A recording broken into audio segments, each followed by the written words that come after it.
Yo yo yo. Can you believe that we are actually using the load game feature for the first time? Kinda weird, isn't it? Because it's the first time that we didn't finish an entire case in one sitting. And that this time that is the case. So let's load our game. This should be the save. We are out here trying to... Oh wow. Trying to solve several murders at once, I guess. One of which I feel like might not actually be dead. But that's just speculation at this point. I guess one of the things... You know, I guess no, at this point it's pretty confirmed that she is dead. But we'll see. The faintest is still a possibility for something. We'll see. Using the Kingsguard teleportation network, you arrive back in Raton. That's a nice view. Due to Celeste's insistence, you're being escorted by a division of the Kingsguard. Right, we're about to meet with the Eye Taker. Well, we are trying to, but from what we last saw of him, he might not be in a state to meet us. I guess we'll find out what happens. They definitely make you look out of place. As you walk through the city, you draw strange looks from nearly everyone who sees you. Sir, where will we be heading first? Oh, it's a little strange giving orders to knights, but we've already done the prosecution thing. We should be totally used to it now. We've done it once already. It's definitely going to take some getting used to. What's wrong? There's definitely something I'm fundamentally missing, but what? Just don't push yourself too hard, okay? Yeah, I try to pace myself. It's also a little weird, but I guess convenient for me, that nobody seems to be worried about where Eris went and nobody's questioning why she's gone and stuff. Definitely nothing weird about that. Anyways, we should speak with each of the suspects and confirm their alibis. That might help me finally put things together. Each of the nobles has returned to their respective homes. But our teleportation network should help you travel around Ravengard. Yay for teleportate.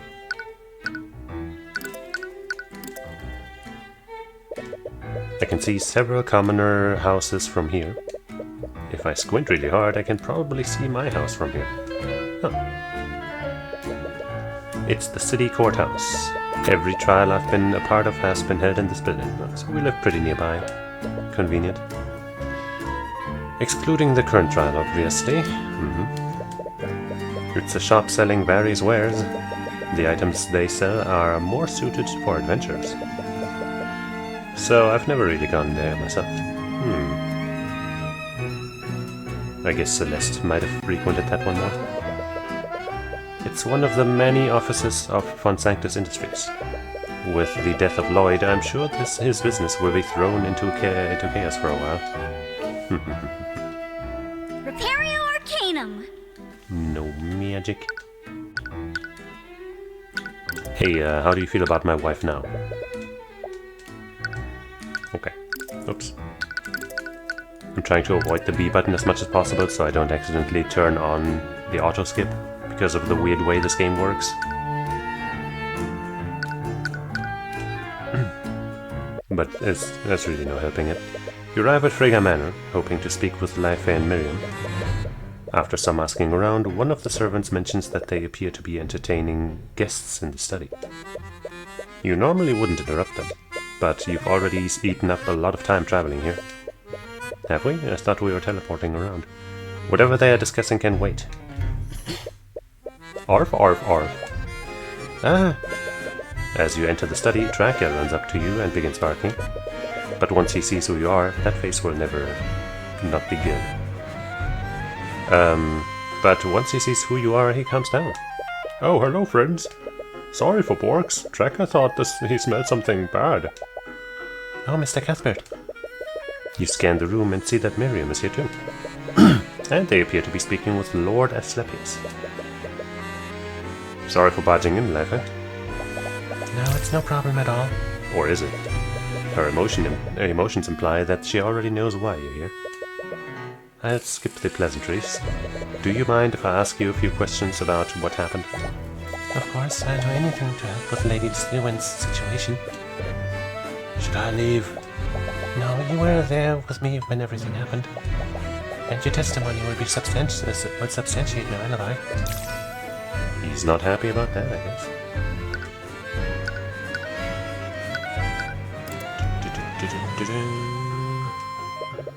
That's a different picture from before, isn't it? It's a painting of a man with a dog.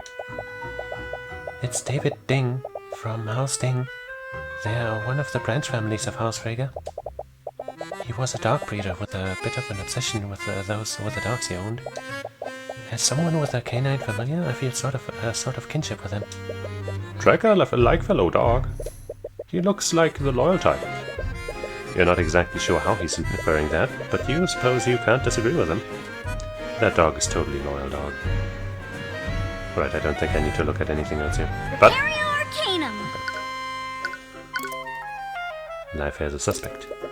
Lifehair, I'm sure you know why I'm here, but I just want to preface this by saying that I highly doubt you were behind this. No, I perfectly understand. Frankly, I'm outside a loss. I have no idea who did this. What are you talking about? It was clearly that criminal, the Eye Taker. Why don't you go interrogate him? Make no mistake, we fully intend to. But I'd like to cover everyone else before I confront him. Let him be, Miriam. But it's his fault that Beatrice is... Our sister knew what she was doing when she gave her testimony. Don't insult her bravery by blaming Mr. Cuthbert for what happened. What? Anyways, Mr. Cuthbert has shown many times that he's acting in good faith. And he's capable of convicting the criminals that even we can't see. A little uncomfortable. You mentioned Beatrice before. Did something happen? It happened right after she gave her testimony this morning. She fell unconscious shortly after she left the Scale Lord's lair. Oh. She hasn't woken up since then, and Marineth has gone missing. What? It must have been the Empress of Discord. After you mentioned Lady Stewin's blood contract, we all realized why she was acting so strangely. Right, if it weren't for her, I would have never considered trying to issue a divine edict. She sacrificed herself to save Lady Stewin. It seems our esteemed sister put her trust in you, commoner. So we will do the same. If there's anything we can do to help you, please ask. Well, you can tell me stuff, I guess. Where were you during the massacre? I appreciate your trust, all of you. But I have to ask, where were you all between 2 and 3 p.m. that day? Luckily, we were all together. Me, Life, Miriam, Beatrice, and her friend were all in the garden before 2 p.m. But at around 2 p.m., my sister and Miss Renata both went missing. I can't believe we trusted her to take care of our sister. Hush now, Miriam. If the Empress of Discord took control of her, there was hardly anything Miss Renata couldn't do to stop it. Yeah, exactly. My wife has absolutely nothing to do with any of this. Unless it's a good thing. I really do hope she's okay. She's been missing since the massacre. You mentioned that you all went to search for her. Did you see anything? No, we were originally planning to search the cathedral grounds. But then when we arrived at the nave, we found Aster trapped in a force cage. Did any of you lose track of each other during that time? No, we stayed together for the entire time. But we did consider splitting up to cover more ground. But the Kingsguard found us and asked us to stay where we were. Right, I suppose that makes sense. And did you see Eris at all when this happened? No, we never saw her. She went missing at the same time as Beatrice did. That's really suspicious. You don't think? It's definitely possible she was involved in this somehow. What are you thinking about, Tyrion? I thought, what? You're being ridiculous. Not to mention the Eye Taker is one of our suspects, and she's his daughter. Cheesus, what? You didn't know? I have thought that Beatrice would have told you. No, she didn't mention that at all. It looks like Eris has a lot to answer for. No, she doesn't. If you can even find her, that is. There's absolutely nothing weird or wrong with or about Iris, okay? Contract with a demon. I suppose I'll stop beating around the bush. Have any of you made a blood contract with a demon lately? This arrogant little peasant! How dare you! Now I understand where he's coming from. I want to understand, but the very idea is infuriating. Of everyone present, our sister was the only person with known ties to a demon. If she were to share that secret with anyone, it would have been with us. You didn't catch any incriminating thoughts from them through the eye, but you've been misled by it before. Nevertheless, we still have no idea who the patron is. I was actually meaning to ask you during the trial. Can't you just use this divine edict of yours to figure out who the patron is? No, to manifest a blood contract, I need the title of the demon and the name of the human they made that contract with. I understand that, but why not just apply brute force? Yeah, just trial and error. Hey, patron, or other, what's her name? And Steve. Demon's name and Beef. Demon's name and Geef. Demon's name and Schneef. Those are the only names I know. What? Due to the king's funeral, the Kingsguard has a detailed list of everyone who was present during the massacre. Whoever this patron is, they were working together with the Empress of Discord. That must mean they made a blood contract with her, yes? That's right. Could just keep issuing divine edicts until a blood contract appears. Wait, is that safe? There's only one way to find out. Take out your notes and begin looking at your list of suspects. You might be at this for a while, so you might as well go in order. You clear your throat in preparation. Empress of Discord, wherever you may hide, release thy guards and manifest thy blood contract with Aster the Wyvern-Guard. Tyrion, what's wrong? I guess it's not so easy. You collapse to the ground as you suddenly find yourself overcoming immense pain. What? What's happening to him? Lazarick, use your magic to heal him. Right. Well, I guess that takes some suspicion off of Aster, maybe, unless we just aren't allowed to do it unless we actually have some solid proof or something. Oh, you silly boy. Silly boy. You may be half human, but you can't just go around declaring lies like that. What? And I was really looking forward to bringing you to the end of this. I haven't even started to have my fun yet. Who are you? Actually, I suppose that contract is still in effect. I guess my hands are tied. I'll save you just this once. Rian. Tyrion, please wake up. Celeste. You're okay. You most certainly don't feel okay. You can feel every part of your body aching. It's painful for you to even sit up like this. Are you okay, friend? Yeah. What happened? You died. What? I've never brought anyone back from something like that. That was my strongest spell too. You have no idea how lucky you are. If I wasn't here, who knows what might have happened. I don't understand. The last thing I remember was issuing my divine edict. Wait. Was that the cause? But I've done it before without any problems. I just used it this morning. Well, we used it successfully that time. Why did the divine edict harm you? Aster does not have a blood contract with the Empress of Discord. It might be because Aster doesn't have a blood contract with the Empress. If demons are unable to lie, the same might hold true for angels as well. The divine edict is clearly some sort of divine magic. So asking for a blood contract that doesn't exist might be considered a lie. Sorry, it's my fault for suggesting it. No, I was being reckless. Please be more careful. I don't think my heart can take this.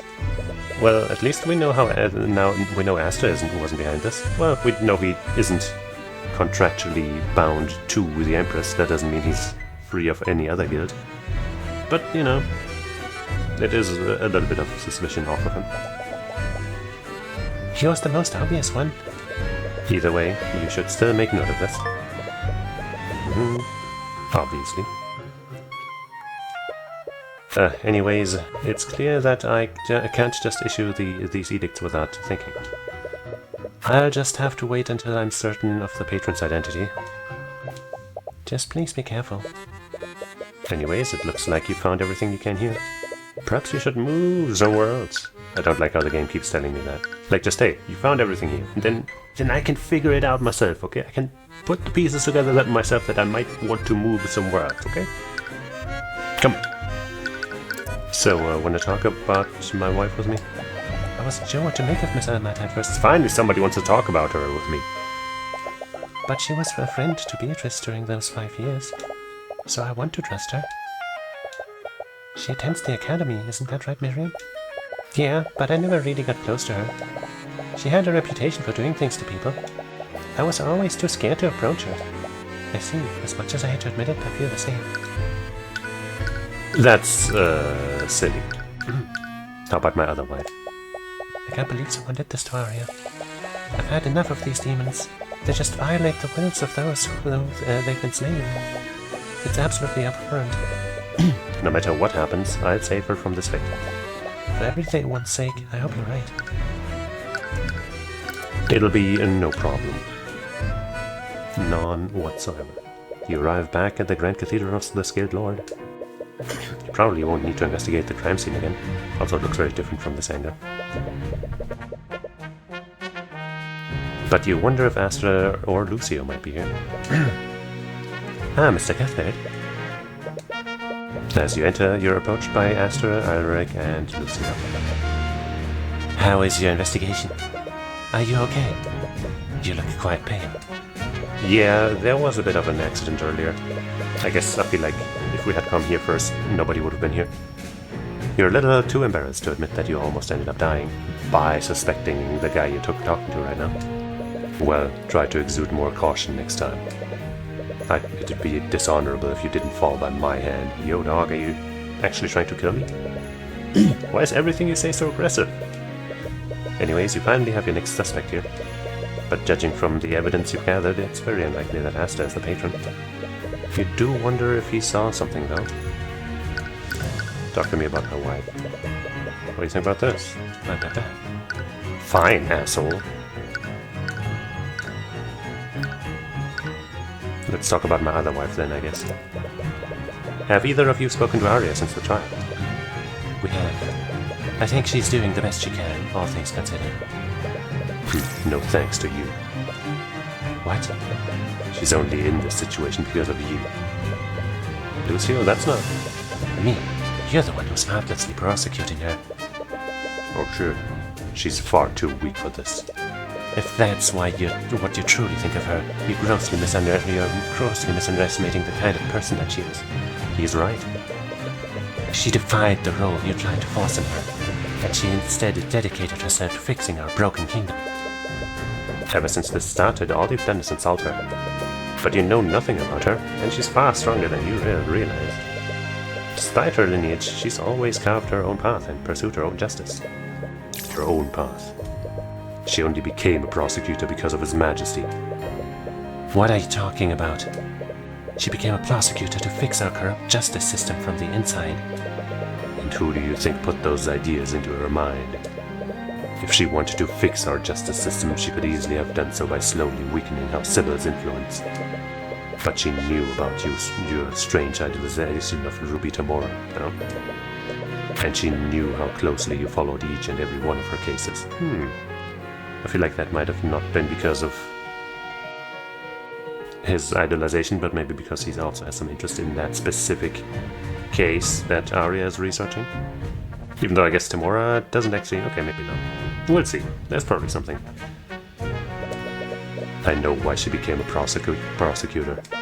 She thought that if she became like your idol and defeated her, you might finally notice her. You're wrong, Lucio. Arya Steelborn would never care about me that much. Are you seriously that dense? I mean, yeah. When you were still engaged to Lady Freyja, you flaunted your relationship in front of my daughter with no regard for her feelings. I remember each and every time I heard her silently crying "Aw" in her quarters because of how oblivious you are. No! No! She's changed every part of herself in order to please you.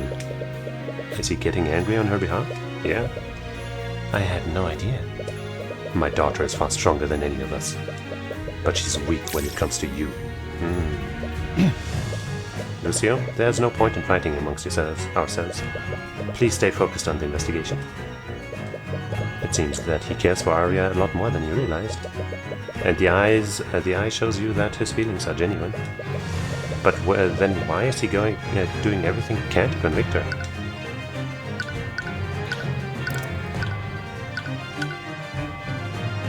Let's talk about me.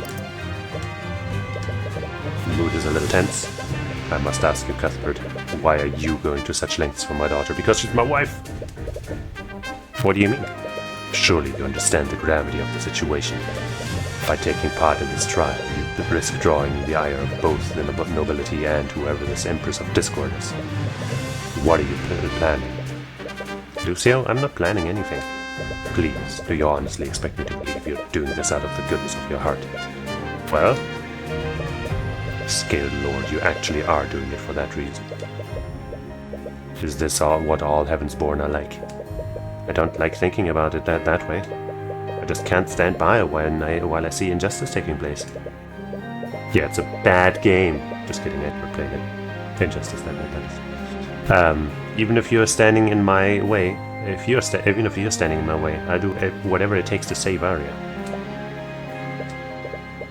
I wouldn't throw around such promises so loosely. I'm not. I will save her, Lucio. Okay. Let's talk about you then, Lucio. Why are you looking at me like that, Cuthbert? Oh, sorry.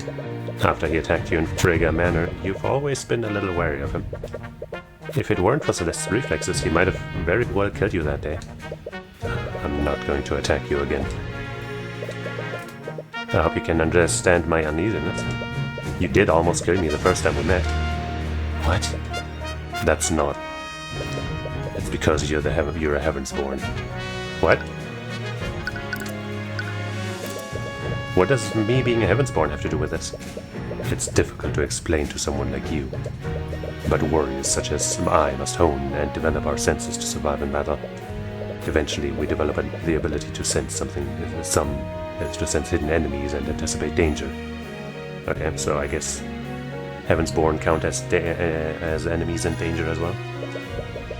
I'd heard that such senses are heightened when in the presence of extraplanar entities. Until I met you and Beatrice Frigga. Frigga Squibney, hold on a thing.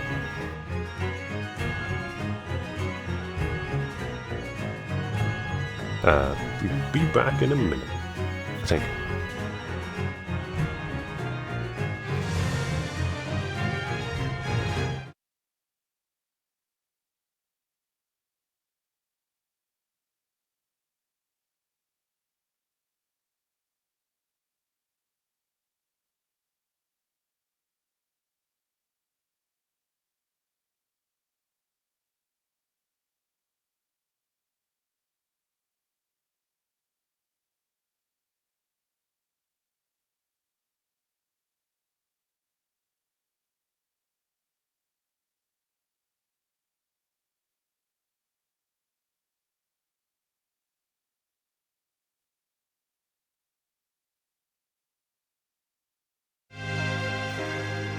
Alright, sorry about that. Yep. Until I met you and Beatrice Frigga's familiar, I thought those stories were complete nonsense. Me and Marinath? As a Heavensborn, your blood is said to originate from the heavens. I wouldn't go so far as to say that I believe in the existence of other planes, but I admit that I still feel a certain aura from you that doesn't feel quite human. So that's why you attacked me? I was exuding a threatening aura? It was actually the opposite. Your aura was too calming and benign. I thought it might be some kind of trick or illusion, and that's why you attacked? That's kind of fucking stupid, my guy. This guy's too calming and too nice. It has to be a trick, I have to kill him. Like, what the fuck? You're sick in the head, Lucio. You have problems. You should go see, like, a psychiatrist or something, man. Maybe just retire. You're 76, I think that's retirement age, right? Just fucking chillax, dude. Put that axe away. Get yourself, like, I don't know, a Nerf bat or something. Sheesh. see, that's quite an astounding ability. What about you, McCoy? What? Did you not sense a similar aura when you first met him? Is that true? Well... Wow, there's a really fancy carriage outside. I wonder who it belongs to. Oh, there's someone inside the inn too. Is that guy visiting my dad? Oh wow, he's kind of cute. Oh. Yeah. It was kind of similar. For some reason you feel a little embarrassed? Ho ho ho ho. Astra as a suspect. Astra, I'm sure you know why I'm here. It's because I'm one of your suspects, isn't it? Your Majesty, you are the reigning king of Urungard. I expect you to conduct yourself with more dignity. Hey, he's the king, he gets to decide what's kingly or not. Oh, of course. My apologies, Lord Steelwind. Anyways, questioning you is honestly a formality at this point. Really? A lot of the evidence works in your favor. He doesn't have a blood contract with the Empress after all. Well, I appreciate your vote of confidence nonetheless. I don't want to take him out of the list of suspects just based on that. That could very well be a, I guess a reverse red herring. Lucio. Oh wait, Lucio, have you made any headway in figuring out who set that trap for Astra? No, I haven't. It makes me uneasy that you let someone get that close to my father's body. Yes, I can't begin to apologize for my men's incompetence. Oh yeah, put it on your men's heads. If they were more vigilant, perhaps we could have avoided this whole tragedy entirely. So your men were guarding the late king's coffin? Yes, there wasn't a single moment when his body was left unguarded. What if the previous king isn't actually dead and it's his fault, and he put that spell there from within the coffin? Uh-huh. How did he get out? I don't know, invisibility or some shit? I don't know, teleportation? I don't fucking care, man. It's magic. Fuck you for even implying that I'm wrong, okay? Fuck you. I'm right, definitely, 100%. I will die on this hill. Unless I'm wrong, in which case I knew I was wrong. And I was just teasing you. Yes, there wasn't a single moment when his body was left unguarded. Found traces of illusion magic at the location of the force cage. See? Imagine to see what I'm saying, bro? Although, we're still not sure about who could have set that trap. There are also members of the Kingsguard that can cast both force cage and glyph of contingency. And many of them fell comatose during the massacre. So we don't even know if one of them could have betrayed us. Do you think my men are that weak, Your Majesty? Do you think Arya is that weak? It's not about weakness, man. I think anyone can be made weak when put through enough stress. Regardless, we have no way of telling who may have been guarding the coffin when the trap was set. This means that we have no way of telling when the glyph of contingency was set. I was actually meaning to ask about that. Couldn't we wait for the 48 hours to elapse? If we make note of the exact time the traces of evocation disappear, we can work backwards to discern the exact time the trap was set. I've been having that thought a lot, but it was always like, well, I guess we don't need to, whatever. Well, normally we could. When the spell activated, I unfortunately panicked and cast a firebolt to try to destroy it. Of course, I didn't even put a dent in the force cage. Because of that, he left traces of evocation at the exact location of the glyph of contingency. We can't discern which traces were left by the patron's glyph of contingency or his Majesty's firebolt. Wouldn't the traces be differently sized? I guess, hey, I don't know how it works. They are probably right. I'm terribly sorry about that. Or are you? Was it all part of the setup? Can't blame him for reacting like that, but it's going to make figuring out who did this that much more difficult. Anyways, it appears that you still have no idea who set that trap for Astra. Judging from the spell compendiums you have, neither Arya nor Beatrice could have set that trap.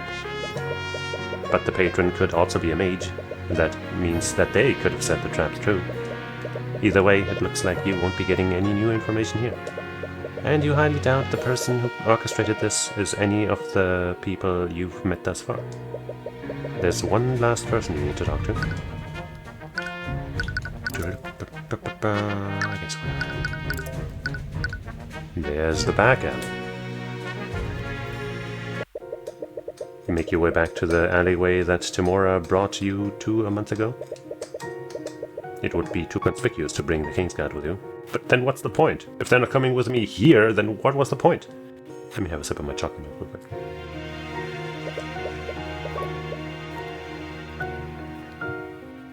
So they've hidden themselves in a building nearby. Sure.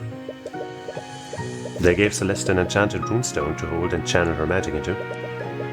If she ever stops focusing her magic into it, the Kingsguard will be notified and they'll storm the building. Okay. Probably be too late at that point, but sure. Are you ready? Yeah, let's do this. The Eye Taker's your prime suspect. Everyone else has an alibi and lacks a motive. Not to mention Eris was with Beatrice when she went missing. You don't want to suspect her, but her father is a criminal. And she still hasn't turned up since the massacre. Alright, on 3. 1, 2, 3. And nobody's there. What? There's no one here. Damn it. Of course he's not here. You betrayed him, and you knew where his hideout was. You take a close look at the desk he was sitting at during your previous visit. There's a thick layer of dust on it. It doesn't look like anyone's been here for a while. He must have moved his operation elsewhere the day you convicted Beatrice. That also, yeah. I guess there's no point in staying hidden anymore. You see Celeste toss the Kingsguard runestone onto the ground. I don't think we need them to storm the building, though. A few seconds later, you hear the footfalls of soldiers rushing towards your location. It's unnecessarily stressful for them, don't you think? Praise in the name of the Wyvern God. You see him freeze as he scans the room and sees no one else is there. Be careful, sir. They appear to have turned themselves invisible. They are not here, you idiot. Well, don't be so rude to them. Come on, it's not their fault. Oh. You let out a frustrated sigh as you take a seat in a chair nearby. A cloud of dust is launched into the air as you do so. He had the last piece we needed. None of the other suspects had the means nor the motive to do this. But he's probably long gone by now. Oh yeah, he is. In a different way than you think, Tyrion. It's over. I'm sorry. But you did everything you could, didn't you? But it wasn't good enough. A part of you knew that it was a long shot. If he were involved in this, he'd definitely keep his head down. What do we do now?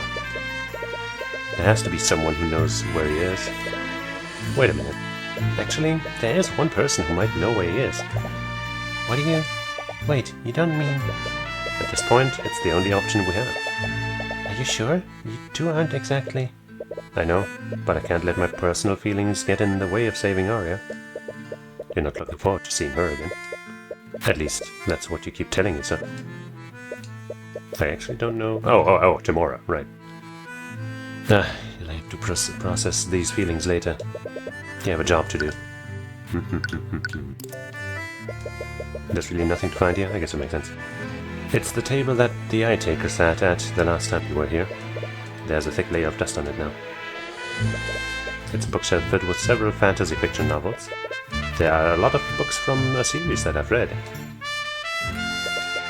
It looks like this fireplace hasn't been lit in a while. But I can still see the burnt remnants of some documents. I never got a chance to look at this painting the last time we were here. Oh, fancy. He looks like some kind of crime lord. If I'm right, he was one of the previous High Takers. Back then he had an even tighter grasp on the criminal underbelly of Ratholme. People used to call him the Raging Storm. But isn't Eye Taker already a nickname? Look, sir, I don't come up with these names. Don't you? There are several fantasy novels stacked on the desk here. The Eye Taker must be a fan of the genre. Repario Arcanum! They don't even have magic here, what a bunch of bozos. I can see the back alley entrance from this window. The Eye Taker must have used this to get a good look at the visitors.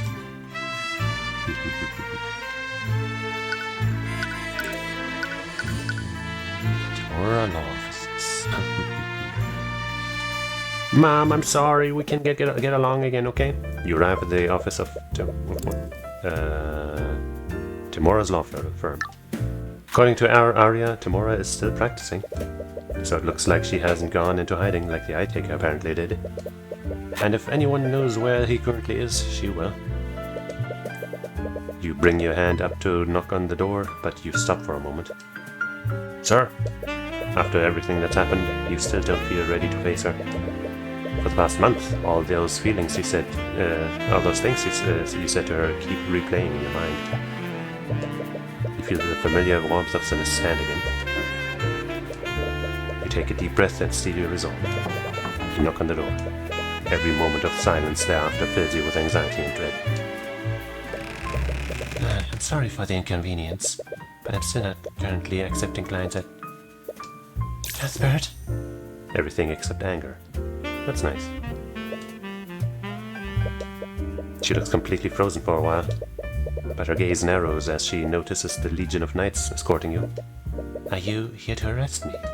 No, of course not. Can we come in? Yes, of course. You take a seat inside the office, but you can't really think of anything to say. And the knights aren't really helping to alleviate the tension. Why did we bring them here? Let them take a walk outside or something. Come on. Hey, Celeste. Could you take the knights outside and do a perimeter of the building? What? But... Are you sure? I am. But what if something happens? Celeste, we're in a populated building in the capital of city of Orangard. I think I'll be fine. No, but... Sorry, you're right. I just... With a motion of her hand, the knights follow her out of the office. Right before she leaves, she waits at the door and looks at you for a while. But after a while, she realizes how long she's been staring and quickly closes the door. How cute. Now then, let's get this over with. Very important. Alright, we've looked at these before, have we? Maybe, maybe not? Maybe not. Actually, I don't think so. It's a painting of some sort of pirate. He was a pirate that was famous for ruthlessly destroying the ships of anyone who stood in his way. During the Great Luminite War, the Wyverngard Crown hired him as a privateer to protect Ornex from the Theocracy's navy. He sailed near my hometown? During the Great War, Ornex was a vital foothold for Wyverngard's navy. Unfortunately, he was captured by the Theocracy and executed for his crimes. But he gave them the runaround for 80 years before he was captured again. That's a long time. It's a painting of a noblewoman? Not quite. That's Eliza Tantivi. She was a common folk prosecutor, a professor at the Imperial Academy. And this portrait was commissioned by one of her noble patrons. It really just shows off her wealth, though. Their wealth. It doesn't celebrate anything noteworthy. Why do you have this then? I like her, and she's a good reminder that the common folk are just as competent as the nobility. Oh. It's starting to get dark outside. We don't have much time left. It's a bookshelf. There are several books about law and national history. You read a lot of these. You read a lot of these books, front and back, while studying to be an attorney. It's a seat for Timora's clients. It looks extremely comfortable, but she never let you sit in it sit in them when you were a child. Lame. I always wondered how you could afford these things. I guess I finally know now. Oh, don't be such a meanie. Let's talk about my wife to liven things up. I guess actually we will talk about her for real, so maybe I shouldn't. Because then, this won't be met with a check mark. Small talk. Yes, that's okay. She seems a bit on edge right now. Yeah, I think she's just been overprotective lately. I don't really blame her. I did almost die a few times in the last few days.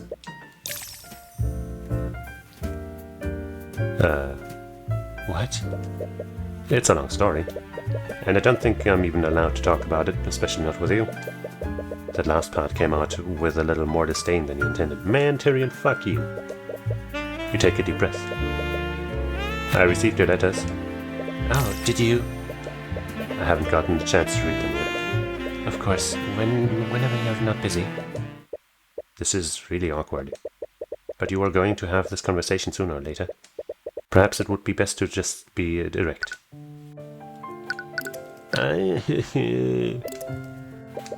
Mr. Mora, I trusted you. I know. I trusted you. I told you everything about myself. I put all of my hopes into you. And you lied to me. You told a criminal about the Eye of Horus. It took me years before I was comfortable enough to tell you about it, and you knew that. Why did you even adopt me? You could have just left me in Arnex and moved on with your life. Why would you pull me into this? Sounds like she's trying to look for an answer, but nothing comes to her. I've started thinking about what my life could have been like. I could have done so many things. I might have been able to move on from losing my mother. But you adopted me. You made my entire life focused around that one moment. Sheesh. I had a son once, before you, I mean. What? I wasn't always a city person. I used to live in an old farm town, just like McCoy's. My son and I used to run an old tea shop, just the two of us. Wait, you ran a tea shop? I know, it's ridiculous now that I think about it. But I was really happy back then.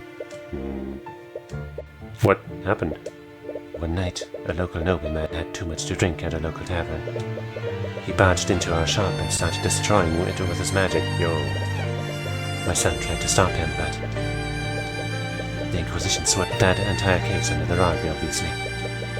They said that the nobleman felt threatened and acted in self-defense. She never told you about this before. What was his name? It was Ryan. Oh.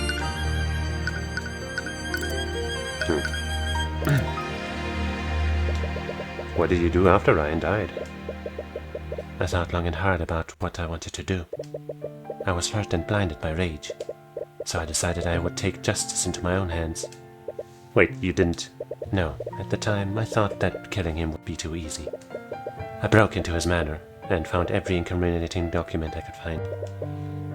I found everything from recording records of illegitimate children to plots he was making against other noble houses. I released everything to the public. It absolutely ruined him. Cool. That's when I realized that there was a way to make them pay. You didn't have to harm or kill anyone. You could just beat them at their own game. You could use the rules and laws they made against them. Just like an attorney? Yeah, just like an attorney. When I realized that, I moved to the city and started studying law. I read every book there was to read about Oregon's laws, and I learned how to work the system. I started representing clients who were clearly being framed by the nobility, but I really didn't care about saving them. I just wanted to see the look on each noble's face when I implicated them with irrefutable evidence. But it got more difficult. As I started punching higher, the nobles got smarter and more influential. I continued to acquit my clients, but the trials got closer and closer each time. But I was arrogant and I felt invincible. I thought that no matter what happened, justice would prevail. And then your mother's case happened. I've never met someone that remarkable before. She'd had this way of making you feel happy, no matter what kind of mood you were in. Yeah, I remember. But I failed her, and I failed you. Mr. Mora, I never once blamed you for what happened. I know, but that doesn't change the fact that I couldn't acquit her. She was executed because I didn't do enough.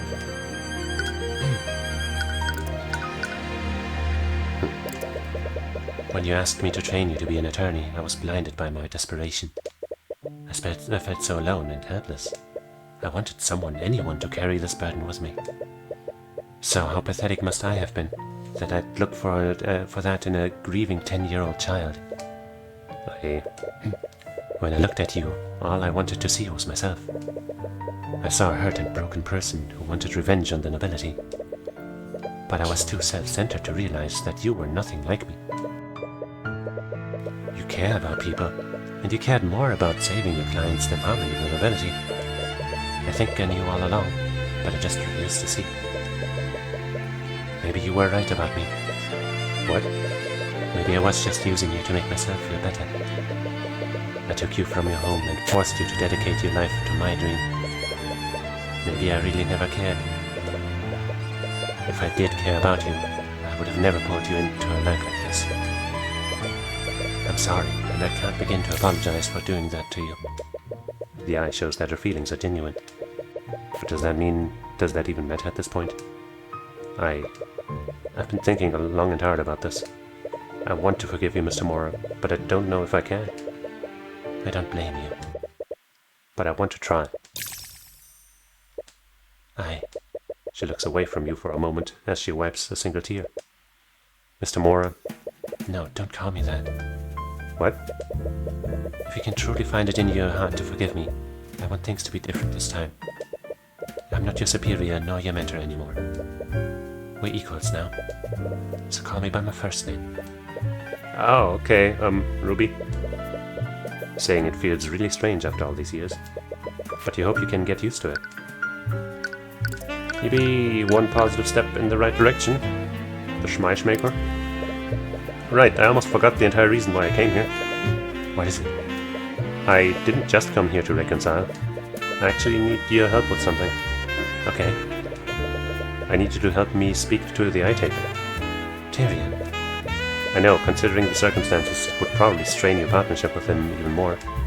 Tyrion. But if you just tell me where he is, I'll do my best to make sure it doesn't get traced back to you. Tyrion, the Eye Taker is dead. Yep. What? He died right after you convicted Beatrice. He was lynched by a mob of civilians. What? Everyone's saying that it was some sort of retaliation from House Frege. Didn't you notice that he didn't send anyone after you? But Eris said... Wait a minute. By the way, is your father still? Oh, if you're worried about him, we've already had a conversation about you. I don't think he'll ever be accosting you anytime soon. Oh, thank you. Then why would Eris say that? Well, it wasn't untrue. She didn't lie. She would never lie. Eris? Who's Eris? Oh. What? You've met her before. She has long black hair and she wears a black dress. I suppose she really likes black? But anyways, she's the Eye Taker's daughter? Tyrion, the Eye Taker's daughter, has red hair. What? She was there when we spoke to him during Beatrice's trial? That's right. What are you talking about? Okay. She was never at that meeting. What? What's going on? She was clearly there. If it weren't for her intervention, the Eye Taker would have attacked that very moment. Why are you remembering things differently? I'm sorry, Lucio, but whoever this patron is, they have full ownership of her mind. They could have easily commanded her to forget their signing the contract in the first place. That's probably why she can't remember what happened during the massacre. No. Tyrion, what's wrong? Why are you looking at me like that? A part of you really hopes you're wrong about this. Why are Ruby's memories different from yours? Ruby, signed. Blood contract? Oh no. That's the only explanation you can think of, but why? Her memories seem intact, except for her memories of Eris. Since her disappearance, you've highly suspected that she was involved in this. Not only was she at the scene of the crime, she went missing at the same time that Beatrice did. That's completely unrelated, there's absolutely no way. But you never thought to ask one question. Who is Eris Elmater? Eris Elmater is a qualified attorney, patron. The Empress of Discord? I was thinking this, but she could also be the patron. Okay. A flood of memories come back to you. Warriors such as I must hone and develop our senses to survive a battle. Yeah, the thing about the... And with how Celeste always reacted to that, to my wife. No. Creatures can't... No, Eris, none of those creatures come even close. I get this feeling like it's like I'm in front of a predator that I couldn't ever hope to beat. Every instinct I have tells me to run whenever she's close by. And the dog also. He's not usually like this. Ah, it's to be expected. I'm not sure why, but animals have always disliked me. There's still very little you know about demons. So what's to say that one can't take the appearance of a human? But it's still a long shot. But there is one way to find out for sure. Tyrion, talk to me. What's wrong? Ruby, I'm about to do something stupid. If I fall unconscious, I need you to call Celeste and tell her to contact Lord Asclepius or the Archduke. What? If you're wrong about this, there's no way either of them will get there in time. But it's already late and the trial resumes tomorrow. Can't waste any more time traveling to either of their locations, but Celeste wouldn't be that far away. And there's teleportation? Whatever. Here's the matter, wherever and whatever you are. By the Eye of Horus, I issue upon you a divine edict. Release thy gods and manifest your blood contract with Ruby Tamora. What? So, you finally figured it out, my dearest Tyrion? This entire time I've been chasing you. You have. It's been so entertaining watching you scramble around. You've been making contracts with people across Rorengard. You took control of Arya and Beatrice. But why? Why would you want to do any of this? Oh, I can't possibly reveal all my secrets. This isn't the proper stage to have our final battle. You. But I suppose that you've come this far. So how about I give you a little gift? Upon signing this contract, Ruby Tamora grants the Empress of Discord access to her memories. At any time, the Empress may view any and all of Tamora's memories. In addition to that, the Empress may instantaneously change and alter her memories whenever she wishes. Cool. Signed in Ruby's name, so she also somehow got tricked. Of course, isn't it? What was that? Ruby, Eris Elmata is a demon. And she's not just any demon, she's the Empress of Discord. And you signed a blood contract with her. That's why you can't remember anything about her. What? Tyrion, I swear on my life that I didn't know anything about this. I know, she probably tricked you into signing this. Just like she tricked Arya. Arya? What does the prosecutor have to do with this? Come on, you two. Come on, you two. I know things are kind of tense, but there's no need to. What are you holding? Is that a blood contract? Celeste, Eris is the Empress of Discord. What? It was her the entire time. She tricked Arya into signing a blood contract with her. And she probably controlled her and Beatrice to orchestrate this entire massacre. What? Tyrion, this is crazy. I know I was scared of her that one time. Yeah, one time. Only one time. But how could Eris be a demon? She looks nothing like Marinette. I know how unbelievable it is, but I used my divine edict with her name. That wouldn't have worked unless she was a demon. Yeah, I guess I can't disagree with that. Well, need to contact the guard general immediately. But if she's really a demon, is it even possible to arrest her? It's already been a day. For someone like her, that would be more than enough time to skip town. I don't think she's trying to do that. We'll need to speak with the Archduke about this. Thank you, Ruby. You've helped us more than you could ever know. Yeah, of course. So let's meet up with everyone.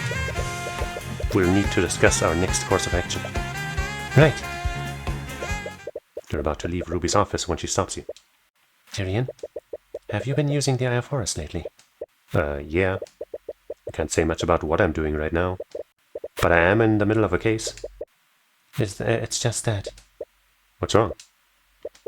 Never mind. No, I don't think it's kind of important. I think whatever you were trying to say is probably important. Ruby, please, come on.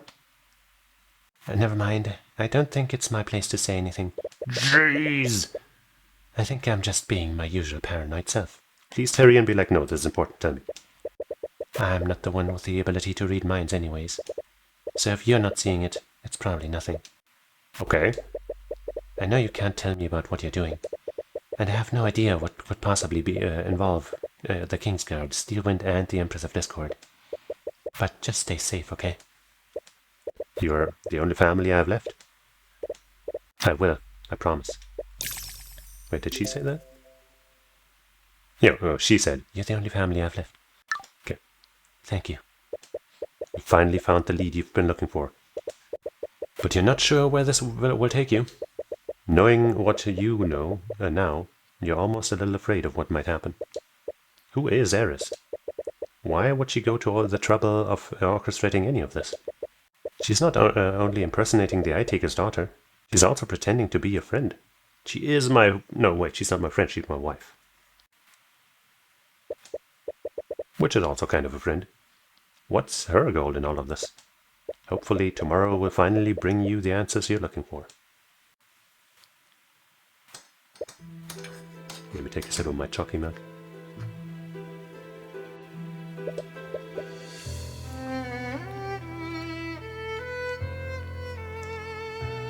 See, she's just having a chat with my guy, Orm White. Just like any normal person would. Well, not normal, but innocent person. Something wrong, Commander? Don't play dumb with me. They told me what you really are. Oh, so the word has already spread out. What's your game, demon? Why would you just deliver yourself to our doorstep? Because that's just how powerless you are. Oh, Orm, I've put far too much work into this story to miss the final act. I can't wait to see how this ends. You killed 3 people and enslaved an innocent girl. Is this all some kind of game to you? That's exactly what this is to me. I'll admit, looking back, it does feel a bit derivative. But I think I've done enough to differentiate myself from those that came before. It's a shame about the timing of it all, though. You're goddamn insane. That took you long enough to notice. I guess the Oafish Inquisition Commander does have to some observational skills after all. Whatever, you just better not try anything. You know I can't lie, so I'll reassure you. I promise I won't harm anyone while I'm in this prison. We're finally approaching the climax, Tyrion. No more deductions, no more talking. No more god-awful teasing when we both know who was really behind this. It's just me and you. Well, they asked her some questions that require some answers.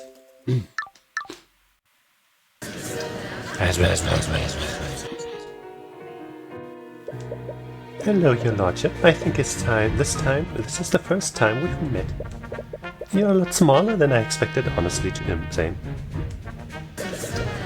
Who is this woman? Why have they brought a civilian before the Scale Lord? People of the court, thank you for your patience. Until now, we've known this woman as Eris Ilmater. And ever since the massacre, we've been trying to determine who orchestrated this. We only knew that Arya Steelwind signed a blood contract with a demon called the Empress of Discord. We still knew very little about this demon. We had no idea who they were, or what they even looked like. But we know the truth now. The people of the Wyrmgard nobility, the woman on the witness stand isn't a civilian. She is the demon known as the Empress of Discord. I have no idea how, but her form is that of a human. Aren't humans the biggest demons of them all? Using this disguise, she entered the Grand Cathedral posing as Beatrice Frigga's guide. She then aided the patron by using Beatrice Frigga to help Arya Steelwind massacre members of the nobility. Objection! What do you want? Why are we continuing with this? She's already admitted to taking part in the massacre. Let's force her to tell us who the patron is and be done with this. How typical. The Grand General thinks that he can solve all of his problems with violence. But let me ask you this. Why are you assuming that the patron is human?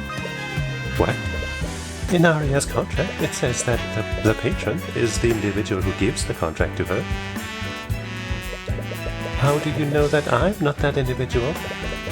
I go by many names. The Empress of Discord is only one of them. If what you're saying is true, that makes this a simple matter. We simply need to execute you for your crimes against the kingdom. Haven't you forgotten what my underling said during Frigga's trial? As a demon, I can never truly die. If you destroy my body, I'll simply reform in the abyss of Hells. I wonder what might happen to your daughter if you were to draw my ire. You're prosecuting her and playing the villain. But I know the truth. You secretly care about her, don't you? What nonsense are you spouting? When you thought she had a mage blight, you had to prosecute her.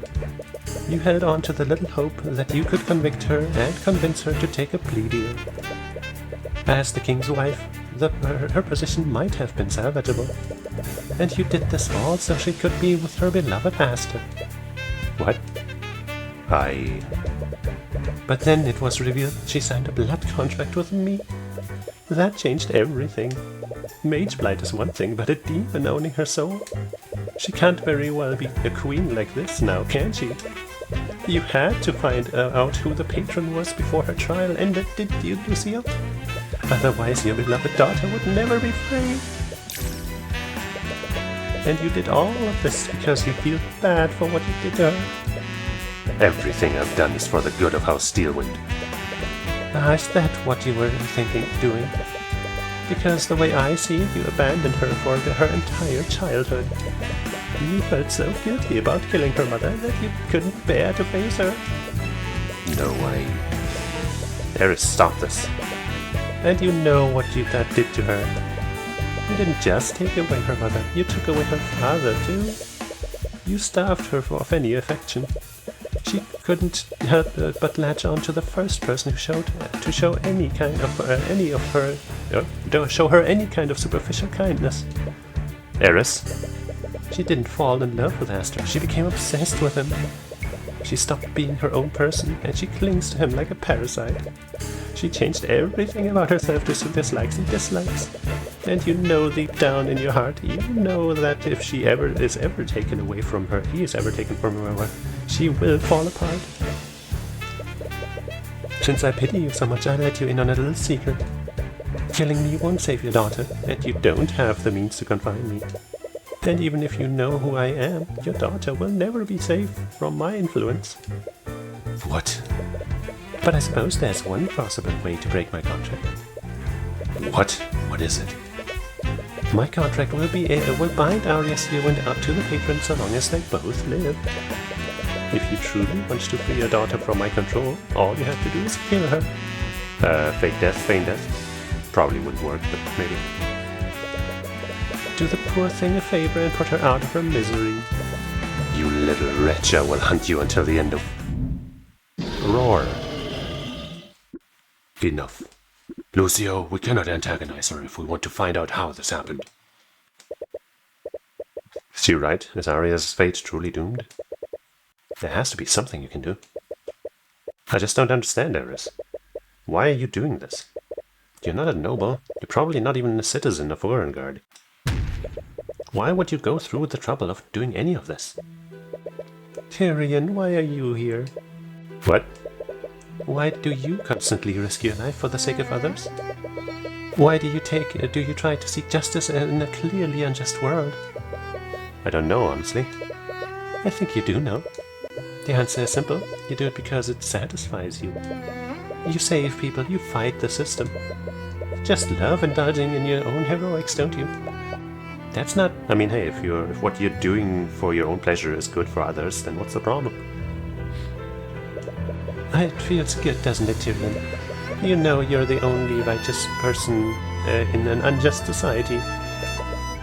When you succeed, you're hailed as a hero. And if you fail, it's society's fault, not yours.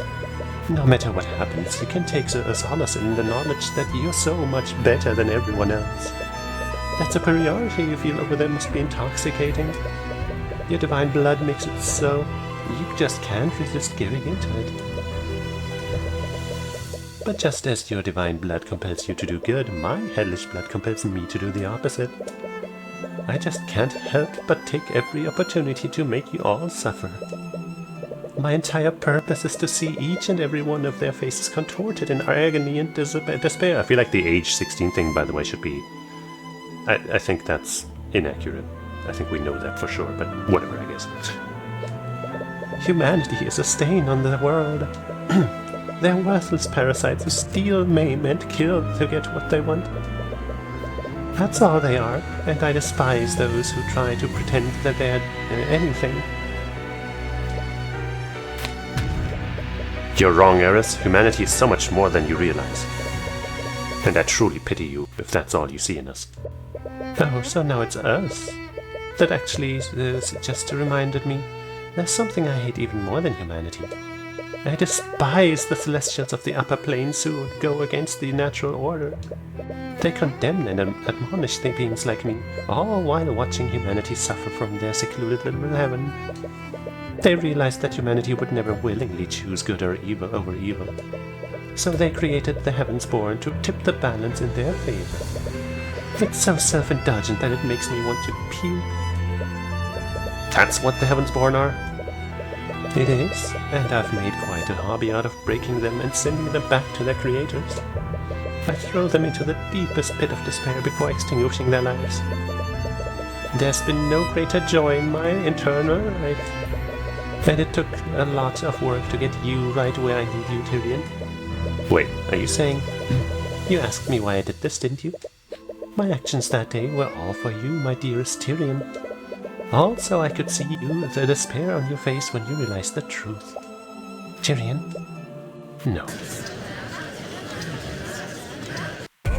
My wife is obsessed with bats. It's so embarrassing. We're so lovey-dovey.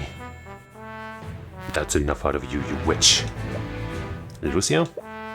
Cuthbert, you promised me that we would save my daughter together. I'm sorry, You said those words to me with such conviction.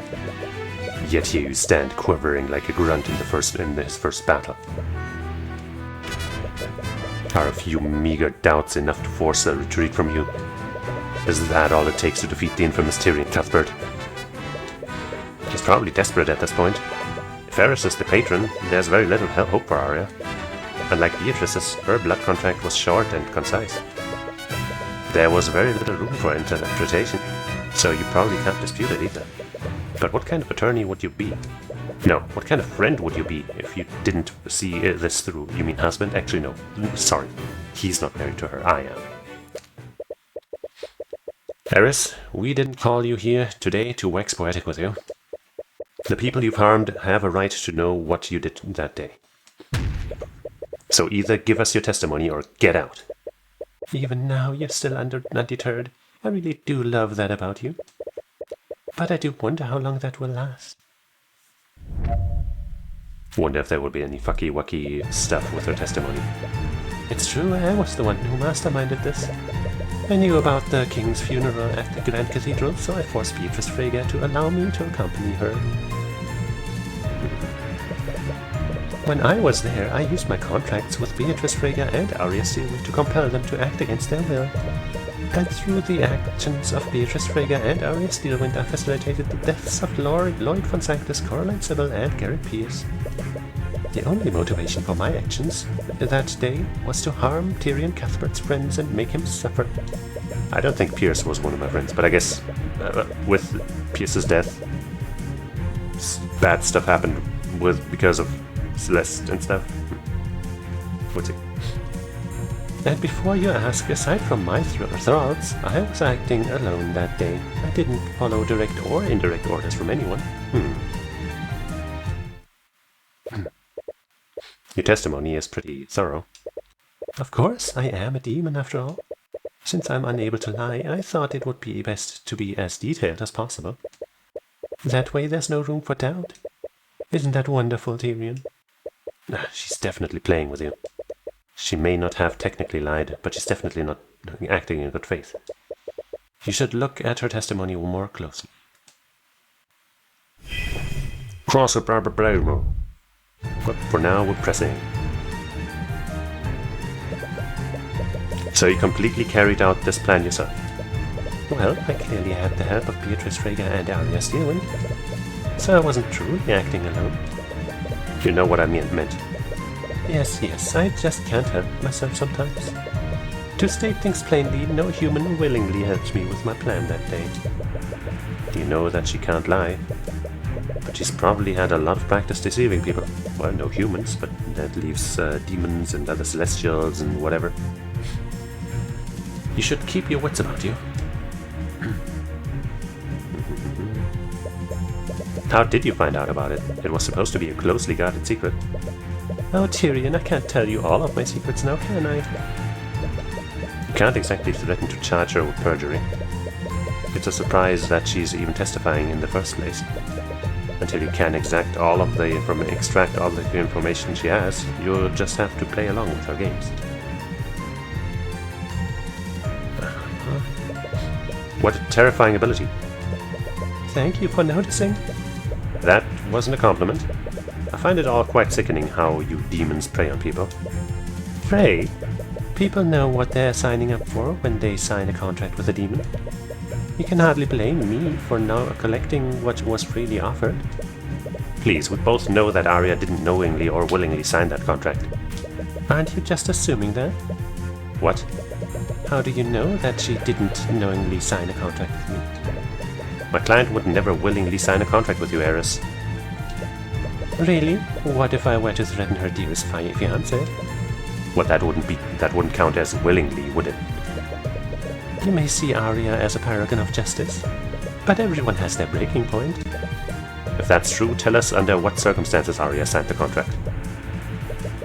You knew it. She's just trying to get inside your head. Arya would have never signed a contract like that, even if it were to protect Asta. Well, so we didn't learn how that worked. Yet.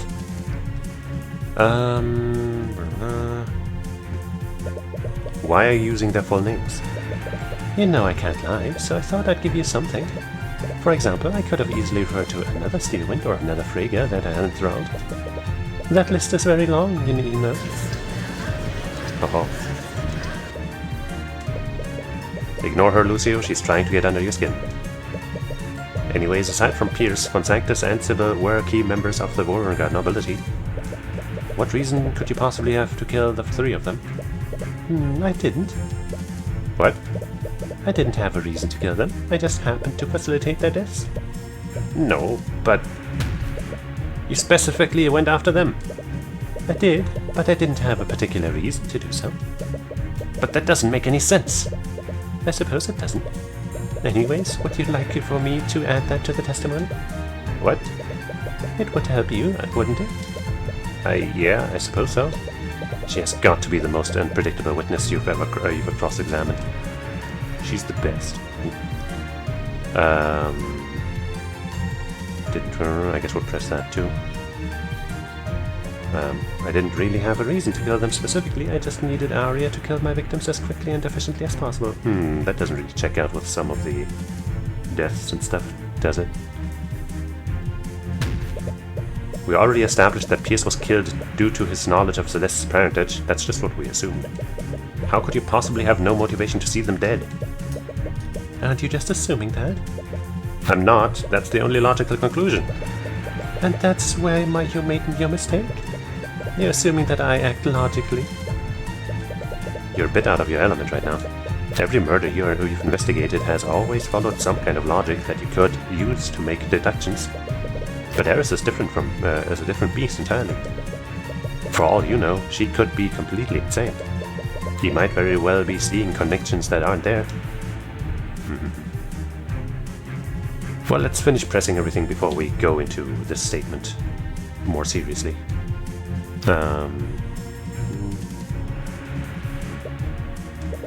Is something wrong, Tyrion?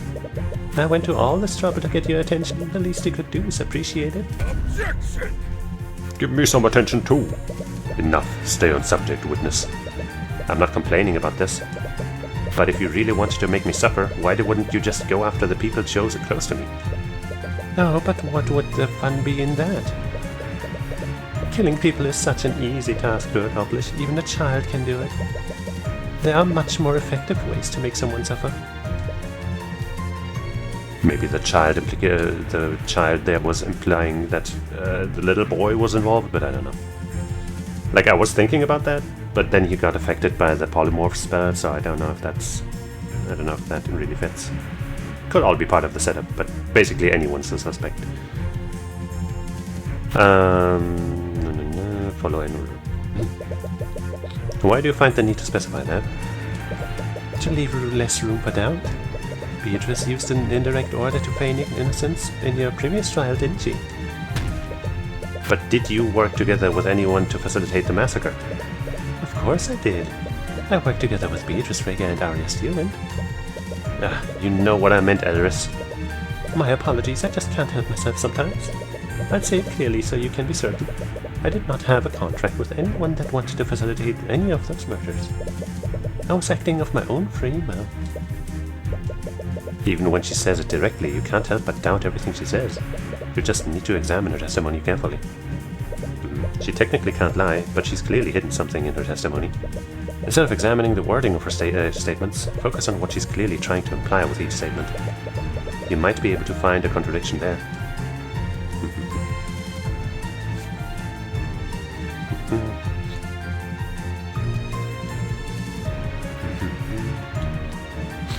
This is the one that we got, right? So that's the most likely thing, but it could be a trick.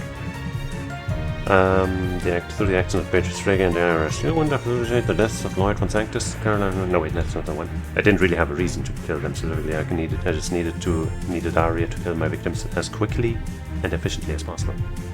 That doesn't really fit, does it? But which statement best fits here to contradict here?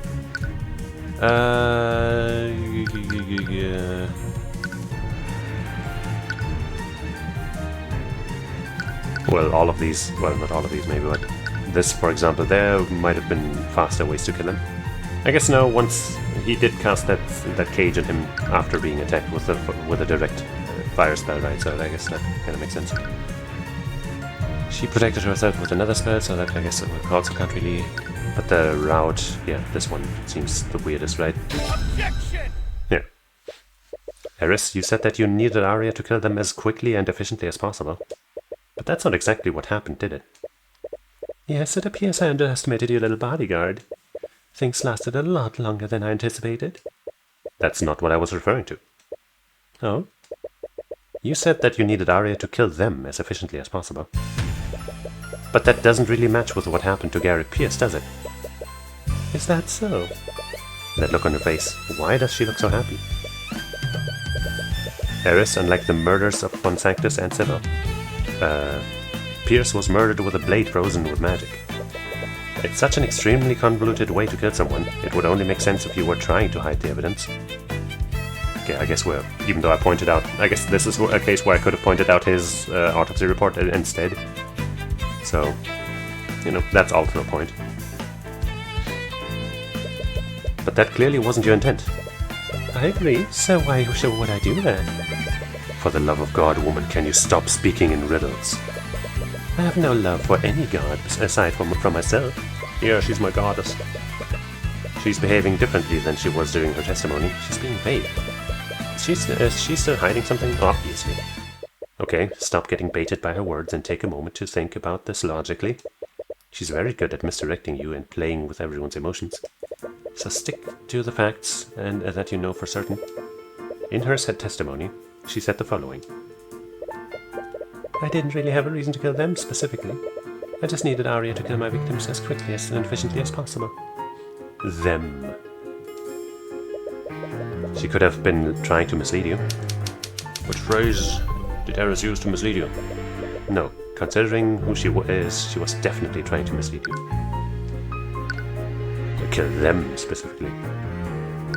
Needed Arya, kill my victims, as efficiently as possible. Them is what I'm thinking. It's even, you know, italicized. She used the word specifically. That's not the one I'm trying to point out. Could that change the meaning of the entire phrase? She didn't have a reason to kill the 3 specific victims. But she might have had reason to kill in general. That seems like a stretch though. She did say that she did this all for you. Did she set all of this up so she could have a mystery to solve? So that you could have a mystery to solve? Yeah, it's too difficult to read her demented mindset. Perhaps one of her other phrases has something you can use. Okay, so for some reason it fucking focused in on specifically rather than them. I mean, really have a reason. The really there could be, you know, need an Arya, kill my victims. It's possible. Really have a reason. For all you know, she could have had a very specific reason to kill them. But she said multiple times that she didn't have a reason. Out of all the parts of that statement, that seems the most direct. Perhaps one of them. Okay, fine. Don't fucking focus on any of the words that I'm trying to focus on. Them here and really here. Fuck you.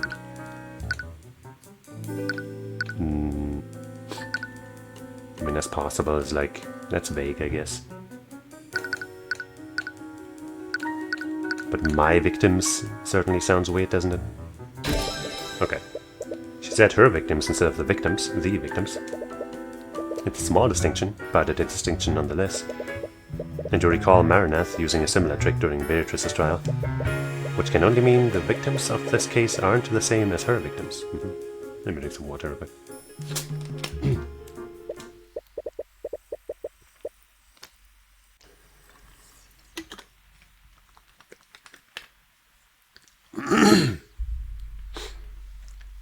Eris, which of the people in this case were your victims? I feel like my idea with a them, and then, well, I guess the really thing was different, but them would have led to the same question. Like, okay, whom specifically are we actually referring to?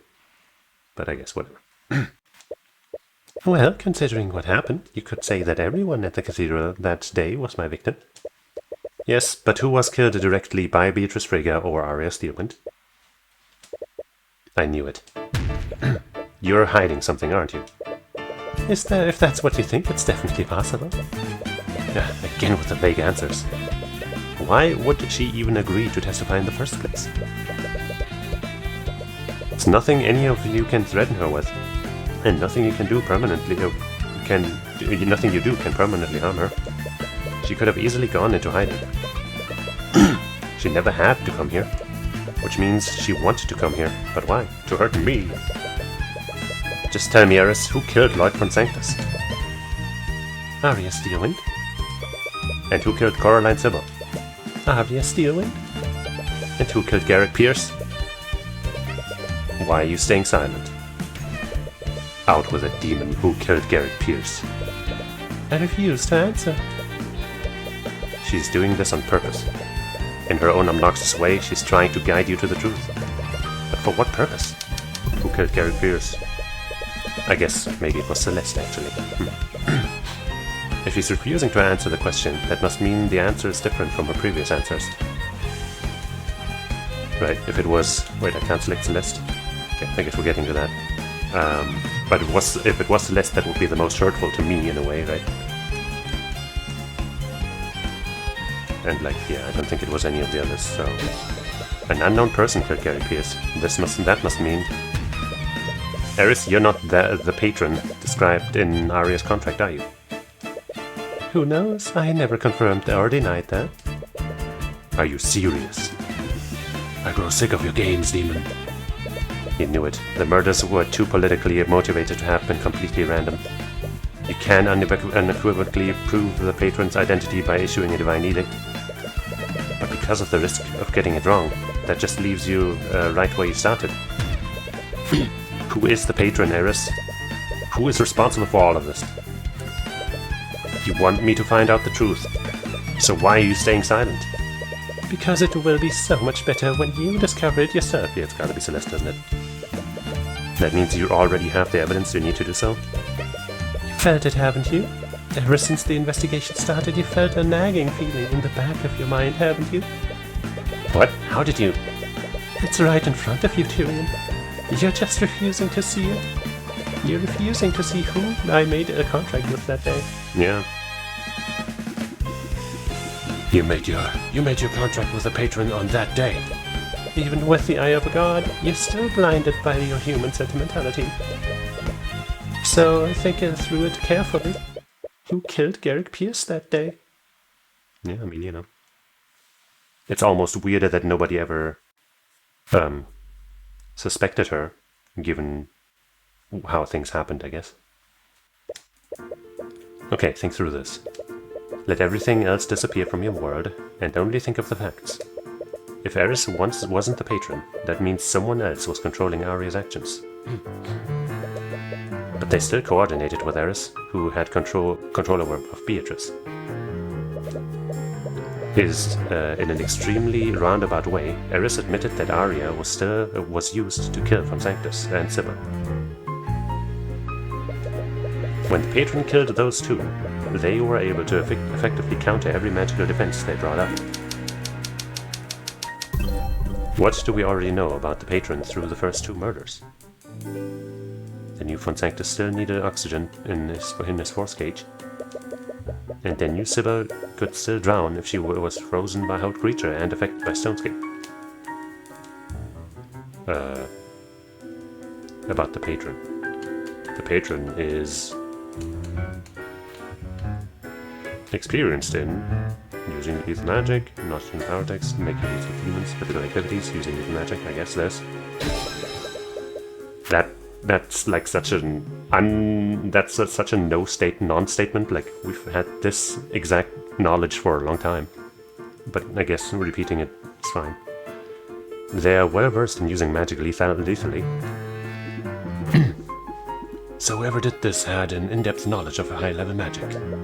Not only that, they came up with creative ways to bypass the defense put up by Von Sanctus and Sybil.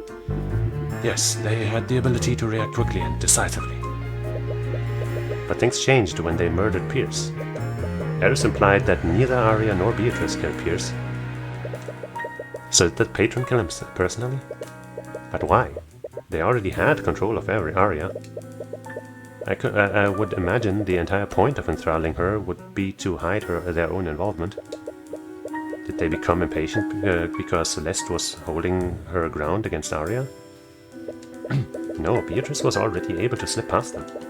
That's how she was able to knock you and Pierce out with a sleep spell at 2:30 p.m. Why didn't Eris use Beatrice to kill Pierce?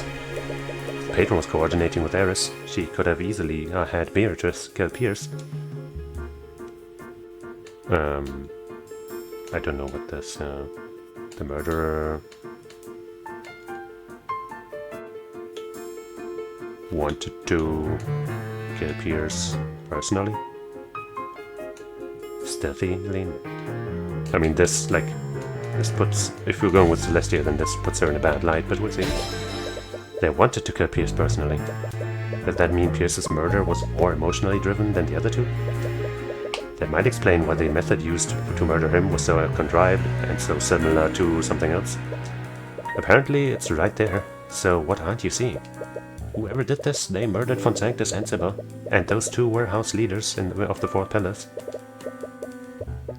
In a way, they both represented corrupt parts of our kingdom's government. Von Sanctus essentially got away with murdering Justin Way. And Sybil clearly had an apathetic approach to remedying the corruption within the justice system. But the biggest clue you have is the one that Eris indirectly gave you. My actions that day were all for you, my dearest Tyrion. Also, I could see the despair on your face when you realized the truth. The truth. She wants you to discover it. At first, you thought she was trying to make you feel guilty for what happened. But if that were true, she wouldn't still be here. There's something else that she wants you to realize, because it will throw you into despair somehow. Let's review everything you've deduced about whoever she made a contract with. Through the way they controlled Arya, they were creative and skilled at using magic. They must have been constantly exposed to creative uses of magic. Not to mention, they somehow personally handed a blood contract to Arya and had her sign it.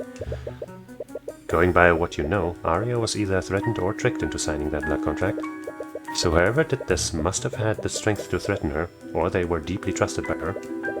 In addition to that, they must have been close to the prayer room when the attack happened. And lastly, they must have had an emotional grudge against Garrick Pierce. Who did Eris like? You know, this.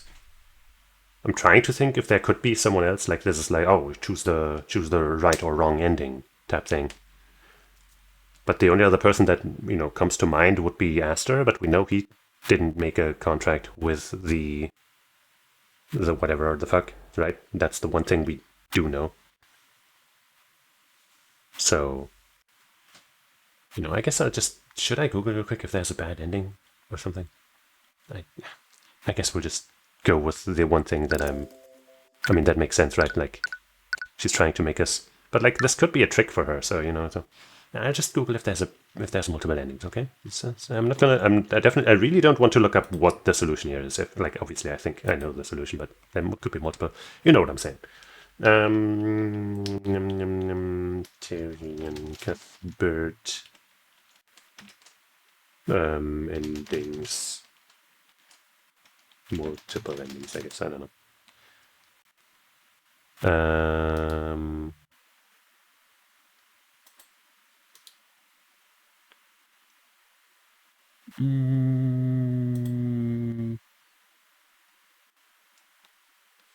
I'm not seeing anything about multiple endings, so I'm gonna assume that there's only one.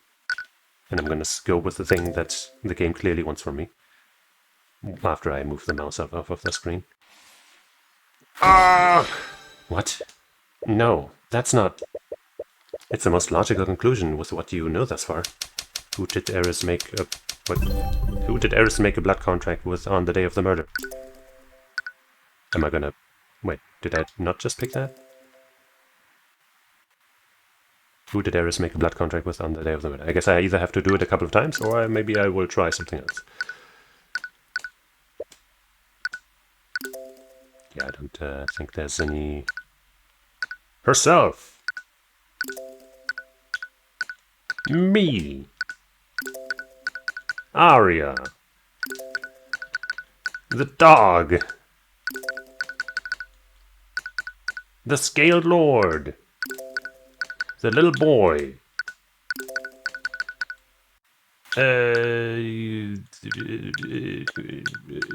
Herself. Alright, fine. Let's just do this until it works, huh? No. It can't be. That's not...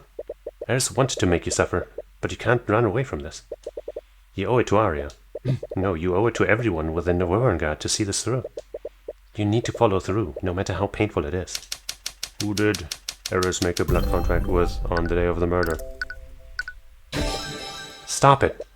It has to be someone else. She would never. Can you think of anyone else? Who else could Eris have chosen? Who else could she have chosen that could make you feel like this? Brum, brum, brum. Did the sound change, or was that my imagination? I guess I would just try her for a second, but no. Damn it. Damn it. Ah! Jeez. Your scream of anguish echoes throughout the ruins. Everyone is caught off guard and stares at you in confusion. What? What is it? Is everything okay, Mr. Cuthbert? Tyrion, are you? You can feel your eyes well up as you look at her. One look at your expression tells her everything she needs to know. There it is. You realized it, haven't you? I've been waiting for this moment for so long. What are you talking about? I demand an explanation. Mr. Cuthbert, what have you discovered? Tell them, Tyrion. Tell them who did this. Issue your divine edict right now. You want to be wrong. You've never wanted anything more in your entire life. Nothing would make you happier than having this edict fail, even if it were to cost you your life. But you know the truth. Eris Elmata, Empress of Discord. Tyrion Cuthbert, Attorney of the Arcane. By the Eye of Horus, I issue upon you a divine edict. Release thy guards and manifest your blood contract with... Say it. Say her name so that everyone can hear it. Release thy guards and manifest your blood contract with... Celeste McCoy. With the apparent death of Tyrion Cuthbert. Whoa. The Empress of Discord shall revive him, contingent upon the eternal servitude of Celeste McCoy. Henceforth, Celeste McCoy's soul shall be eternally bound to the abyss of hell. So I was killed, but brought back, you know, by this. As a part of her servitude, Celeste McCoy shall engage in actions deemed necessary to secure the compliance and cooperation of Arya Steelwind in the Empress's endeavors. And lastly, it is stipulated that Celeste McCoy, of her own volition and agency, shall bring about the demise of Garrick Pierce by her own hand. Afterwards, Tyrion Cuthbert's consciousness will be restored. By her own hand. But wait, no. By her own volition and agency. That's the important part.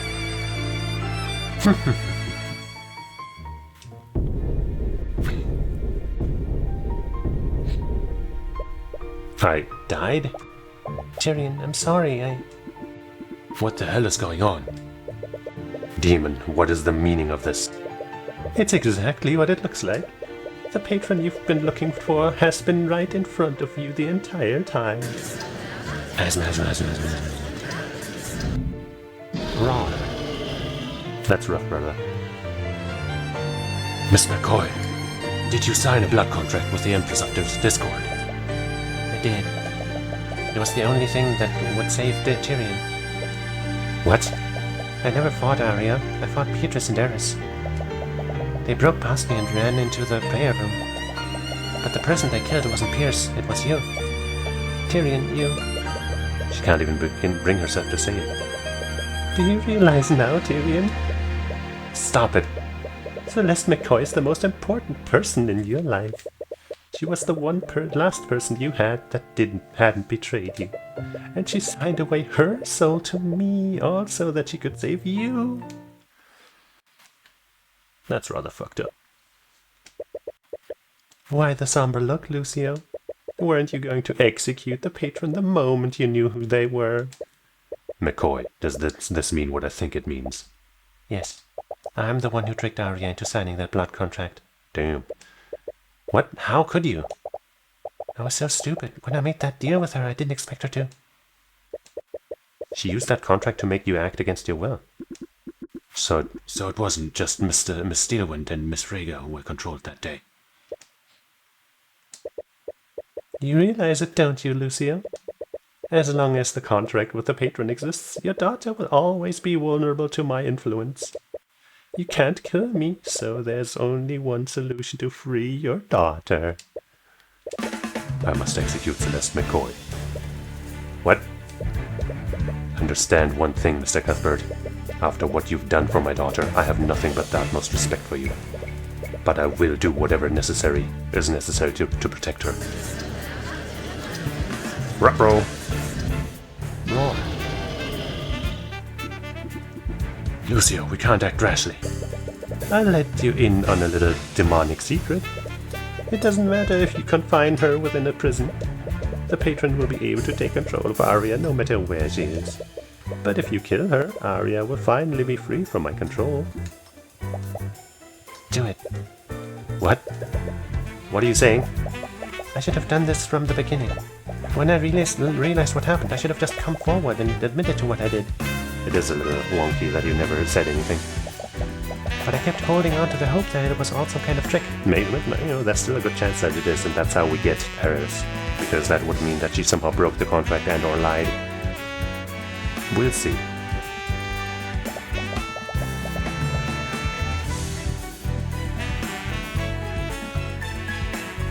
Joke is everyone talking about, sorry.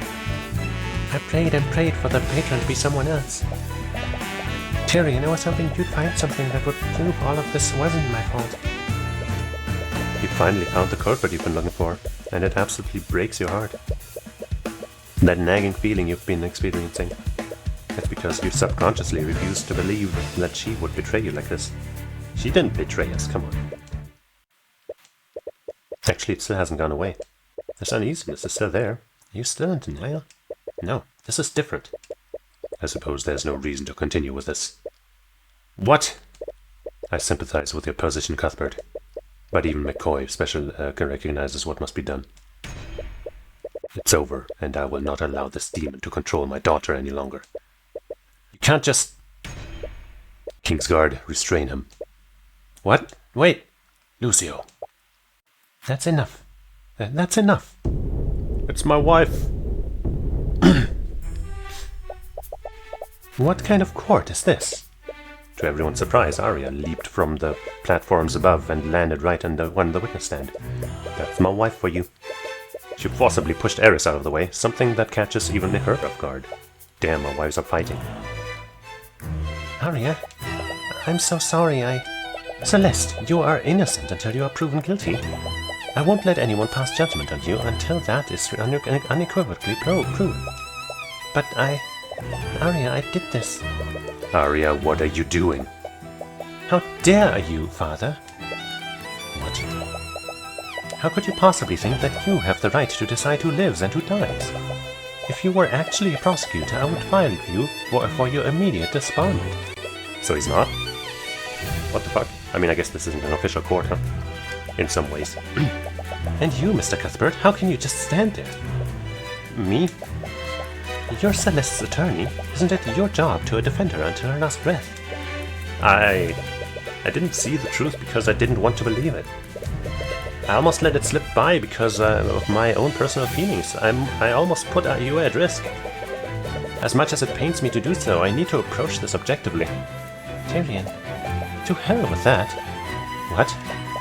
Justice may be blind, but it's not heartless.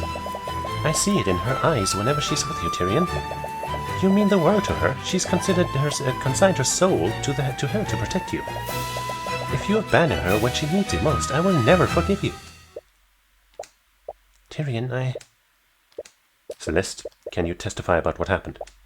What? But... Arya's right. We need you to do this properly. I agree, but I will not pass judgment until we have determined exactly what happened. Ruthalion, my boy! It's obvious he wants to be done with this as soon as possible. But even if he controls the Kingsguard, the rest of the room is clearly against him. Fine, do as you wish. But the moment we're certain of the truth, I will do what is necessary. Very well. Miss McCoy, please take the stand. Celeste? Tyrion, Can you testify about what you did that day? Yeah.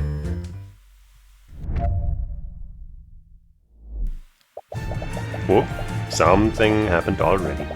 The truth is that Eris rewrote your memories, Tyrion. You were actually knocked out at 1:45 p.m.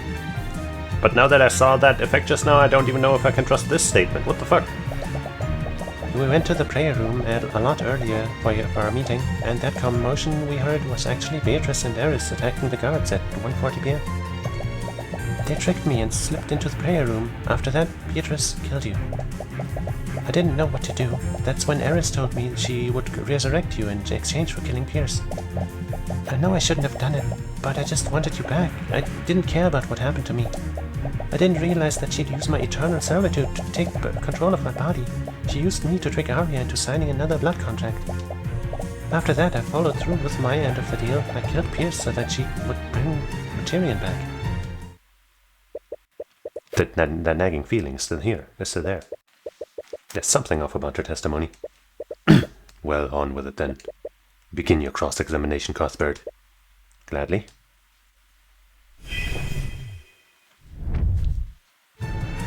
Well, I feel like we have to test this no matter what, because at that effect, but that's probably not the solution. That would be too simple. She rewrote my memories? I didn't realize it until after you woke up and gave your statement to the Inquisition. She must have changed the memories when she resurrected you. Eris has the power to take control of people against their will, and she clearly has the power to bring people back from the dead. But if that's true, you can't even trust your own memories. Yeah, I think can't she only do that to people that she has a contract with, or something? No, I guess she messed with the memories, or rather with the thoughts of all of those people in town that ended up lynching the Eye Taker. Unless we do have something about those contracts.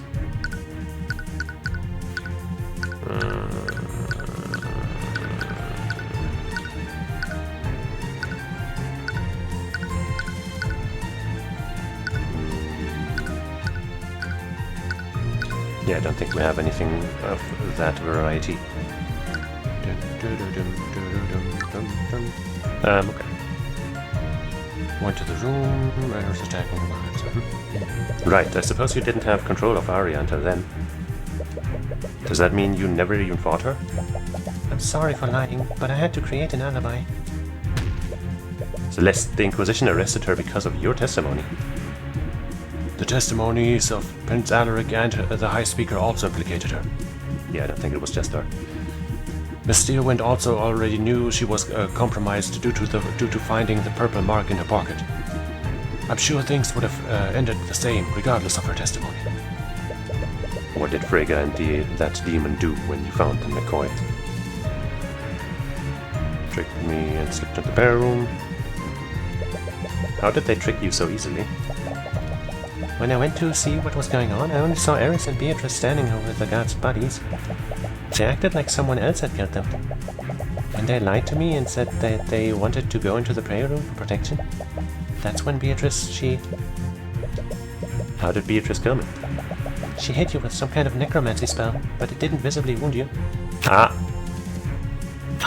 I might have found that loophole. The Beatrice's spell compendium. Feign death. And the contract, do we have that as evidence? Yes. With the, okay, apparent death of Tyrion Cuthbert, okay. Okay. Yeah, our death was only apparent. So, afterwards, Tyrion Cuthbert's subconsciousness will be restored. Consciousness, not some subconsciousness. Does that part hold up when we were only fake death? Fake dead? I guess it remains to be seen. I don't think we can do anything about that right now. When I checked your body, it was already cold. Your heart was stopped. I think you used necrotic blight. So that's why Lord Asclepius said that I had traces of necromancy on me. She must have lied about trying to heal you as well. What did you do after I died? We didn't get a new statement about that, but we could try presenting feign death here, but first let's go through everything else. I'm sure that was her goal from the very beginning. She wanted you to make a deal with her. It was all so she could make me suffer. Tyrion, I'm so... Stop. Just don't. If anyone should be sorry, it's me, right? Because it's my... I mean, it's... You know, not really my fault, but you were tricked into this because of me?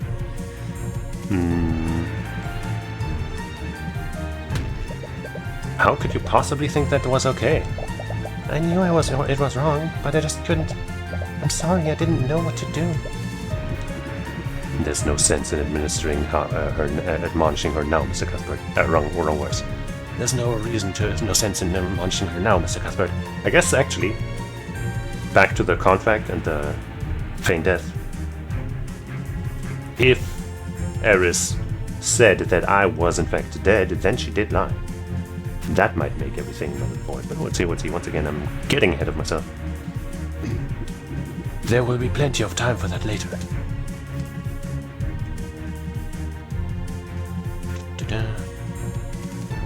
Another blood contract. Right, that part was written in a slightly misleading way.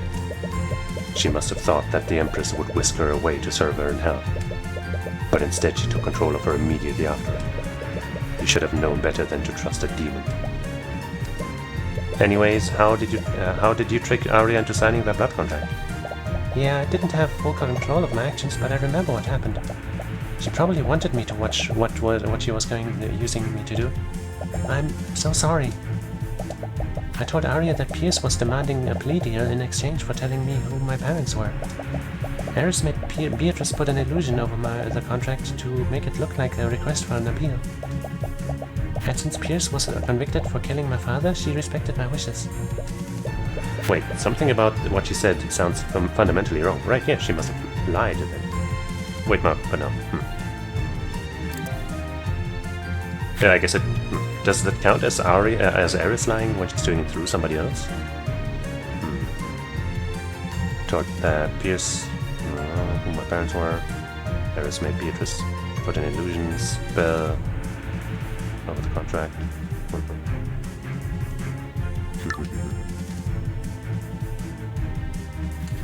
No new statement for that either.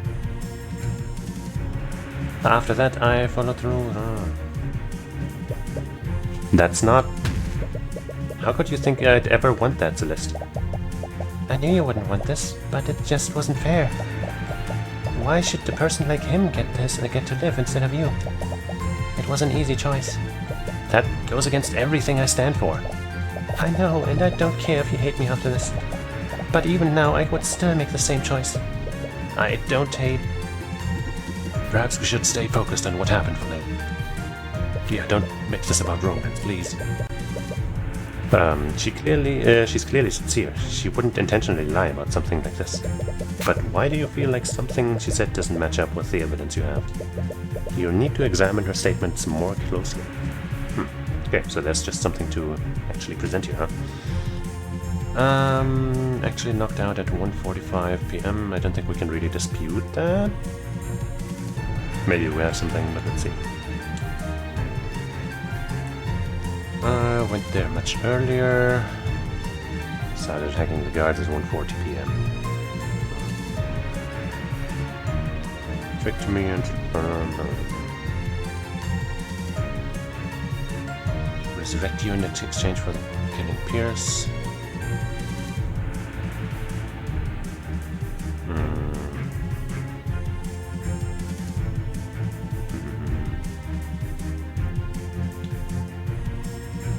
Dean realized of my turns over. She used me to trick Arya. I mean, do we have a thing about demons being unable to lie here?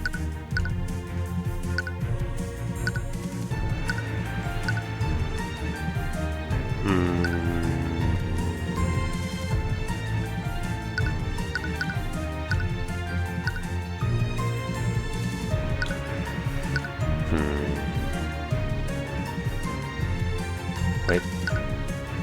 From 1:15 to 1:40 p.m.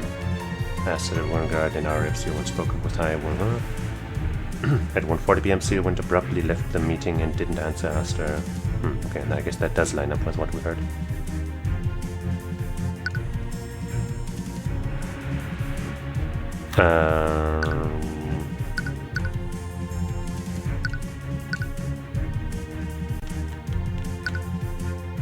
Pendium contract.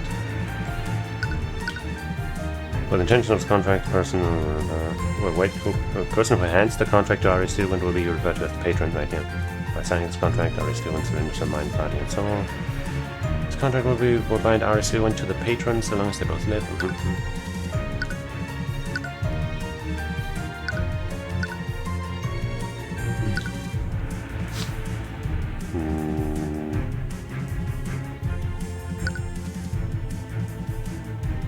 Grants Empress of Tomorrow.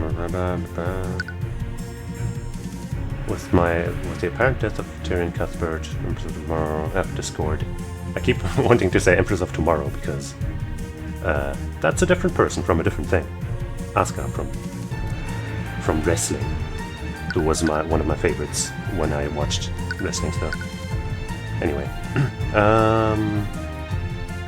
Celeste McCoy, soul shall be eternally bound. As part of the servitude, Celeste McCoy shall engage in actions deemed necessary to secure the compliance and cooperation of Arya Steelwind.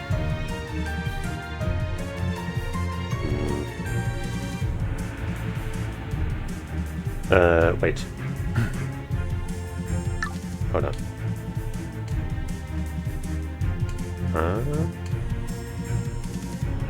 Wait, didn't she say... I guess it's not in here. If it's not in here, then it doesn't make sense. She said that... No, wait. It was Eris, not Arya, standing over those bodies. Wait, 1:45 p.m. Actually, wait. Where was it?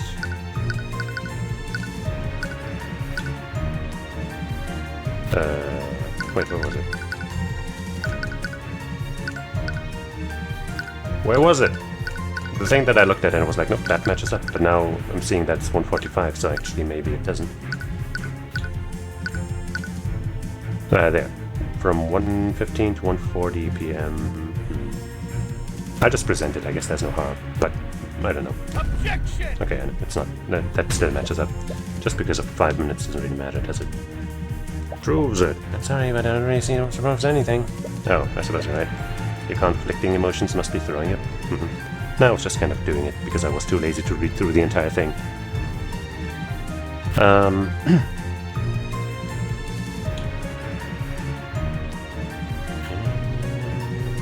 Attacking the guards at 1:40 p.m.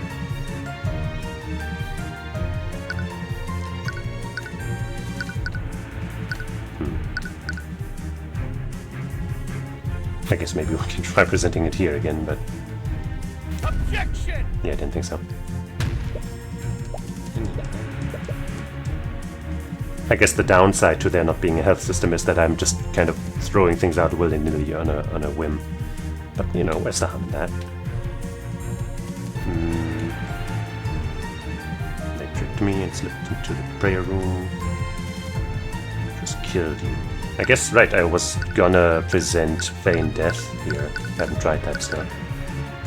Objection! Okay, I guess they don't want to bring that up yet. But it will be relevant, I swear.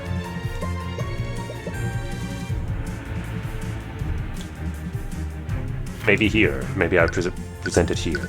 Right, which segment is that again? Eris told me she would resurrect you in exchange for Connecticut. I guess it's just whatever.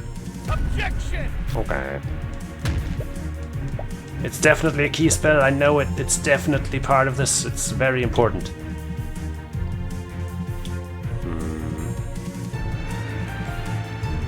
I didn't realize that she'd use my eternal servitude to take control of my body. She used me to trick Arya into signing another blood contract.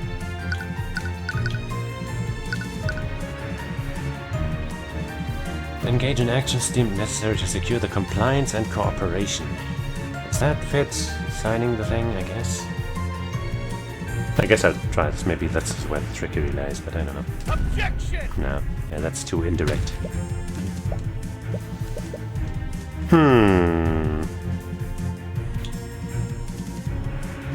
That's my end of the deal. I killed Pierce.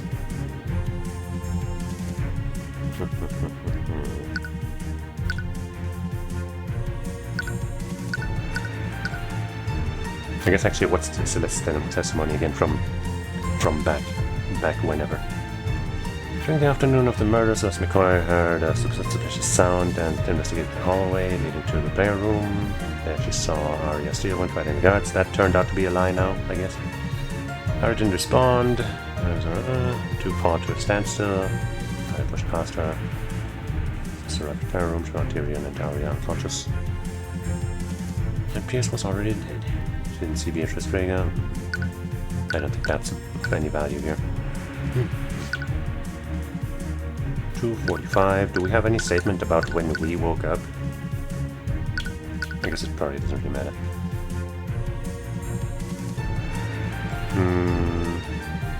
Transmutation magic, conjuration magic was also found throughout the room.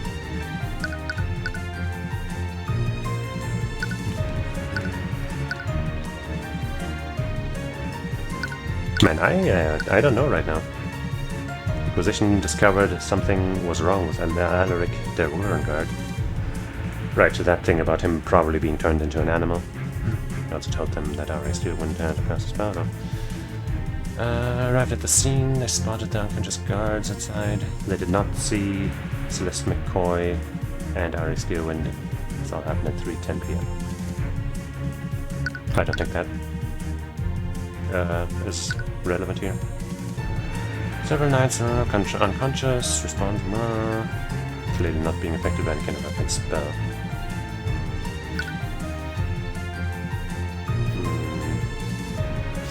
Beatrice's actions. The time of this might not be right anymore. I don't know.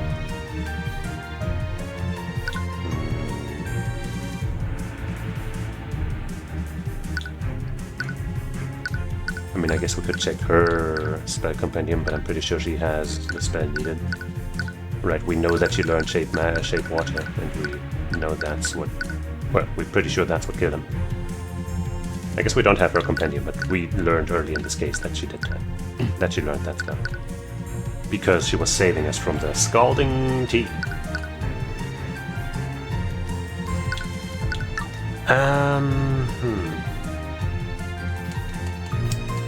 Huh.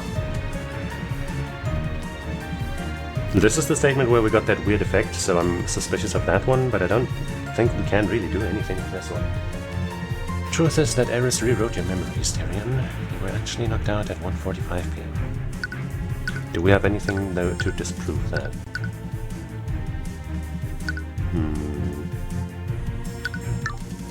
1:45.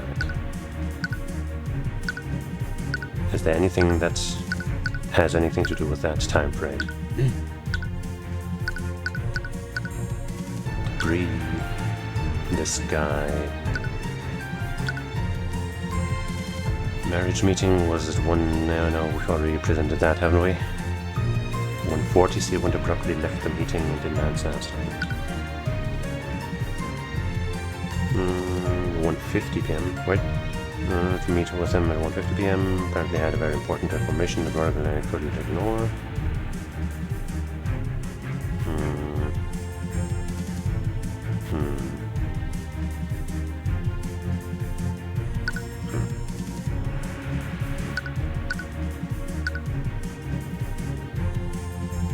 I don't see anything.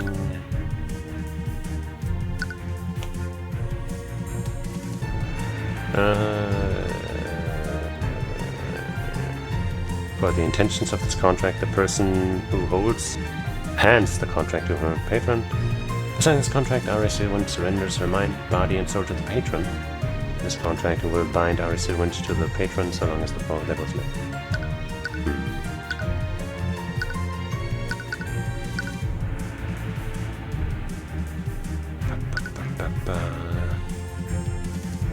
$2:05,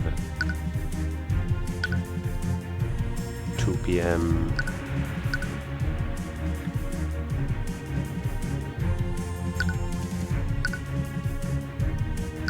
Huh. I am completely unaware of what would help here.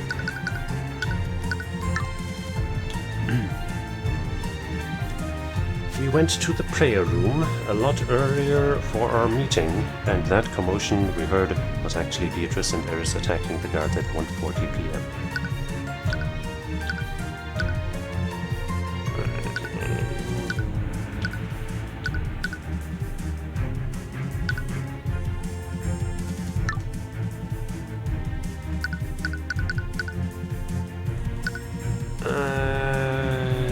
I guess let's read some more info about this, maybe. Transportation ship liquid. Why would the murderer do this?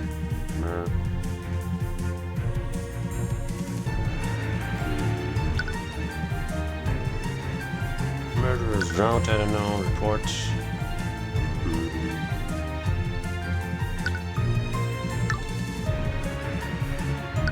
I've already presented the thing. This. I'm pretty sure. I guess I'll try it again. Objection! Yeah.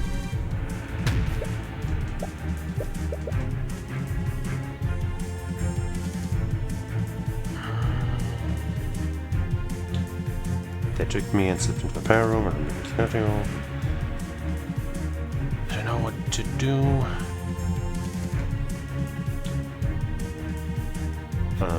That's when Eris told me she would resurrect you in exchange for killing Pierce. And I shouldn't have done it, but I just wanted you back. I didn't care about what happened to me. Didn't realize that she'd use my charm saboteur to take control of my body.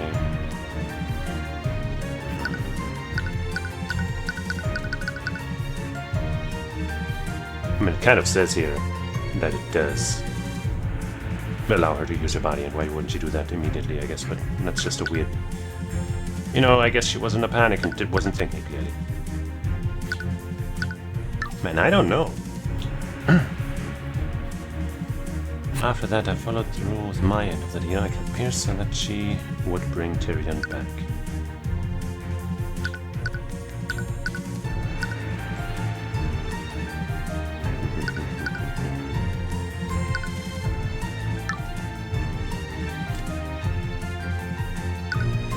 I don't know.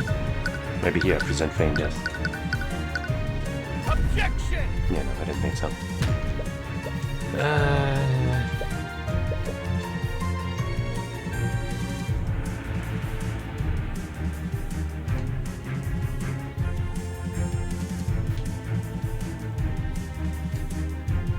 Man, I'm gonna have to take a sip of chocolate milk, I think.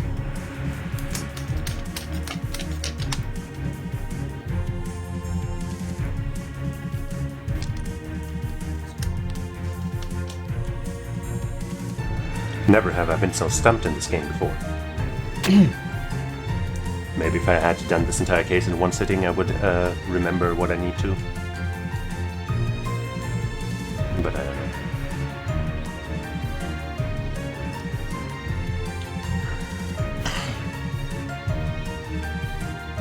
Like, I guess let's try to think about this from a different angle. What are we trying to accomplish here? I don't mean like finding the thing to present something. I mean like, you know, what's the goal essentially after this? We're trying to make it so that Celeste like isn't the patron, or that we can like maybe break the contract or something. So how do we do that? We find something that, you know, contradicts the actions of that the contract enables, basically, or something like that, right?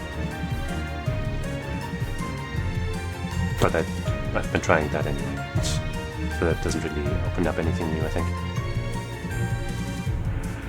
At the end of the day, we're just trying to find contradictions, and I haven't thought of any.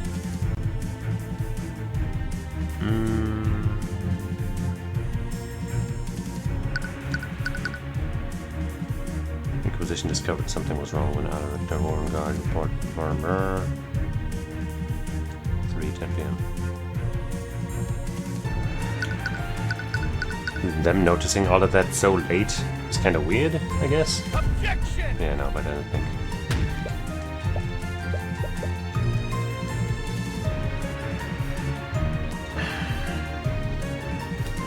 I just press stuff again, I guess. I don't know, man. She rewrote my memories. I've been wrong. Changed my after the power.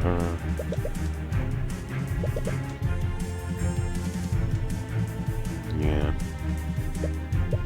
Suppose I didn't have control of Arya until then. Never even bought her. Yeah.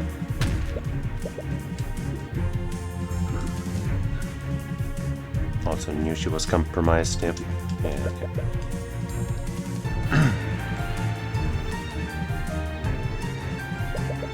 How did that trick you so easily? There is Beatrice, Like someone else had killed them. Went to go to protection. Beatrice. Some kind of necromancy spell. I wish we had that as a statement. That would make things so much easier. When she attacked your body with only cold. Necrotic blight? Yeah, I don't think so.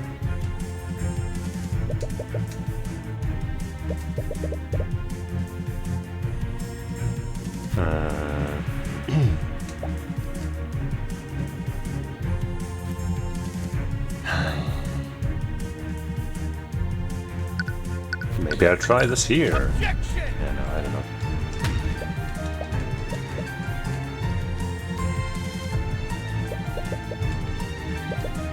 She wanted to make me suffer. Sorry, but don't be.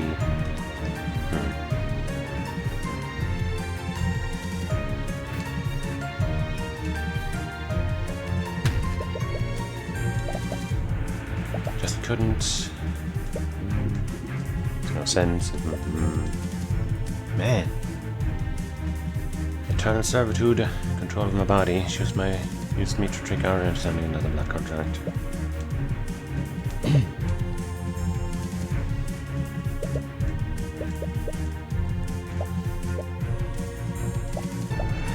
have full control. Probably wanted me.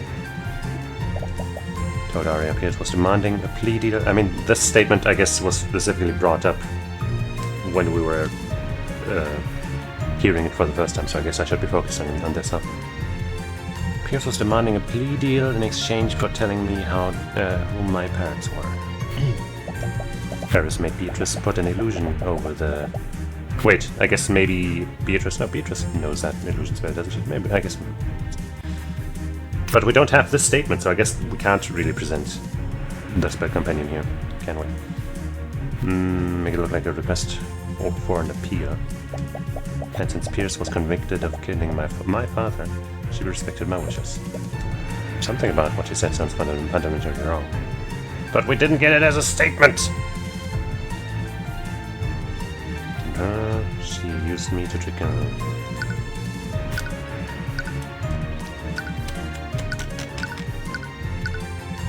I guess let's check. Illusory disguise, she does have that spell, yeah. I mean, let's try to present her a contract, maybe that just doesn't fit. Objection! Yeah, no.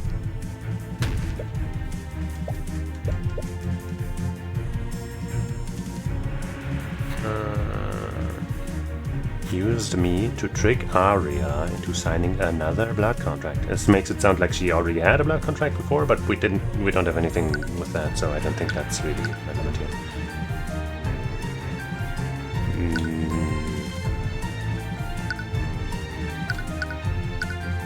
Use of disguise, lasts for 1 hour, no gesture.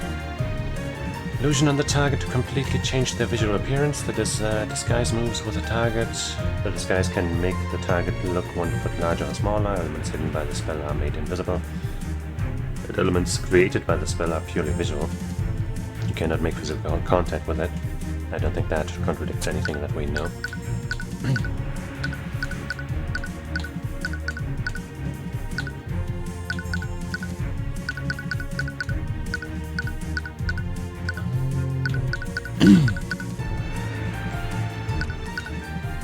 Maybe we know something about Beatrice that contradicts this, even though Beatrice isn't even part of the statement here, so... I think it's really weird that we call out a statement that isn't in the statement that we're trying to call out, you know what I'm saying?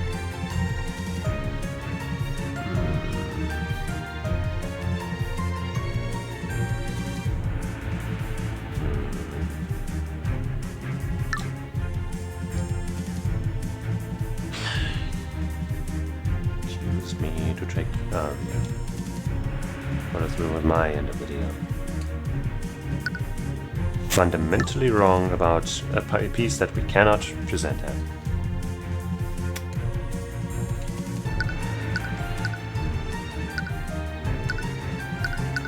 I mean, maybe the fundamentally wrong part is her contract, and I don't know.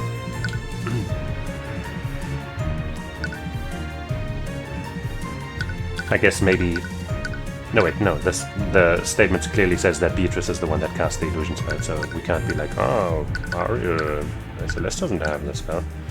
Not that it would matter, really. But it's also not part of the statement. I don't fucking know, man. This is weird.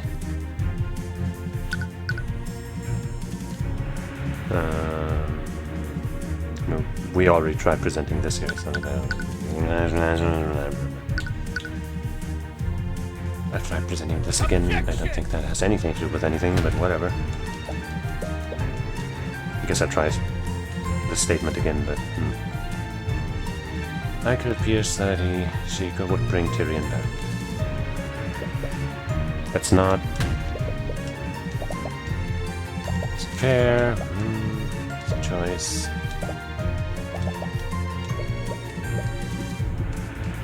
Yeah, nothing out of that one. But why do you feel like there's something she said, something she said doesn't match up with the evidence you have? I have no idea what you're fucking talking about, man. We need to examine her statements more closely. Shit! I have, like, no fucking... Not once during this game have I been this fucking... out of ideas.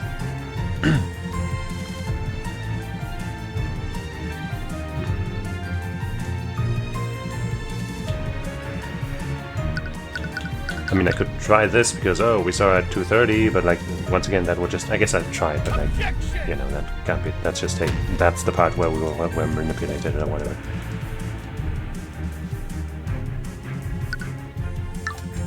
Yeah.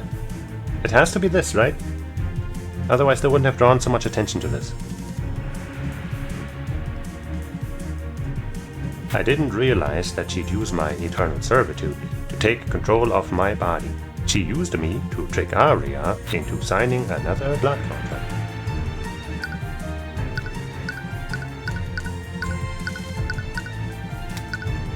No fucking idea, man.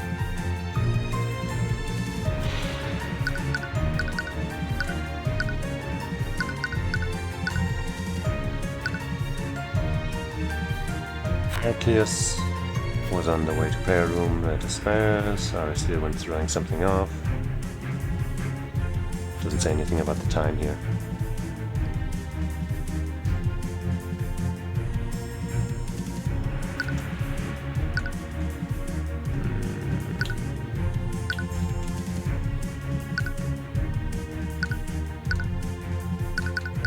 I'll just try presenting whatever, I don't know, man. I don't want to accidentally present the right thing, I guess, so I shouldn't just present shit for no reason.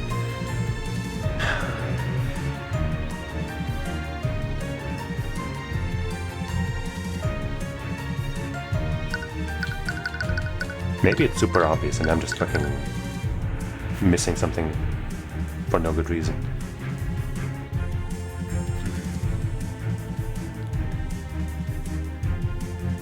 It says require for our own volition and agency shall bring about...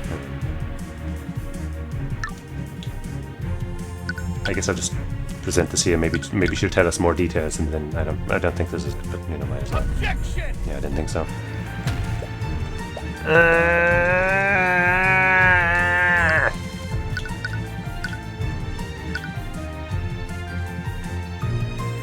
Pastor, want to pay his respects. Trap triggered. Evocation, illusion.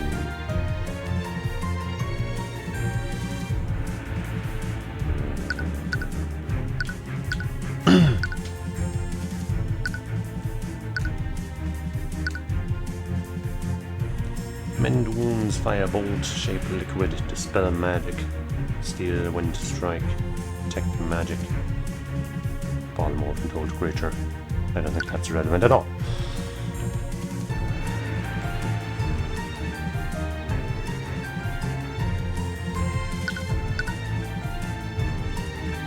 Beatrice, Frigga and Arizona Matter were accounted for in the garden until 2 PM. Oh wait!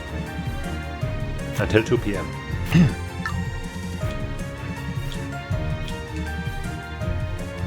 Aha! Well, I guess it was rather obvious, unless this isn't really the right statement, but... Right? This has to be it, right? It's clearly a contradiction. Objection! Aha. Sheesh. Okay. Okay. That wasn't hard, that was just me not reading the correct pieces of evidence.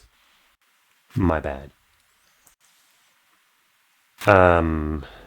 Celeste, according to you, we heard a commotion at 1:40 PM.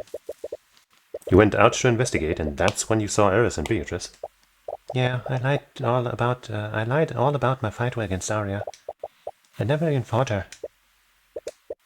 That's true. How do you explain that discrepancy? Maybe it wasn't my memories that were manipulated, but yours. You can't trust your own memories. But Life shouldn't have been affected. The thing is, Celeste, something about your timeline doesn't match up with the evidence. Doesn't match the evidence. Really? But I was pretty sure of the time. We were supposed to be at the meeting at 1:45 PM. Wait, what did you say? Our meeting with Pierce was scheduled for 1:45 PM, right? What's wrong, Mr. Cuthbert? Celeste, there's something fundamentally off about your testimony. What? But I swear I'm not lying. Your timeline of what happened is completely off. A lot of your testimony doesn't match with what we've learned thus far. Firstly, it's about the exact time you saw Eris and Beatrice. According to you, you saw them at 1:40 PM. But Life, Miriam, and Asclepius didn't lose track of them until 2 PM. What? When did they say that? What are you talking about? You were there with me when we spoke to them. I know, I was paying really close attention. I needed to see how close you were to finding me out. So why can't I remember? She can't remember. Cuthbert, judging by what happened to you, Eris Matter clearly doesn't need a contract to affect people's memories. It's possible she changed the memories of Life, Frigga, and her entourage. It's not just that, Lucia. There's something else that Celeste is clearly remembering differently that contradicts a physical piece of evidence. Which physical piece of evidence contradicts Celeste's memories? Oh no. Oh no.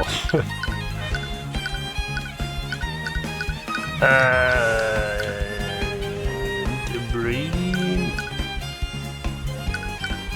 My runestone.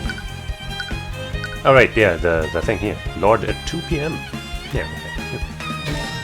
Celeste, this letter from Garrett Pierce told us to meet him in the prayer room at 2 PM. What? Eris may have changed my memories, but changing a physical piece of evidence is a different thing entirely. I wouldn't put it past her, but I guess we don't know that she can do that at this point. But we don't know the full extent of her capabilities. Can we really rule that out?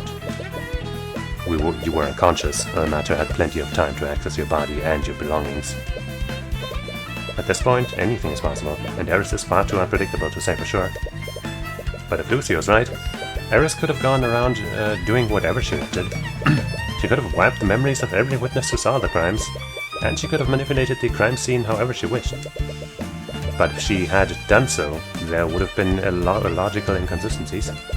Until Celeste was revealed as the patron, every piece of evidence you found or deduced has been logically consistent. The contradictions in what Celeste is saying could be explained by Eris changing several elements of the crime. What explains Celeste's contradicting memories of what happened? But there's a far simpler explanation. Eris Matter changed the memories of Celeste. Celeste, Eris currently has your eternal servitude. If she could manipulate my memories, that's to say that she's not manipulating your memories right now. What's to say? I guess that's possible. But why would she even bother doing that? She wouldn't need to do that unless she still has something to hide. Are you serious? What more is there for her to hide? For her to hide? Whatever it is, it was important enough to make drastic changes to Celeste's memories. Yeah. Because Celeste didn't actually give in to her demands because she's too strong. So she fucked with her memories to make her think that she did. And thus we can catch her, because she must have lied and fucked around with the contract. Wait, if that's true, that means Celeste's true memories will tell us exactly what we need to do to know. How do we get those? Can we do that with celestial magic? But even if you're right, I can't remember what really happened. She has full control of her mind. That doesn't matter. It's just like every cross-examination we've ever done. If you keep testifying, she'll keep changing her memories to tell more lies.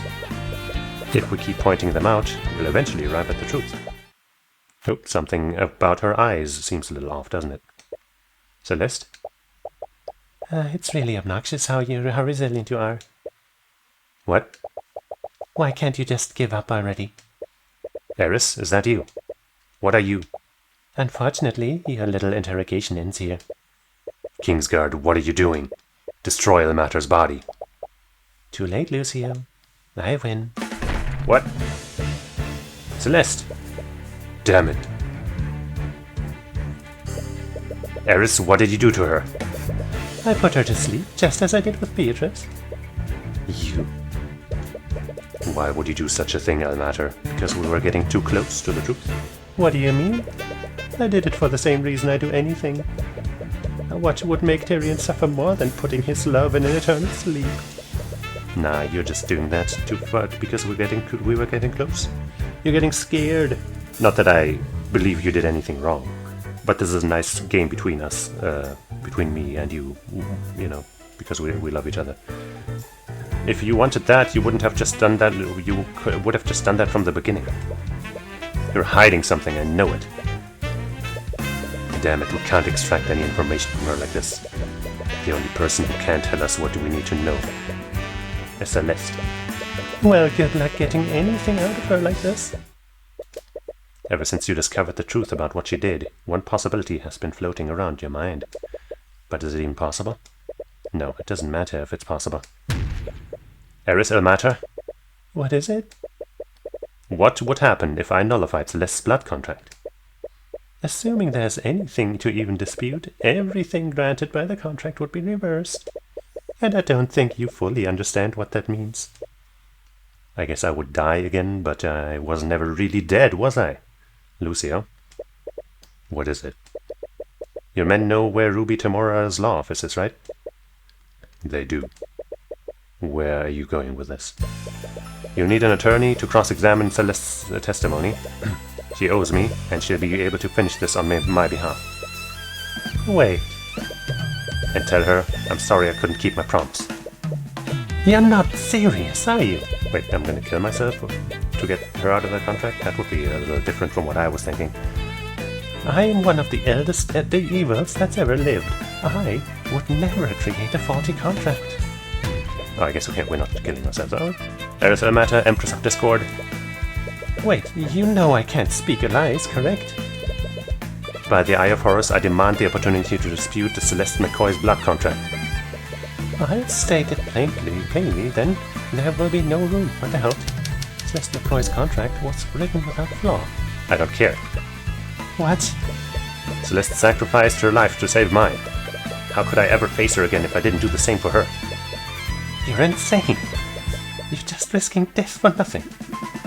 Why are you so nervous? Maybe this is pointless, but I will never stop fighting for her. Stop this. Now are you going to show your demonic form? I hope it's still sexy. What? I can't help myself. I'm only human after all. Once you pass this point, you will not be able to save your game for a while.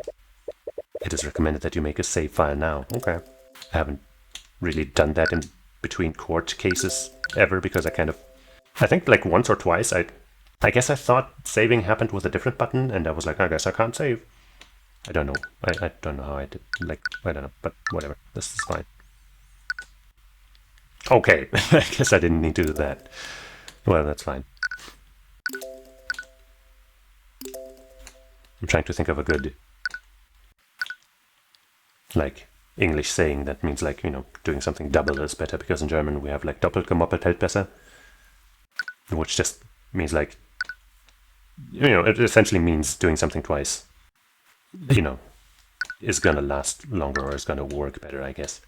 But there's no direct translation, I think. That's probably a saying that I'm just missing in English.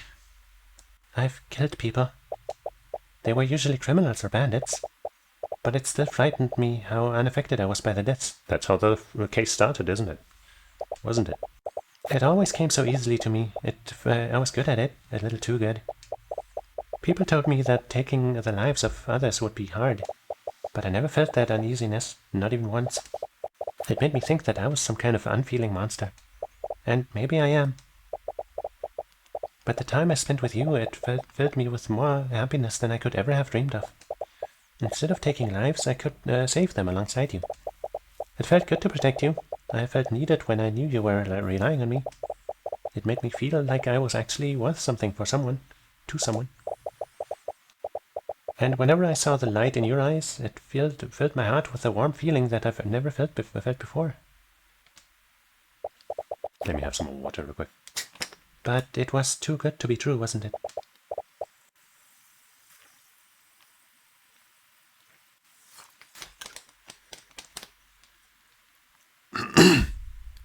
In the end, I failed you. I couldn't protect you, just like I couldn't protect my father. I don't understand. What did you ever see in someone like me? I really don't understand. Why would you go this far for me? It's good to see you too. What was that for? You know what it's for, you jerk. I literally had to sign my soul away to hell to keep you alive. And you just threw your life away. What else was I supposed to do? Should I have said, let Lucio kill you? Yes, that's exactly what you should have done. It's a lot better than gambling away your life. I was never going to go along with that. Do you even know me? Oh my god, this is why I couldn't tell you the truth. Because I knew you would do something stupid like this. You know I always get to the truth in the end. All you did was make that process extremely frustrating. I could have gotten away with it. You can't even beat me at chess. How are you going to hide a murder from me? Oh, you... Tyrion, I killed Pierce. I know. At first I tried to justify it by saying he would die in 1 month anyways. What's his life when compared to yours, right? But when I looked at him just lying there unconscious, I just got so angry. So I woke him up. What?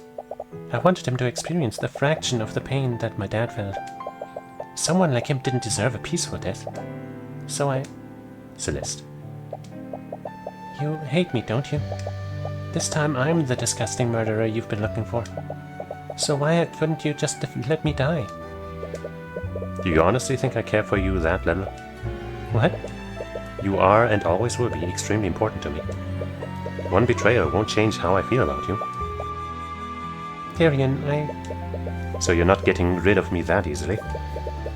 I'll always be there when you need me. And no matter where you go, we are going there together. Well, I think we might be heading to a pretty bad place. Well, I'm not one to celebrate a victory prematurely. But if you're already admitting defeat, I won't look a gift horse in the mouth. Eris, I can't believe you brought me here. I will never hear the end of this from my father. Where are we? The courtroom of the gods, the place where the truth and reality are determined. Where truth and reality, not the truth. The court of Azathoth. I'll give you one last chance, Tyrion. You made a rash decision, but I can still send you back. Even now, she's still trying to dissuade you. Why is she so intent on making you give up? Because she knows we're getting there. You're nervous, aren't you? Is that so? There's a reason why you didn't want me to bring you here. And I'm going to find out what. Your persistence was endearing at first, but now it's honestly really annoying. I suppose we'll have to do this the hard way then. Don't say I didn't warn you. Argument. I guess this is where you can't save? Yeah, here I can't save. Maybe this is where I was trying to save during the court cases and that's why it didn't work. And so I just assumed you couldn't save during court cases at all. Anyway, You should have taken my offer when you had the chance. The only way to nullify my contract is to unequivocally prove that its conditions weren't fulfilled. My contract was written without flaw. So says the word of Asmodeus. Asmodeus? By his word, demons are incapable of speaking lies. You're out of your element, Tyrion. This is my domain. Your contract may be without flaw, but that doesn't mean we can't negotiate its terms. It doesn't matter if your contract is perfect, I am not leaving here until you relinquish the soul. I don't think that's gonna work. If disputing a blood contract was truly impossible, there wouldn't be no end of this court, no need for this court to exist. Demons are powerful, but they aren't omniscient. Probably this. If disputing the wrong, they can't possibly be aware of contradicting circumstances that may be created when they make a contract. You're hiding something that you desperately need to keep hidden. You even went as far as to knock out Celeste before we could get that information from her. Oh, really now? You tried to confound the investigation by manipulating Celeste's memories. But the contradiction in her testimony proves one thing. She didn't see you and Beatrice enter the prayer room until 2 p.m. at the earliest. Your so-called contradiction is based on the testimony of Laufey Frege. How are you so sure that her testimony is reliable? It's supported by the testimonies of Miriam and Lord Asclepius. They were all together at the time. The testimony is sound. Oh, really? It looks you've made a contradiction. What? Laufey Frege, Miriam Frege, and Lazarick Asclepius encountered an illusion. And that illusion makes their testimonies unreliable. So says the word of Asmodeus. Do you have to put that at the end of all the sentences now? What? An illusion? What kind of illusion? Who knows? My statement still stands. You can't just expect us to accept your claims without any evidence. I can't speak lies, Tyrion. Every statement that comes out of my mouth has to be true. I don't need any proof. In this court, the only thing that matters is what is true and what is false. And the word of Asmodeus says that Laufey's testimony is unreliable. Damn it. She can just say whatever she wants without having to prove or provide any context, as long as it's the truth. But she only said that Laufey was tricked. She didn't specify an exact time. What else proves Beatrice didn't disappear until 2 p.m.? Is there something else that proves Laufey didn't begin her search until 2 p.m.? Laufey didn't begin her search.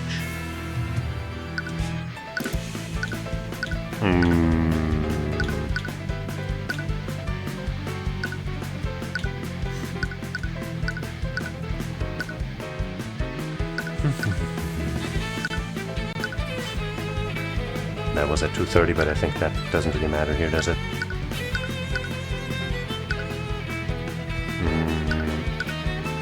We don't have a time frame for this, sadly. Marriage meeting.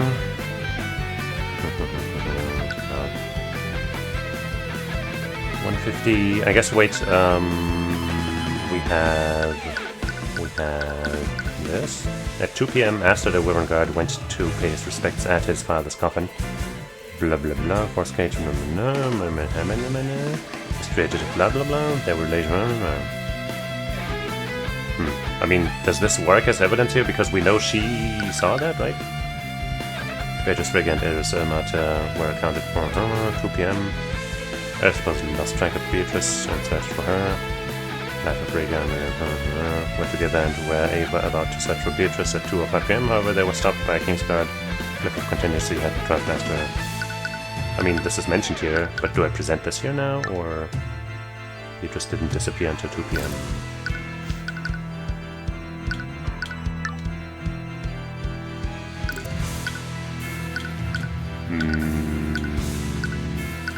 It's kind of weird how the statement was a little different, because that one was about her, about Lafayette, not about Beatrice.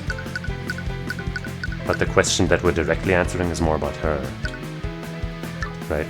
Beatrice didn't disappear until 2 p.m.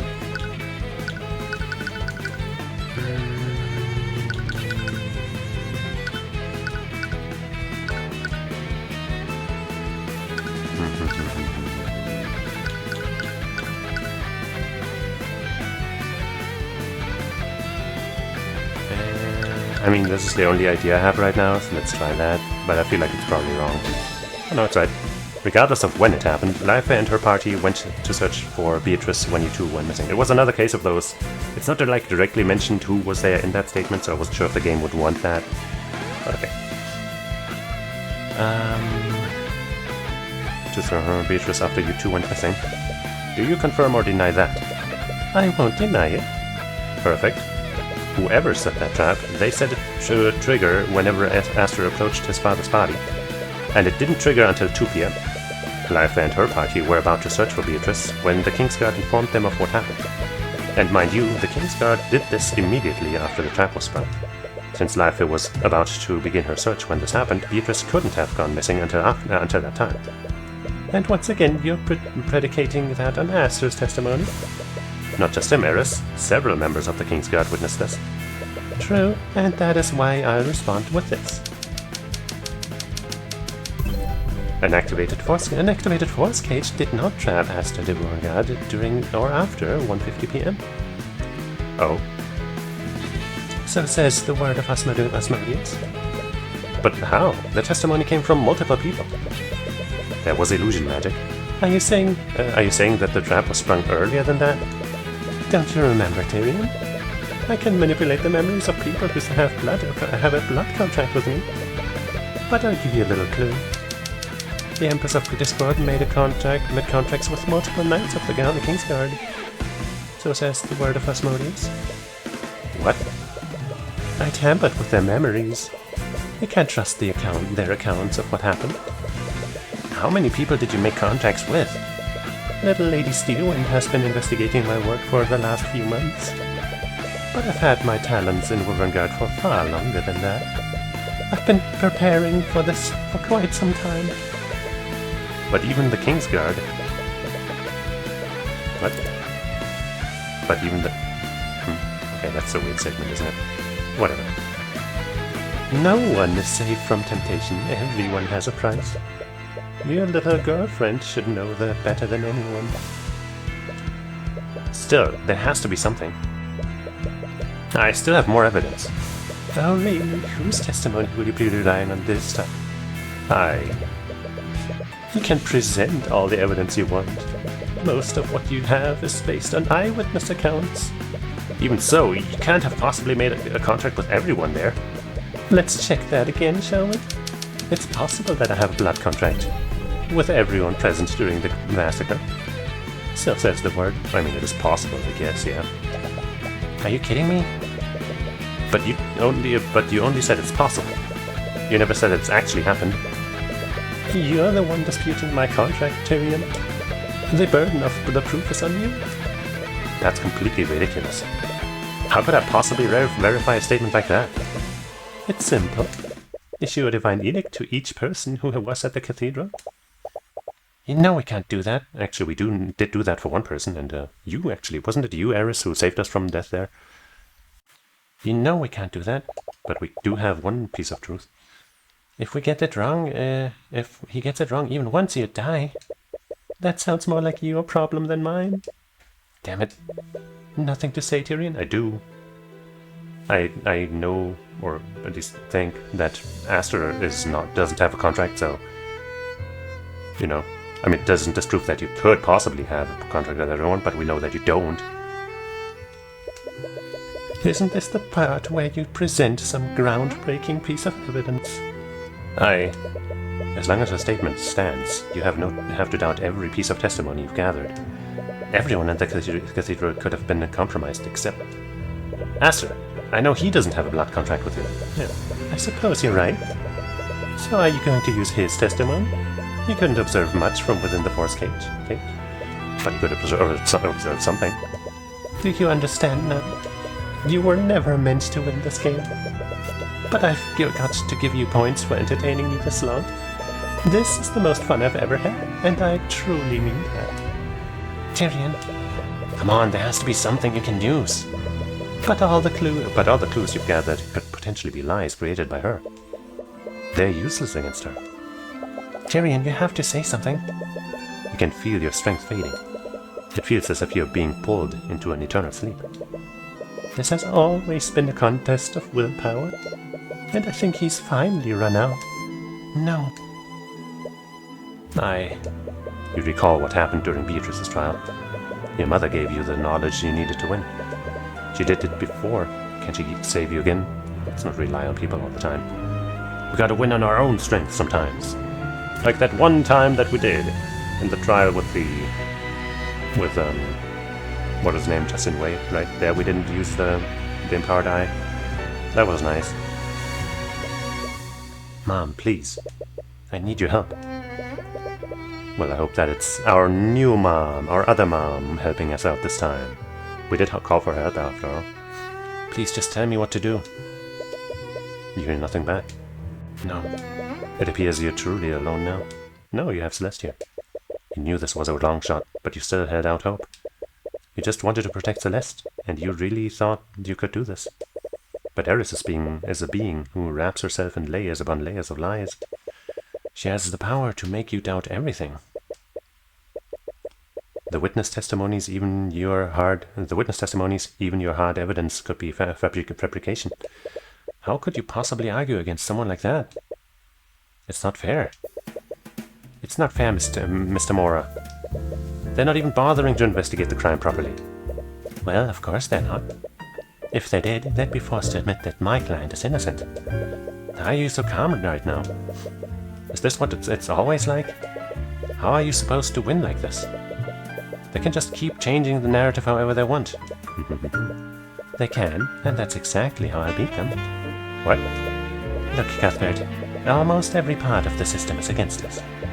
But there's one advantage we have over the prosecution, and that's pure and objective logic. Logic? Tyrion, the prosecutor does all sorts of things to validate their case. They present evidence, they call witnesses, and they use those things to create conclusions. They create a box that throws a bunch of facts into it, They tell the court that everything within that box is the truth. And conversely, what makes everything outside of it a lie? But how does that help us? You point out a contradiction in their case. That makes them throw more and more facts into the box to keep their case consistent. But if even one fact in the box is false, the entire thing falls apart. But surely they realize what you're doing. What if they play dumb and refuse to add anything to this box? Well, you can force them to. What? You can present your own truth. And you force the prosecution to either accept or deny them. By doing that, you can control what goes into the box. This all sounds so complicated. I don't know if I'll ever get the hang of it. Well, it's time to get the hang now. I guess we were 15 at the time. Don't worry, you've always been a sharp kid. I know you'll do great things. So don't give up. I can't present my own truths. Eris's case hinges on when Beatrice disappeared. And she changed Celeste's memories to make her think everything happened earlier. Which can only mean Beatrice Frigga did not go missing before 2 p.m. What was that? I said, This is far from over. we got wings now. Beatrice Frigga did not go missing before 2 p.m. So says the word of Horus. What the hell? You feel yourself filled with the radiant power of the Eye of Horus. With its power fully unleashed, you feel the divine energy of the upper planes coursing through you. I was kind of hoping we would do this without superpowers, but hey, whatever. Tyrion, you have wings. Wait, really? You frantically turn around, only catching glimpses of the spectral wings on your back. Yeah, that's not turning around. Whatever, man. You spin around for a while until you realize that your feet aren't even touching the ground anymore. Oh. You? What did you just do? I became a celestial, which means No. I also can't tell lies. In any other situation, that would be the handicap. But here, that finally puts me on equal footing with you. That's kind of weird. Why won't you just die already? You tried everything you could to break me. You drove a wedge between me and Ruby. You even manipulated Celeste into betraying me. But I'm still standing, Eris. I think you might be a little out of your depth right now.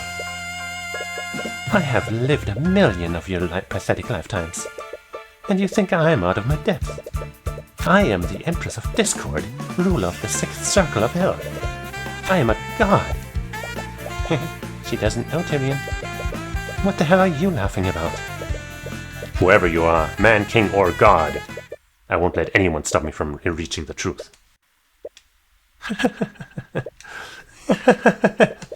Since you've so graciously bared your soul to me, I guess I should do the same. I wanted to break your spirit in this form, all so I could keep things fair and interesting. But you know what? Right now, I just want to see you die. What happened? Celeste? I'm here. I can't wait to hear you both apart, to tear you both apart.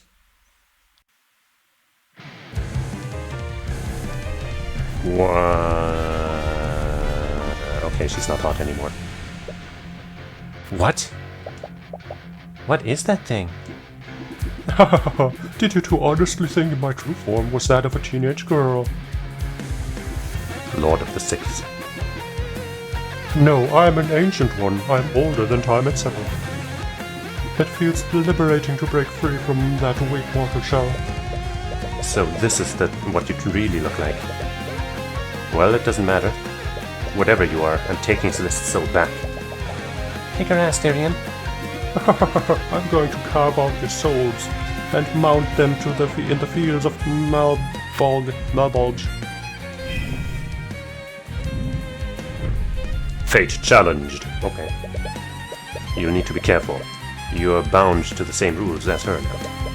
You can't tell lies in this form, even accidentally. Why don't we pick up where we left off? I've established that Beatrice didn't go missing until 2 p.m. I wonder, why would you go to so much trouble to make me doubt that? When she gave her testimony, Celeste said that Eris and Beatrice entered their prayer room at 1:40 p.m. But from the axiom you declared, you know Beatrice didn't disappear until 2 p.m. Why did Eris change Celeste's memories? Eris clearly changed Celeste's memories, but for what purpose? Eris needed is forced. Arya wanted. Eris needed.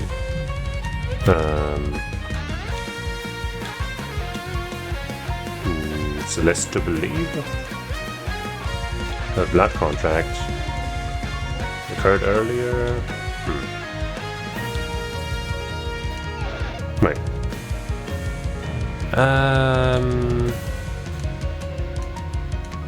the events occurred earlier. That, I mean, that's just kind of what happened. I mean, like, you know, that's what she did, but I guess that could be what she wanted. Or we're kind of simple though. Quickly and efficiently, was a normal document. Did that actually happened? No. I guess this? I don't know. Okay. I believe you needed Celeste to think that the events happened much earlier. That's like one of those, like, this is, like, you know, we are, like, whatever. Staying quiet, that won't work this time. Says McCoy, remembered the attack occurring much earlier than it actually did. So says the word of Horus. Nothing to say? You couldn't stay quiet, you can't stay quiet forever. I didn't need her to think that specifically. I simply wanted to confound your ability to deduce what actually happened. And is that not what happened? That may be, but I think you had a specific reason to move her timeline back. An event occurred that required Eris to change Celeste's memories. An event occurred that required Eris to change Celeste's memories. So says the Eye of Horus.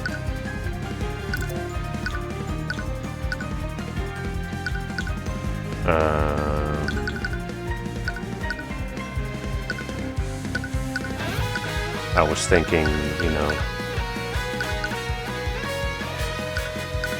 Celeste not killing the guy, but I don't have any evidence for that. An event occurred that required Eris to change Celeste's memories.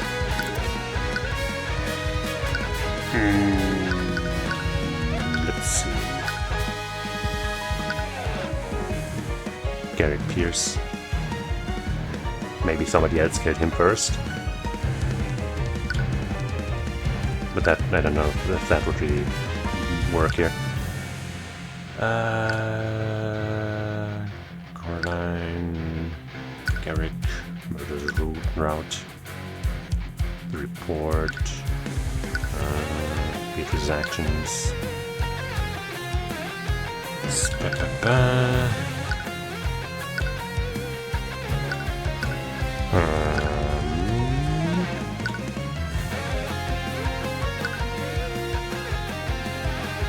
No memories. The companion contract, murder Ponsactus, Force Cage.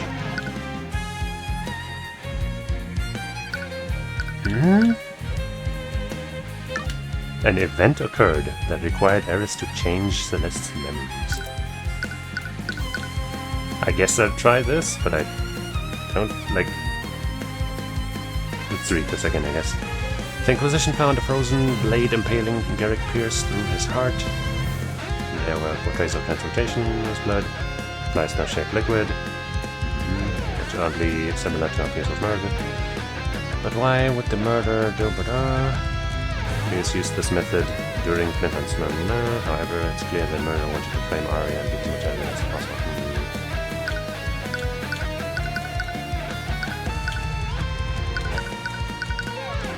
245, that doesn't really help with anything. Alaric was, you know, that happened, but I don't think that has anything to do with that.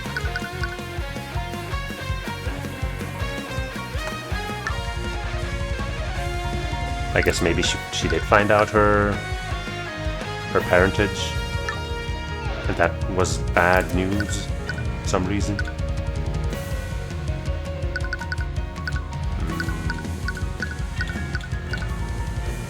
But that's a guess, you know.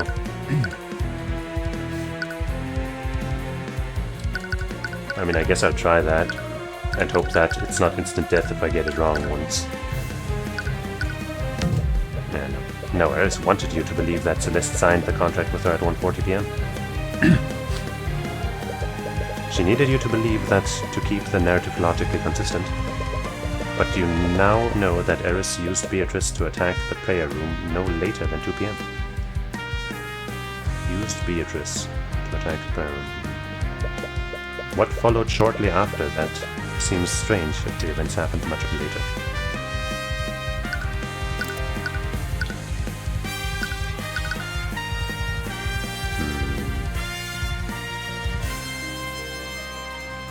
I mean, I guess the time frame for this is pretty short. Okay. It was the death of Lloyd von Sanctus. You needed Celeste to think that she signed the contract much earlier than 2 p.m. That's because Lloyd von Sanctus' death occurred at 2:05 p.m. Which would imply that you killed me, convinced Celeste to sign a contract, and made Celeste trick Arya into signing another contract. All in the span of 5 minutes. Yeah, I guess that's pretty short. If that's true, could it be possible that Celeste isn't the patron? What? It's the only logical conclusion. The timeline is far too short.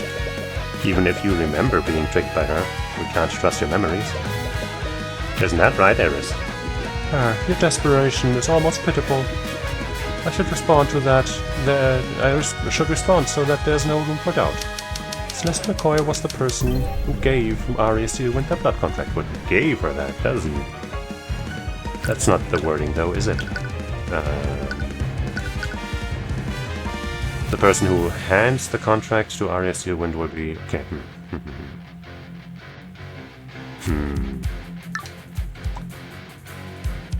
So that's the word of Asmodeus.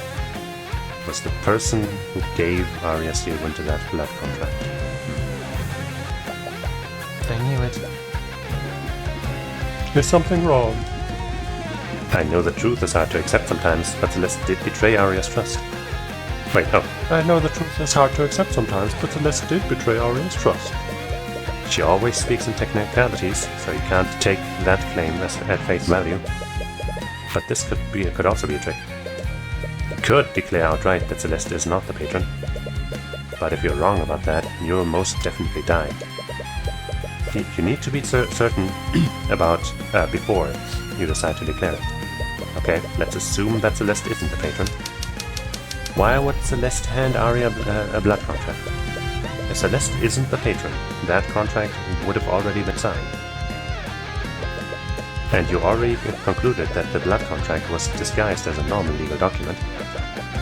You recalled something happening, but it's still muddled. What is it? Let's see the options here, after I drink some of my talking milk.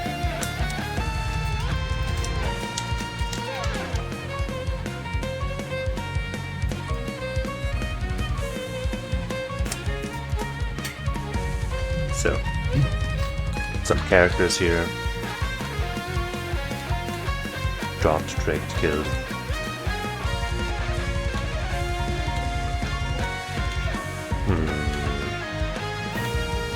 Gary Arya, the contract, evidence. Into signing the contract from Tyrion, using a spell. In front of Celeste. Into signing the contract from Tyrion.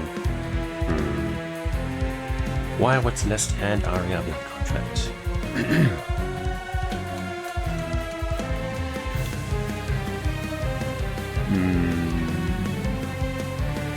I mean, it can't be that Celeste tricked Arya into signing the contract, because that would just make her the patron, right? Empress.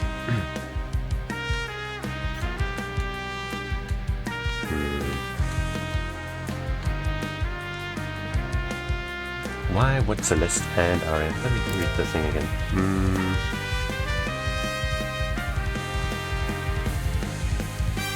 Let's assume that Celeste isn't the patron. If Celeste isn't the patron, that contract would have already been signed. And you already concluded that the blood contract was disguised as a normal legal document, huh? You recall something happening. Do I?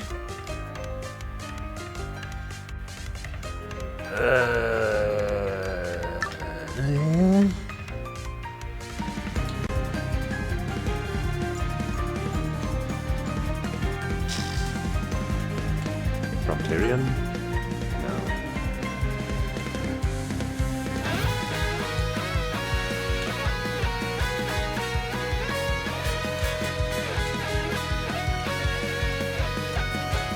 Eris.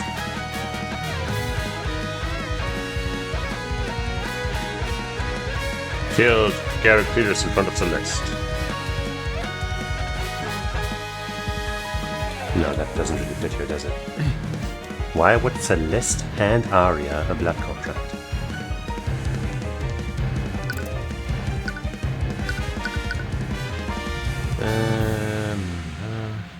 Arya still wants to remind body, so the patron.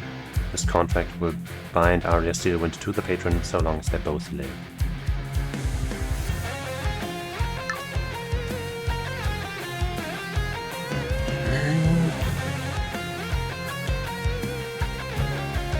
Celeste.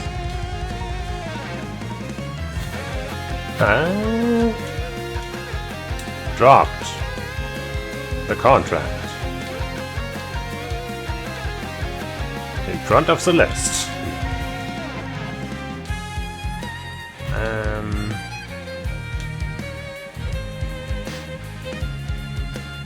I don't know, man. Why would Celeste hand Arya a blood contract? Like,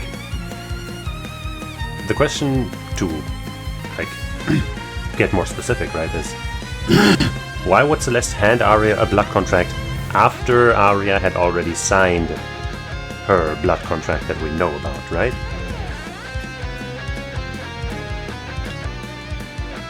So I don't fucking know, man. None of these really help.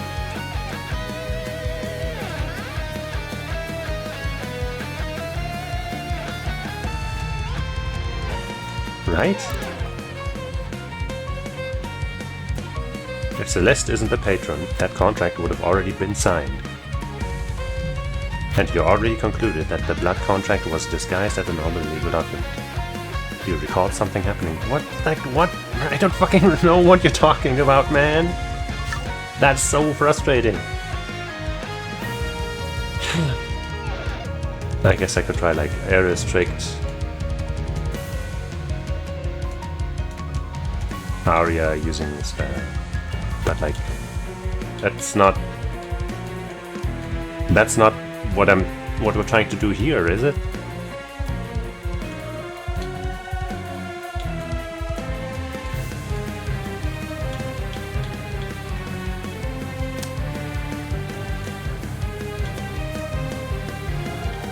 I mean, I guess I'll try this because it's the only thing that makes any...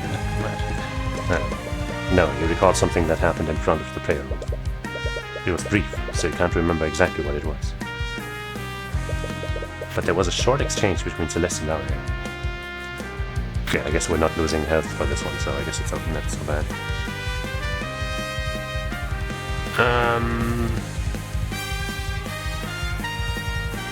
I think, was that when Celeste saw the document that Arya had?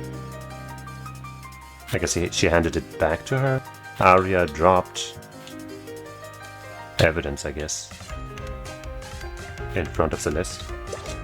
No? Maybe not evidence. Right, I guess maybe that was the contract. As she awkwardly skitters away, you see something fall out of her pocket. Okay, well, yeah, I really did not remember that until it was brought up a little more specifically. No, Arya, you dropped your runestone. As Celeste picks up the runestone, she accidentally activates it. An image of a piece of evidence appears for a brief moment. See, so evidence wouldn't have been wrong either, come on. But Arya quickly hides it. But not before Celeste sneaks a peek at it. Oh, I see. Celeste, don't just invade her privacy like that. Don't be like that, I'm really happy for you. She definitely handed that contract to her after it was signed. But that doesn't necessarily mean she's not the patron either. Is something wrong? You look conflicted.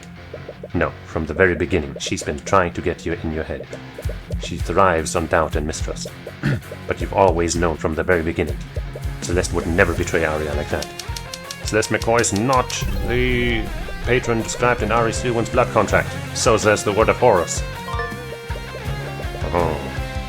The blood contract seems strange, unlike Beatrice's contract. There's only one. But the intentions of this contract, I don't think anything changed here. Signed with Arya's signature, Celeste McCoy saw Arya drop this contract before she entered the patron prayer room with Tyrion. Due to the Empress of Discord changing her memories, she can't remember what was written on that contract. Even now you trust her that much. Wait, but that means... You didn't betray Arya, Celeste. She only manipulated your memories after the fact. She wanted to make you think that you did. So it's not my fault.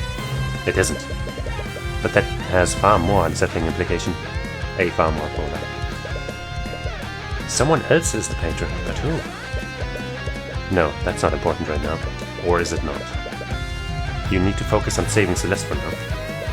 Celeste wasn't the one who secured Arya's compliance and cooperation. Doesn't that make your contract flawed? Please, I thought you were an attorney. The contract states that Celeste would engage in actions deemed necessary to secure the compliance and cooperation of Arya Steelwind. No further actions were necessary. She was already under my influence by them. But that means none of this is her fault. Oh, I wouldn't go that far. Neither Arya Steelwind nor Beatrice Frege was directly responsible for the death of Gary Pierce. So says the word of Asmodeus. So with that you're trying to imply that it must have been Celeste. Right, there's still the death of Pierce. It doesn't matter who's responsible for the massacre as a whole. All that matters is the validity of my contract. You act like you're in control of the situation. But you've been nervous ever since I began disputing your contract. You're hiding something, aren't you? Who can say for sure? The second paragraph is vague, but what about the first and third paragraphs? Something is off here. Wait, is it possible that I didn't die? Are you still in denial? I thought you were ready to die to save your beloved Celeste. Answer the question, Eris. We can't trust Celeste's memories. That memory where she confirmed my death could all be a fabrication. No, that's not it. If you're still holding on to the hope that you'll survive this, let me state it plainly for you. Celeste McCoy did in fact observe that Tyrion Cuthbert was dead. I did not alter that memory. So, but that doesn't matter, dog. So says the word of Asmodeus. I'm sorry, Tyrion.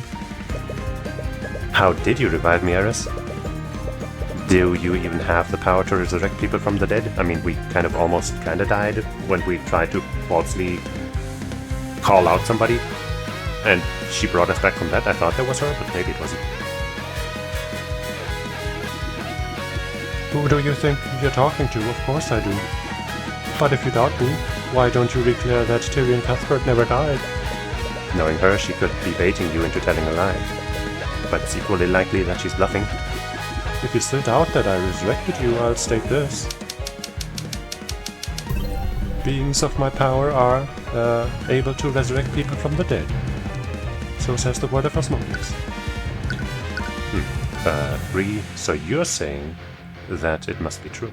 But if you're saying that it must be true, okay. You're clearly not acting in good faith. How can I trust what you're saying? Interpret. Why would you need to specify that beings of your power can do that? Is it possible that it's not a simple or easy feat to accomplish? I guess this. Yeah. Why would you need to specify that beings of your power can do that? Is it possible that it's not normal? For example, would Marinath be able to resurrect a person from the dead using a contract? Let me save you some trouble. I'll say it for you.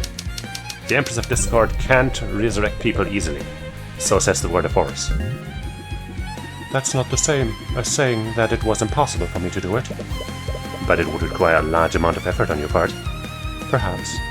But recall my previous declaration, Celeste was there, and by all accounts she concluded you were dead.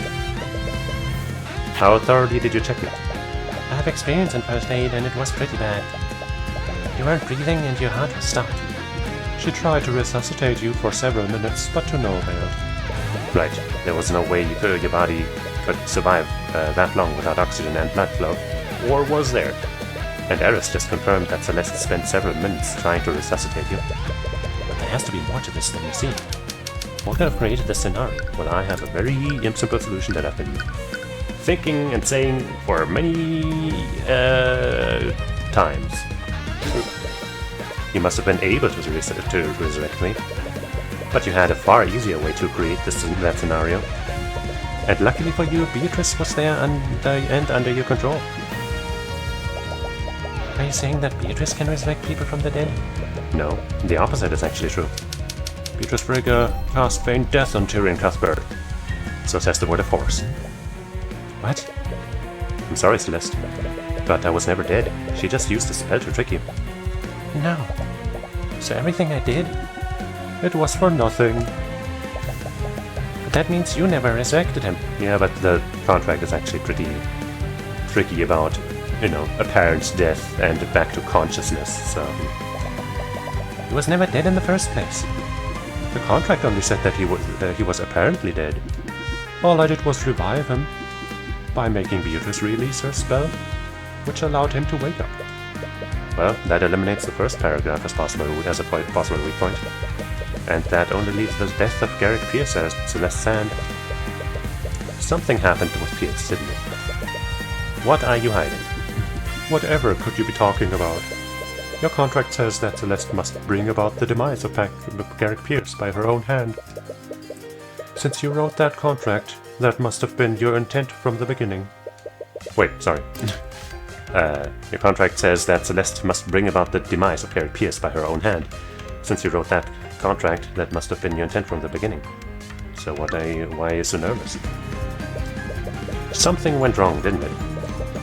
If you want to stay quiet, I'll just... All of this could be an elaborate trick to bait you into making a false statement. You need to be careful. You need to find out exactly what went wrong. Is it possible that Celeste didn't kill Garrick Pierce? Are you serious? He's the man who killed her adopted father, and he was slated to be executed next month. She didn't have a rational reason not to trade his life for yours. Yeah, as bad as it sounds, that wouldn't be a hard choice for me. There isn't a single reason why I wouldn't make a deal like that. Except because you know that I wouldn't like it, and because you are a decent person and all that. She may have wanted to, but something else might have happened. Perhaps Beatrice or Arya misinterpreted one of your commands and killed him against your wishes. You're making this so tedious. Neither the Empress of Discord, Arya Steelwind, nor Beatrice Frigga killed Garrick Pierce. So says the word of Asmodeus. Well, what if you forced Celeste to kill him? She signed the contract already, so you had control of her. That contract states that she needed to kill Pierce of her own volition and agency. Do you honestly think I would make a foolish mistake like that? Celeste McCoy had complete control of her actions when Pierce died. Well, so says the word of Asmodeus. What if someone else killed Garrick Pierce on accident? Maybe a member of the Kingsguard who survived and entered the prayer room? Try again, Tyrion. Garrick Pierce's death was not an accident. It was intentional and committed with malice. And while I'm at it, the Empress of Discord... The Empress of Discord, Celeste McCoy, Tyrion Cuthbert, Beatrice Frigga, and Arya Steelwind were the only people in the prayer room with Garrick Pierce when he died. So says the word of Asmodeus. What was that statement before that again? Garrick Pierce's death was not an accident, it was intentional and committed with malice. Celeste McCoy, whatever. Neither the Empress of Discord, Arya Steelwind, nor Beatrice Frigga killed Garrick. So that leaves me, I guess. Or suicide? Empress of Discord, Celeste McCoy, Tyrion, Beatrice, and Arya.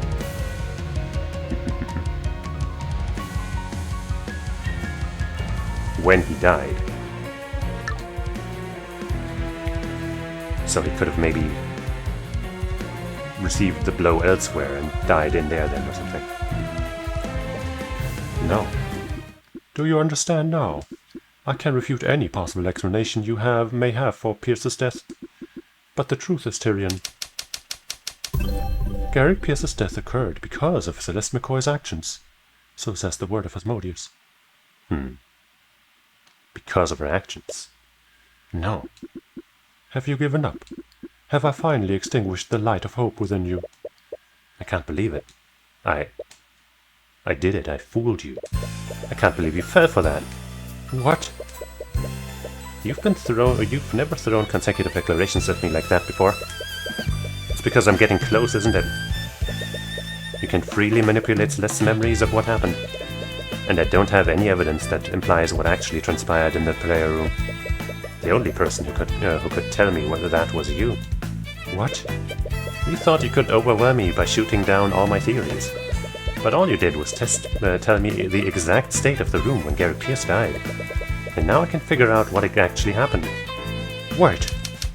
Who killed Garrett Pierce?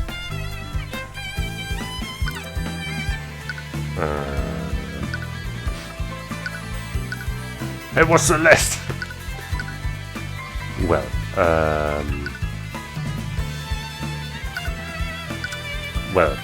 I guess I gotta check. Wait, first let's check his autopsy again. Died at whatever in the prayer room. Cause of death was blood loss.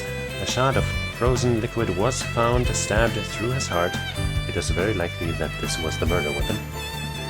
The wound also shows heavy traces of transmutation magic, and traces of conjuration magic were found throughout the room. Well, that might have been the sleep spell, right? Sleep, sleep, sleep, sleep, sleep, sleep, sleep, sleep, sleep, sleep, sleep, sleep, sleep, sleep, sleep, sleep, sleep, sleep, sleep. Conjuration, yep.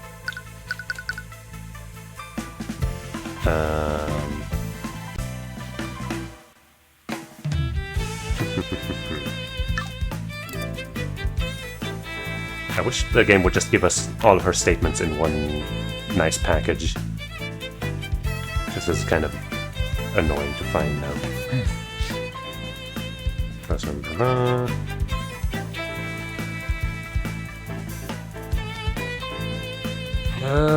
Gary Pierce's death occurred because of Celeste McCoy's actions. The Empress of Discord, Celeste McCoy, Tyrion Cuthbert, Beatrice Frigga, and R.S. Eowyn were the only people in the prayer room with Garrett Pierce when he died. Garrett Pierce's death was not an accident, it was intentionally committed with malice. Neither the Empress of Discord, R.S. Eowyn, nor Beatrice Frigga killed Garrett Pierce.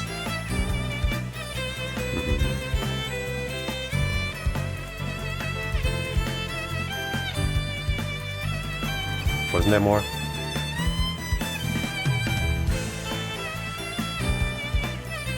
Maybe not. Beatrice Frigga cast Feign Death. Okay, I guess it starts with this then. Where was it? Here. Wait. Did I miss one? Shit.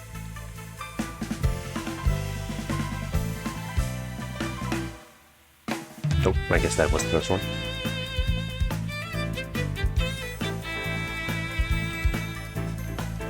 This is so annoying to find. Neither the Empress of Discord, R.S. Eowyn, nor Beatrice Frigga killed Garrett Pierce. So, we can exclude from this question we just got, right, which is who killed Garrett Pierce. We can say that it was not Eris, or the Empress of Discord, or whatever. It also wasn't Arya or Beatrice. Celeste McCoy had complete control of her actions when Pierce died. That doesn't really matter. Garrett Pierce's death was not an accident, it was intentional and committed with malice. Okay. The Empress of Discord, Celeste McCoy, Tyrion Cuthbert, Beatrice Frigga, and Arya Searwind were the only people in the prayer room with Garrett Pierce when he died. Well...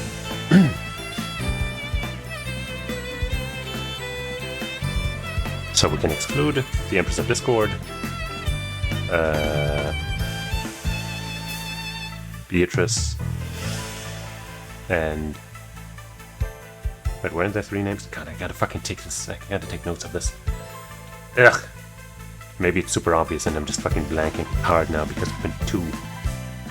fuckerized already today. I don't know, maybe today's just not my best attorney day. Yeah, I guess I'll just make screenshots of all of these.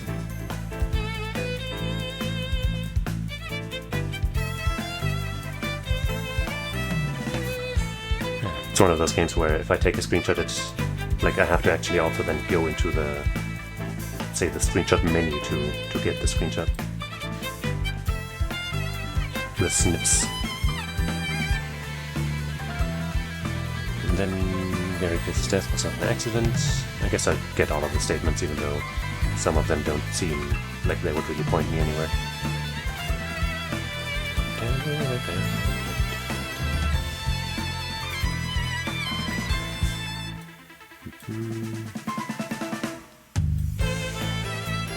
And next one, the Empress of Discord, Cheesus McCoy,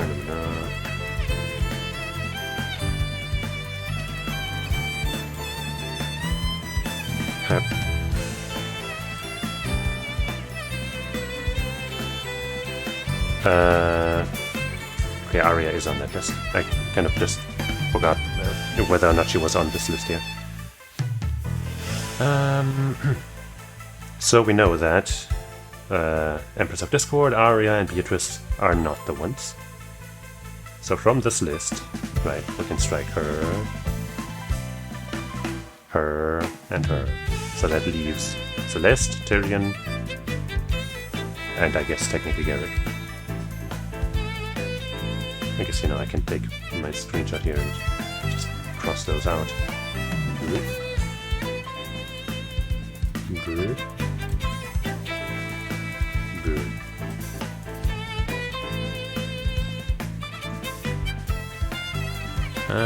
Garrick Pierce's death occurred because of Celeste McCoy's actions.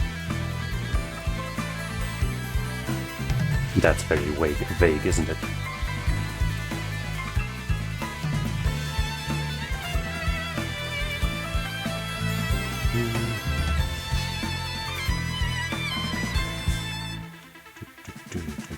Wait, isn't there one missing? Wasn't there one at the end?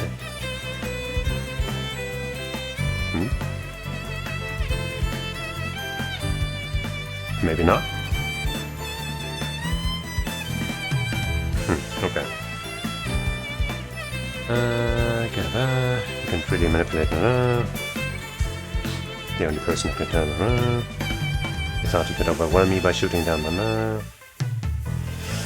But all you did was tell me the exact state of the room when Gary Pierce died. And now I can figure out what actually happened.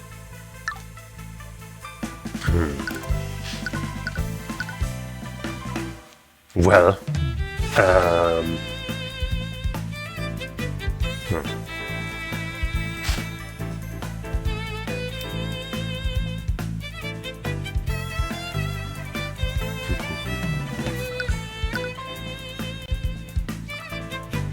because of Celeste's actions. I guess her actions were not, you know, refusing to kill him, and so somebody else had to do it or something. That could be a thing. Shape liquid is presumed to be the way.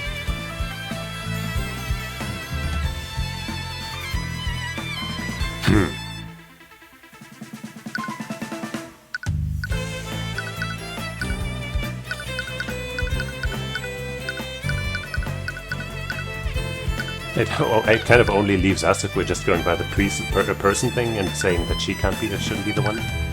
But we were kind of unconscious, and nobody has any statements regarding us having awoken.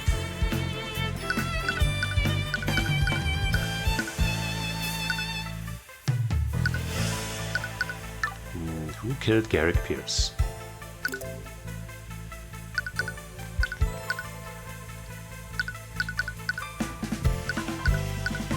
Rathalion isn't a little person, he's a dragon. I don't know. The dog. Empress of Discord, Celeste McCoy, Tyrion Cuthbert, Beatrice Frigga, and Ara Steelwind were the only people in the prayer room with Garrick Pierce when he died. Once again, He could have been... But no, I guess he couldn't have been elsewhere when he was killed. When, like, the cause of his death was made because he was, you know, in the room with us when we were made to fall asleep. Let me look at the statement of the... Neither the Empress of Discord, Arya Steelwind, nor Beatrice Frigga killed Garrett Pierce.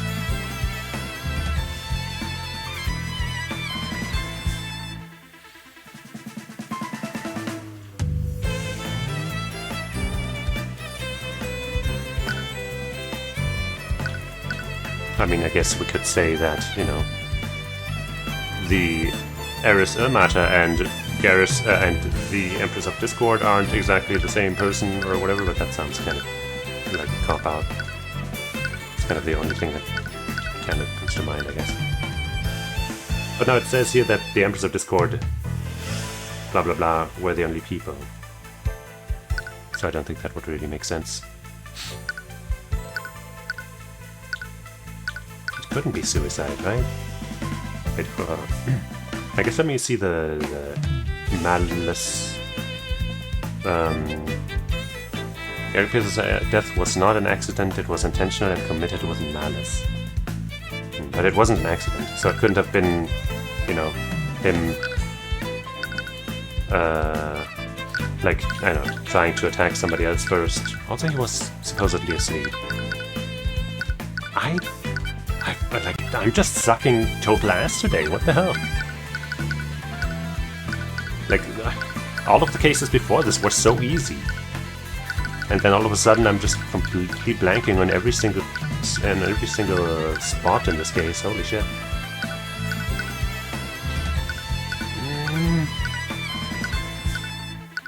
I'll just present this because I don't fucking... We probably have some health to spare, right?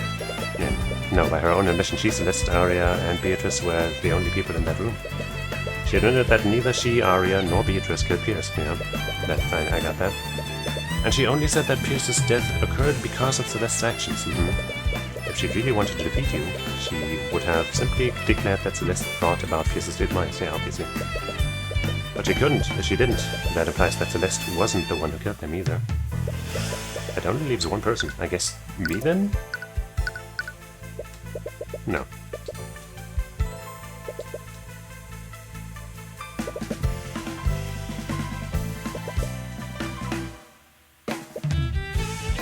It doesn't leave anyone though, huh? I guess I'll say himself. Okay. But if I...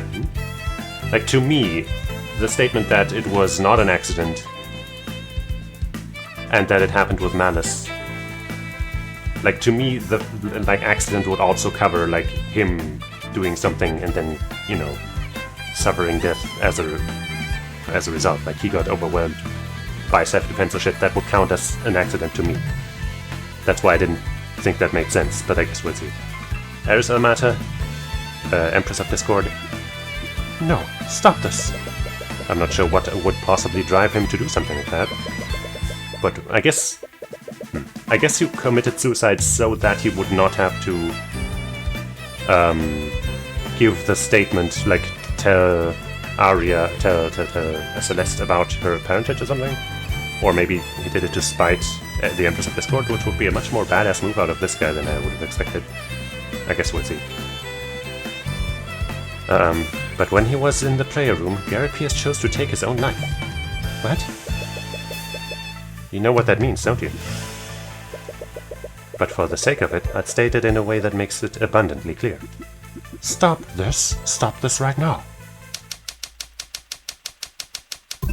Celeste McCoy did not bring about the demise of Garrett Pierce by her own hand. So says the word of Horus. The conditions of your contract were impossible for Celeste to fulfill. That renders it logically invalid. That's checkmate, Eris. You filthy little... Can you go back to the form that I think is cute? Yay! Contract nullified. Okay, I should have just gone with the one, you know, with the suicide, even though it seemed... You know, I guess, you know, whatever, it's fine. It's fine. It's my bad. You're back. Does this mean you I successfully nullified Celeste's blood contract. You look in your satchel and check the place where you've been keeping her contract. You only find a pile of ash. It appears that it's completely disintegrated. You're still alive? How? You. At first you think she's glaring at you, but then you realize. Me?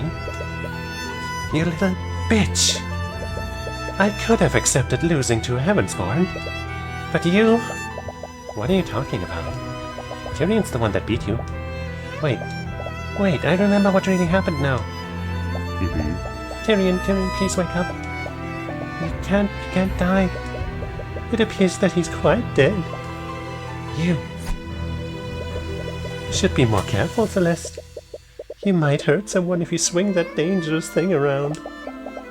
I was right about you all along. I should have never trusted you. And I like your enthusiasm. But there's still something that you can do to save him. What? What is this? Do you feel that pit, that pit in your chest? It's the same fear my dad felt after you stabbed him. And with this, you will have your beloved Tyrion back. What are you waiting for? End him, Celeste. I can't. What? What are you talking about? Tyrion, he wouldn't want this. He never has to know, Celeste. I can protect you from his eye of horrors. That doesn't matter. I can't do it. It's just... This man literally killed your adoptive father. Not to mention he's a dead man walking. You've lived a lifetime of killing people. What's one more person? I won't suffer your self-righteous pity, bastard. Don't misunderstand me. Right now I want nothing more than to end your worthless life. But Tyrion's ideals are what saved me. That part of him is so wonderful and so beautiful. I would never betray those ideals, not even if it's to save him. You're actually serious, aren't you? You'd seriously sacrifice him to honor his idiotic ideals? I won't do it. I'm not going to sign that contract. Contract? Ah, I see now. What? So you're this little consort, his little consort, aren't you? Figakwa. Damn it. Wait, get out of the way, you idiot! Drop the weapon, Pierce. Don't be stupid. The only stupid one here is you, bastard. You should have known from the beginning. No matter what you choose, they were never going to let me live. They? But if I'm fated to die, then it's going to be on my own terms. Wait, stop. I'll see you all in hell. Well, that's a much... As I said, right? I didn't imagine him to have such a... Like, you know, obviously suicide isn't cool, but like, in the face of a demon who wants you to die for their merits and some other stuff, that's a much cooler ending for him than I thought he would have. I didn't think he had it in him to be so defiant. You know, even though he might have been... I guess no, he just said he wouldn't be able... Whatever. He wouldn't survive no matter what, it's fine, whatever. Damn it. Menace. Are you trying to heal him? It's too late. He aimed straight for his heart. No. Come on, you waste of human flesh. Wake up. I need you alive. What the hell did you just do? Pierce is dead and I signed your stupid contract. Now bring Tyrion back. No. No. Huh. Weird that she was able to sign the contract afterwards. I thought at that time it was already signed and then she said no. But okay. Pierce was dead anyway, so I thought I could catch her on a technicality. Okay. But I never realized that what I actually did. Huh. Well, that's kind of silly then. You rendered my blood contract faulty. You ruined everything. And where do you get off acting like you own any better than them? What? Ideals, righteousness? Don't give me that bullshit. I could have accepted losing to Heavensborn, but you're a human. You're a goddamn killer. All of you are rotten to your disgusting cores. You will all tear out each other's throats if I gave you the smallest reason to, That's kind of what the nobles are always saying about the common folk, isn't it? Tyrion is the only person here with a trace of celestial self-righteous morality. If that's what you think of them, you really don't know anything about humanity. Celeste is far more than what you're saying. She's far more caring and empathic than I am. I could never even come close. And it has nothing to do with whether I'm a Heavensborn or if she's a human. But I think I understand you a little more, Eris. Is that so? Let me ask you a question, Eris.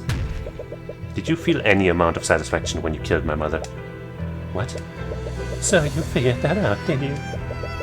When you went on that little tirade about how much you enjoy killing Heavensborn, I had some suspicions. And how does it feel, Tyrion? The person who killed your mother, the person who ruined your entire life is standing right in front of you.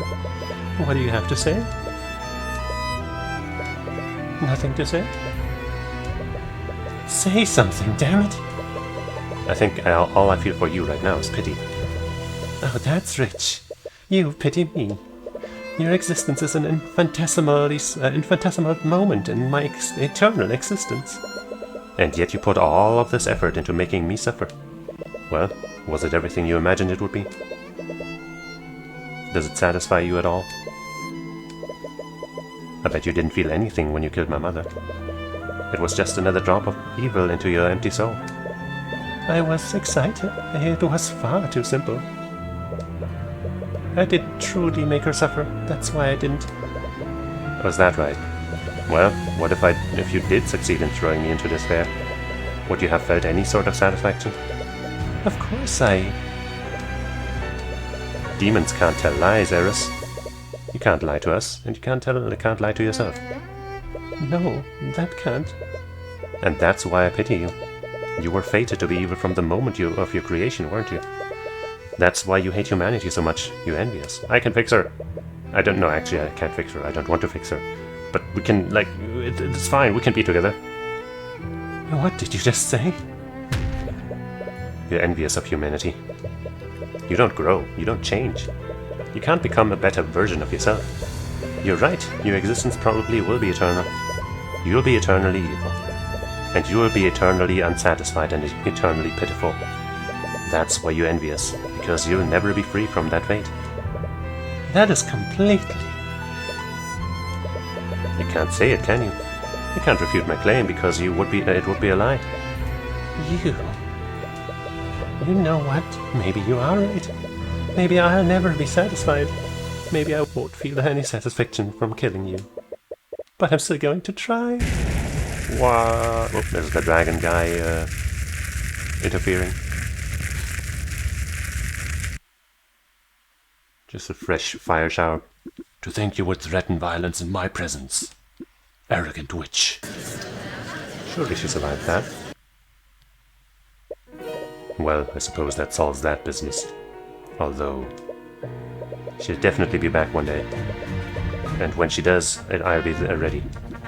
For now, let's be satisfied with that we finally discovered what happened. Oh, right. About that. Are you serious? After all that, we still don't know who the patron is. At this point, I'm just glad Miss McCoy wasn't the true mastermind behind this. Speaking of which, now that I've nullified her contract, Celeste should finally have her true memories back. I do remember what happened, but it's still really fuzzy. I've really been trying to remember what was on Arya's contract when I caught a glimpse of it. But I think that's the memory of Eris manipulated the most. It's possible that she will need time to fully recover from the Empress's demonic influence. But we don't have that kind of time. That damn demon led us around for the entire morning. Not to mention that we've lost nearly an hour due to Cuthbert's disputing that contract. It's just past noon. Right, we have less than 3 hours before every magical trace at the crime scene disappears. Could you try testifying? Maybe reviewing everything will help jog your memory? Okay, I'll do my best. I still think the king is the most suspicious. of the bunch at this point, especially since he's the one most likely to be able to trick Arya. And you know, the document from the suggestion was something related to her relationship with him. So, you know. Miss McCoy, could you try to remember what happened during your business with the Empress of the Discord? I try my best.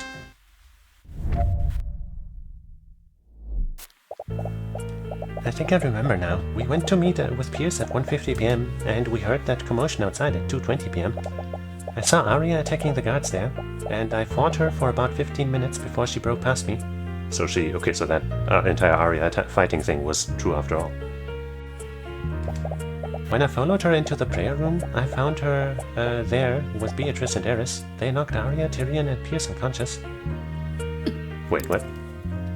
Arya was attacking guards, fought her for 15 minutes before she broke past me, followed her into the prayer room. They knocked Arya, Tyrion, and Pierce unconscious. I checked Tyrion's body and thought he was dead, but I realize now that Beatrice just cast feign death on him. Anyways, Eris offered her deal to me, but I couldn't go through with killing Pierce. I think you know the rest. A few minutes after Pierce died, after the Inquisition and the Kingsguard showed up to after the Inquisition and the Kingsguard showed up to arrest Arya. Mm-hmm. Let me have the rest of my chocolate milk real quick.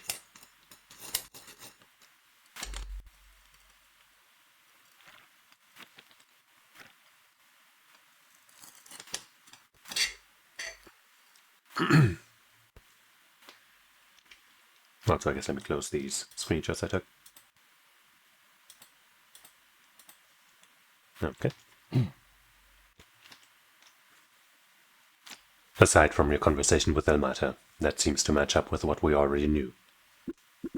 It appears we'll simply need to wait for Celeste's memories to return. He's clearly not okay with leaving his daughter vulnerable until then. Even if there's nothing apparently significant, I'd like to cross-examine her. Go ahead then.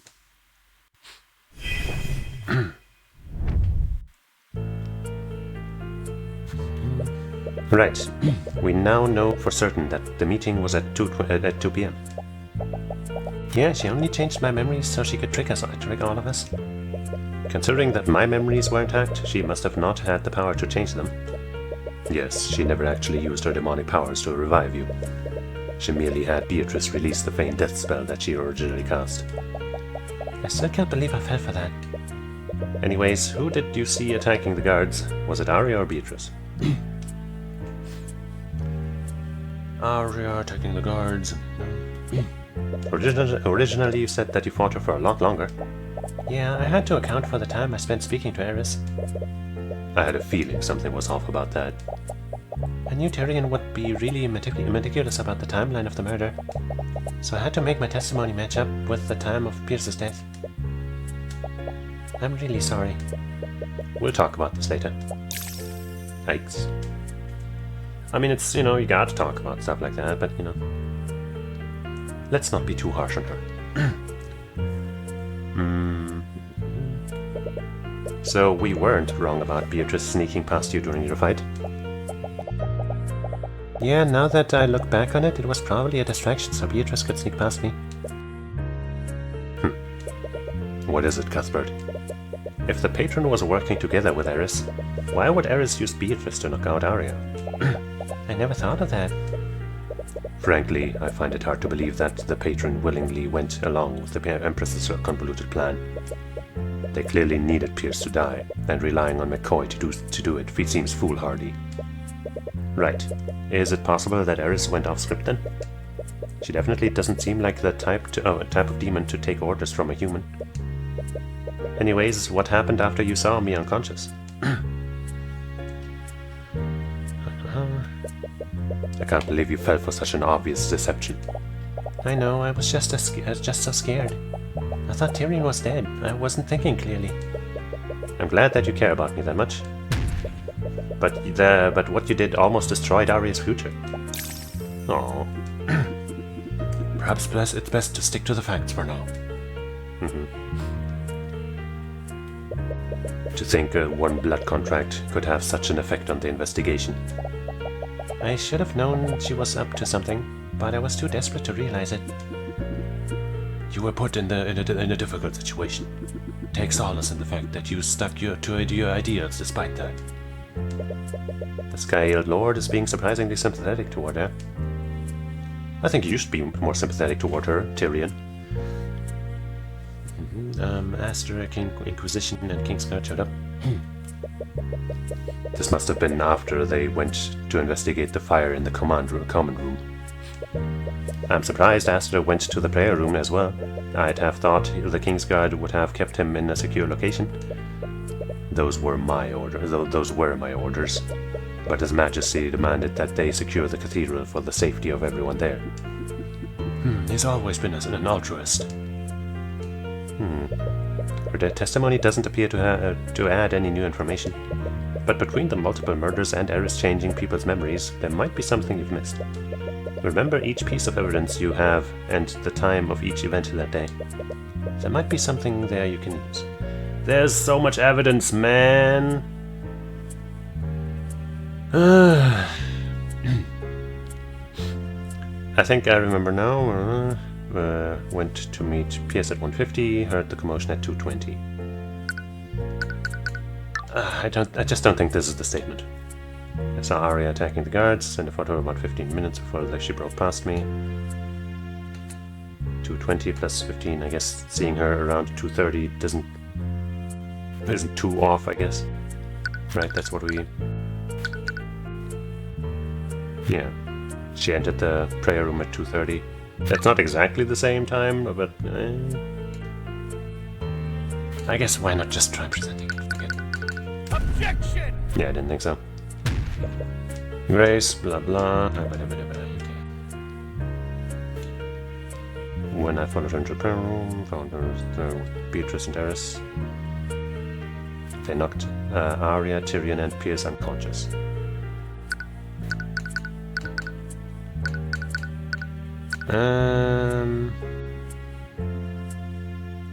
Saw Beatrice Frigga as you were losing consciousness. Well, this doesn't mention that we were only in there with this guy. So that presenting that doesn't really make sense.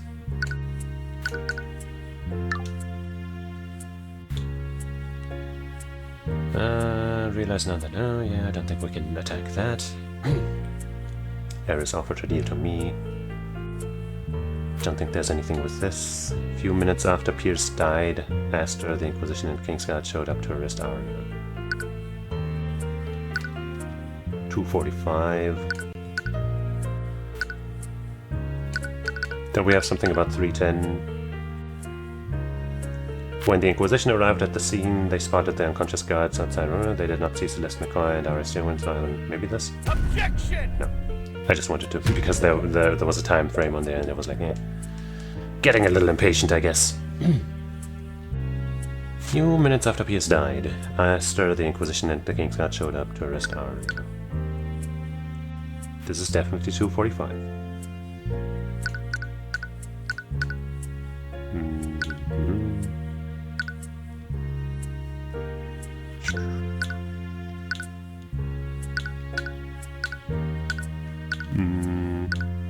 Where's the statement about him? 2 p.m. He was gone until... it doesn't say, I guess. Until 2:05. That doesn't really... That doesn't interfere with what we know. What was just said, I guess.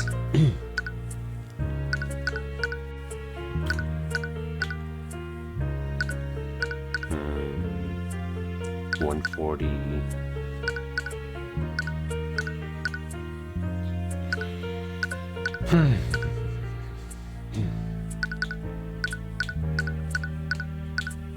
Maybe that's not the statement we're supposed to do anything about, even though it sounds like the one.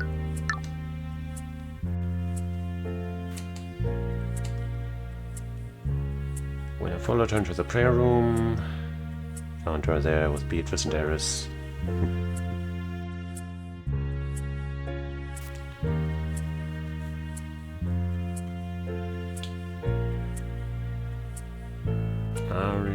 was there with Beatrice and Eris.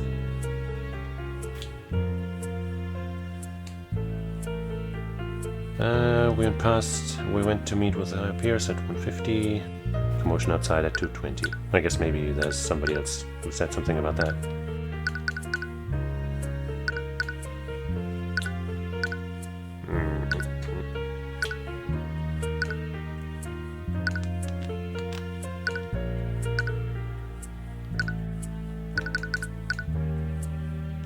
Died at 218. 05, yeah, no, I guess that kind of works out.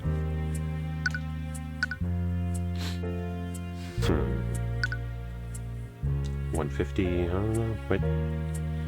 Demon Marinette called Archduke Remus Verder around 150. Apparently had very important information. Mergerley spoke with Marinette to 310. Members of the King's Guard guarding the demon can verify this. Yeah, I don't think this is relevant.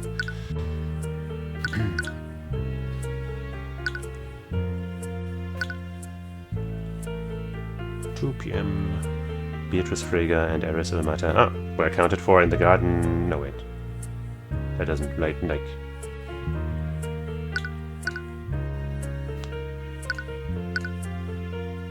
2 p.m. Master Wilmgard went to pay his respects in his father's coffin.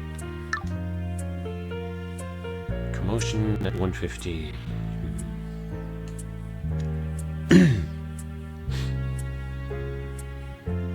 Arya attacking the guards.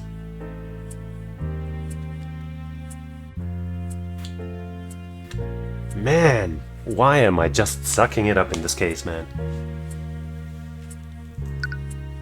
Just completely blowing it.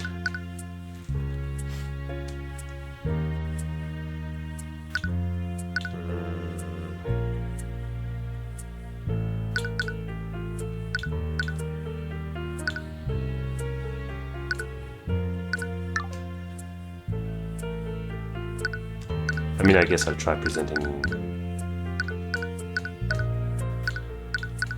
this here, even though I don't really think it fits. Objection! Yeah.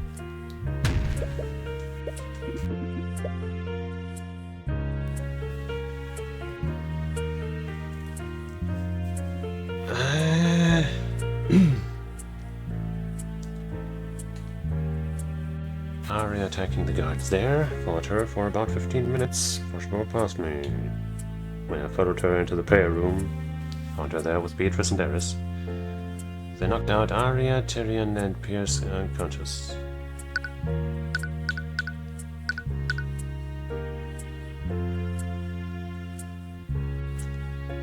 When Celeste arrived at the prayer room, she found Tyrion and Arya unconscious. Pierce was already dead. Maybe that's the thing, even though I don't see, I guess. Objection! Yeah, I don't think so. Didn't think so. Blah, blah, blah. Because we already kind of covered why that was not quite the same.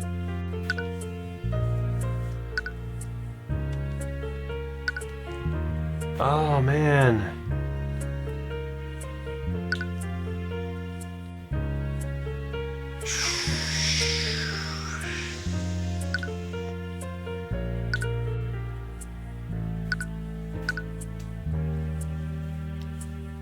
Hold on, my fucking sound is once again fucking around, so I have to fiddle with my volume. Nah, now it's louder for me, but I guess it's acceptable. Man, that's just too much evidence to just kind of go through everything. I don't think a spell is what we want here.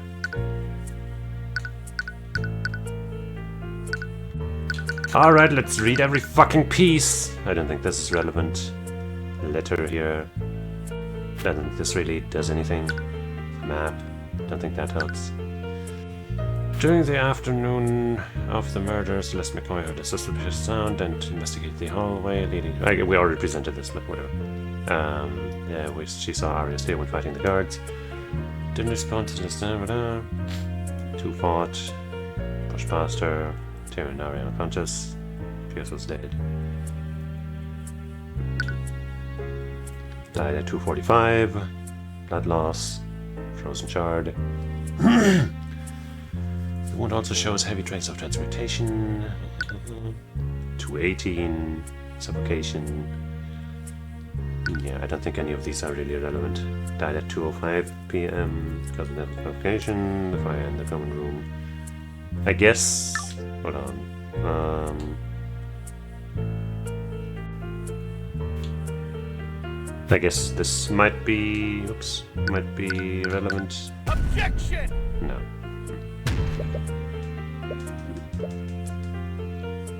Okay.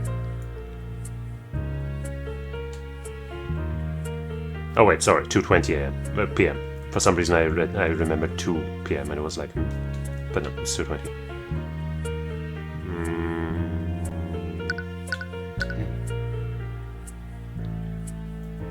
I mean, I guess that's a little icky with the time frame. Objection! So let's try presenting that at both of those real quick. Objection! Yeah, I didn't think so. Blah blah blah blah.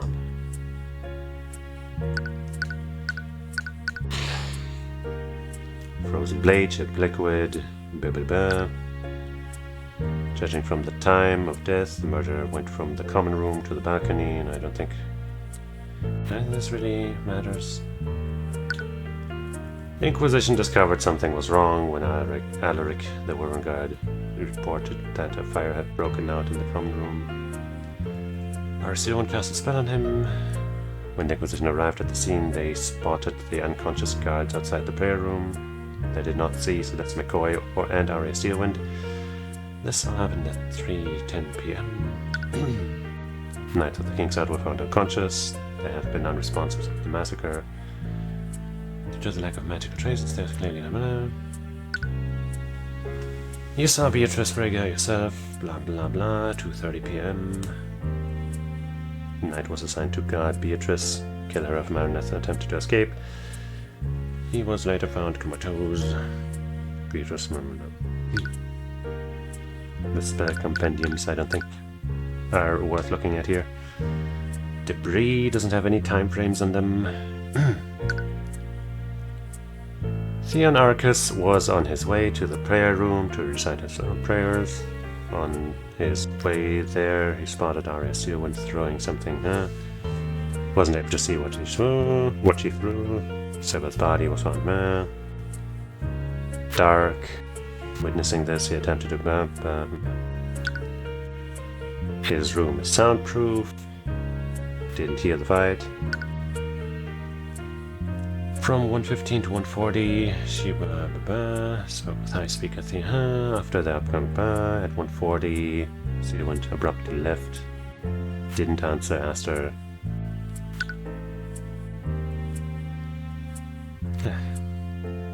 The Demon Mariners, 1:50 to 3:10. Saw Arya Steelwind exiting the common room.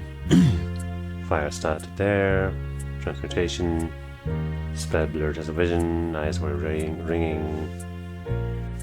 Only moved by crawling. Arya Steelwind has no memories of what happened after she left her meeting with Theon Arceus. After she left the meeting, she began heading to the nave to meet with her father. Suddenly felt nauseous and went to the westward balcony. She lost consciousness after. She later regained consciousness in the prayer room.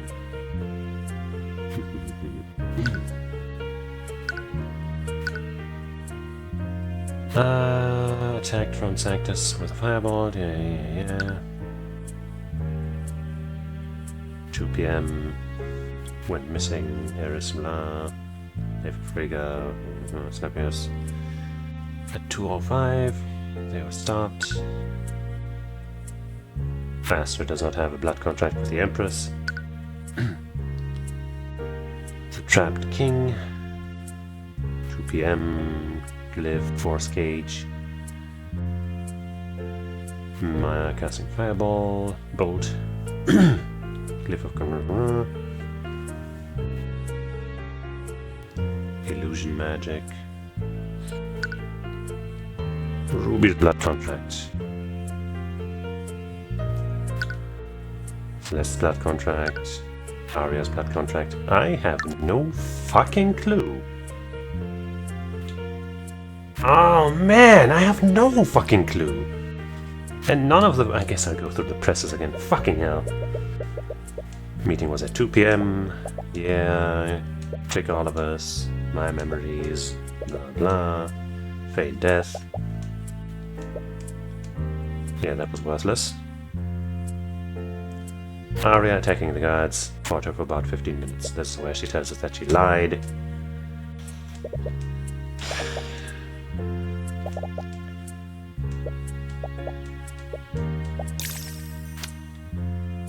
When I followed her into the prayer room, found her there with Beatrice and Eris.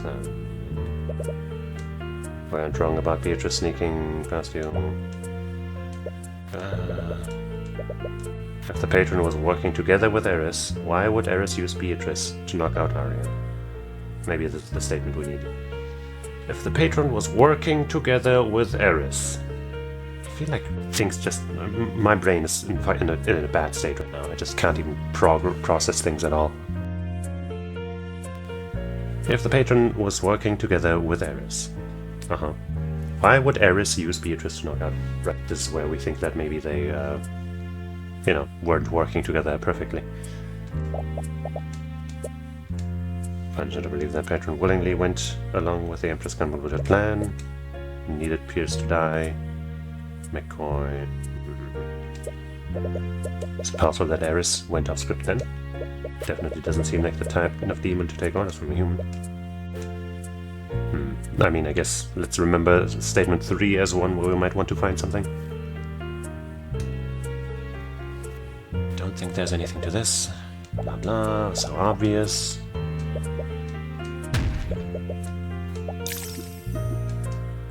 Here we're being an asshole.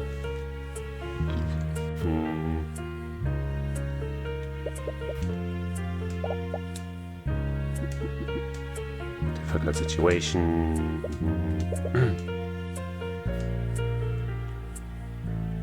Maybe she's of dragon blood, and then that's because she's of dragon blood, she's a higher force than the king's family, and that's why stuff. Maybe that's why the dragon is being sympathetic. Kingsguard showed up. After they investigate and fire. Kingsguard would have kept him in a secure location.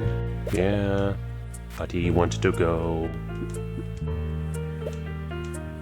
But we're doubtful about that.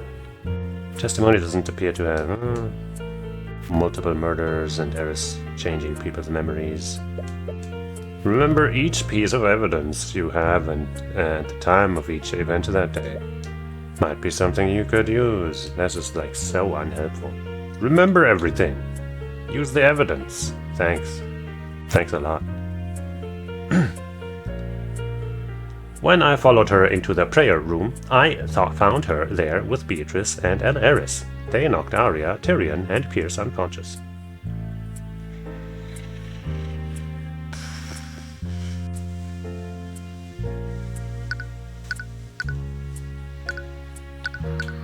I guess maybe the thing... how Eris was there, but I think I tried that already. Objection! Yeah.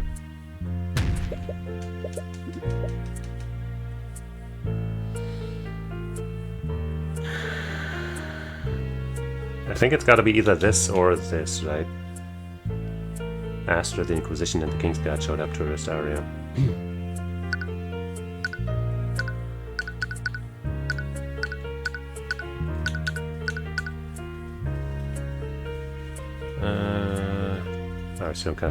When the Inquisition discovered something was wrong, when Alaric de Warren got reported that the fire had broken out, he also told them that blah. When the Inquisition arrived at the scene, they spotted the unconscious guards outside the prayer room. They did not see Celeste McCoy and arrested Wind.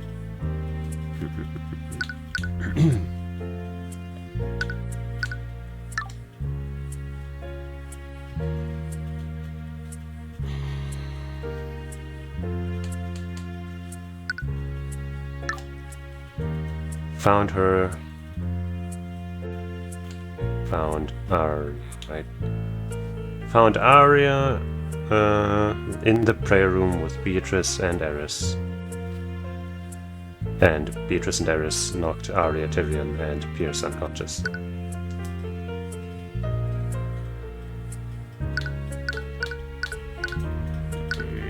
Man.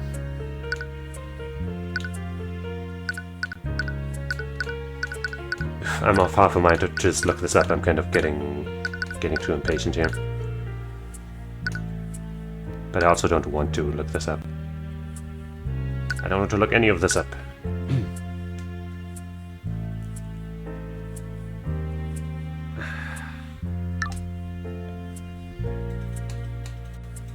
I think I remember now. We went to meet with Pierce at 1:50 p.m. and we heard that commotion outside at 2:20 p.m.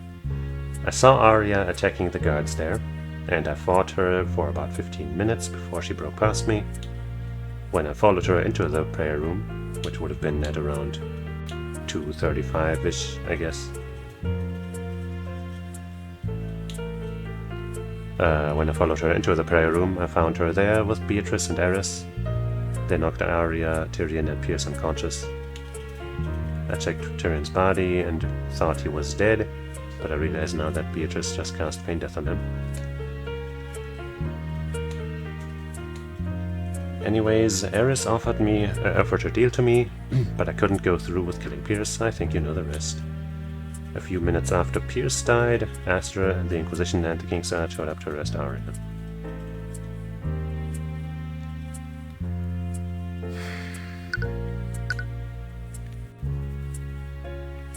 I feel like this is probably the key statement because, as I said, I think Astra is the most likely candidate. But I don't know what I would present here. A few minutes after 2:45.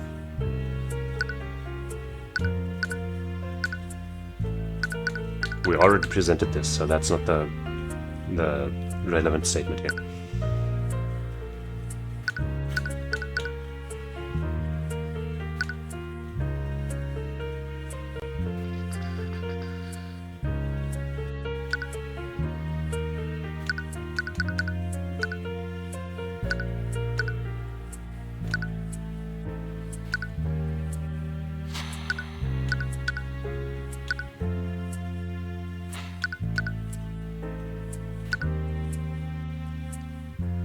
Trace of illusion magic on the crime scene.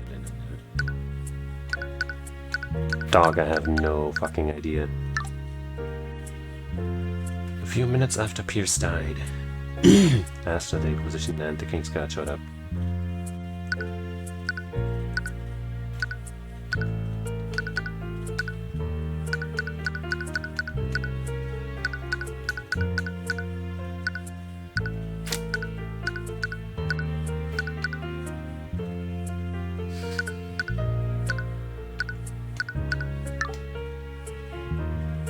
Like, he would be free from that shit at that point, right? He wasn't in there anymore. Because at 2 p.m. he was in there, and then...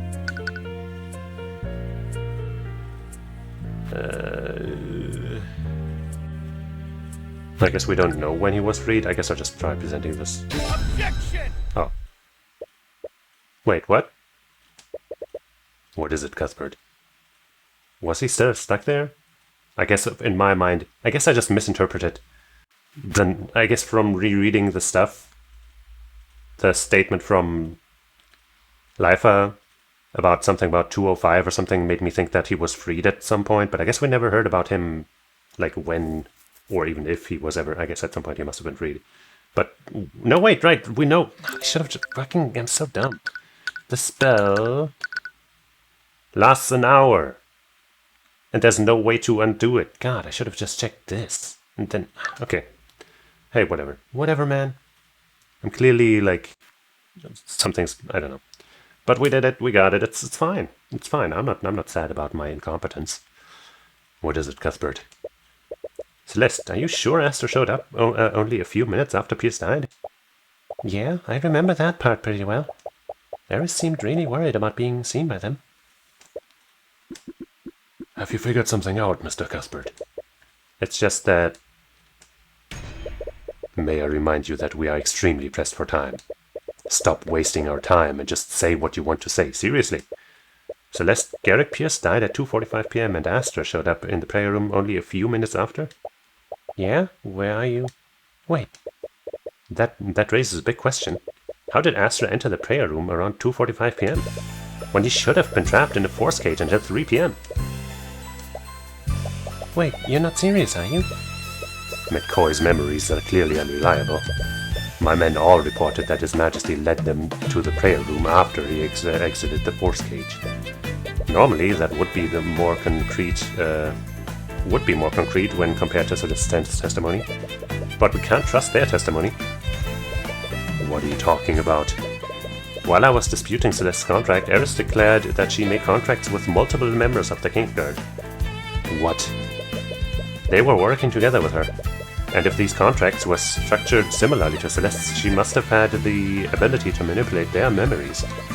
This means they could have intentionally or unintentionally lied during questioning. To think even the Kingsguard have been compromised. I don't find that surprising at all.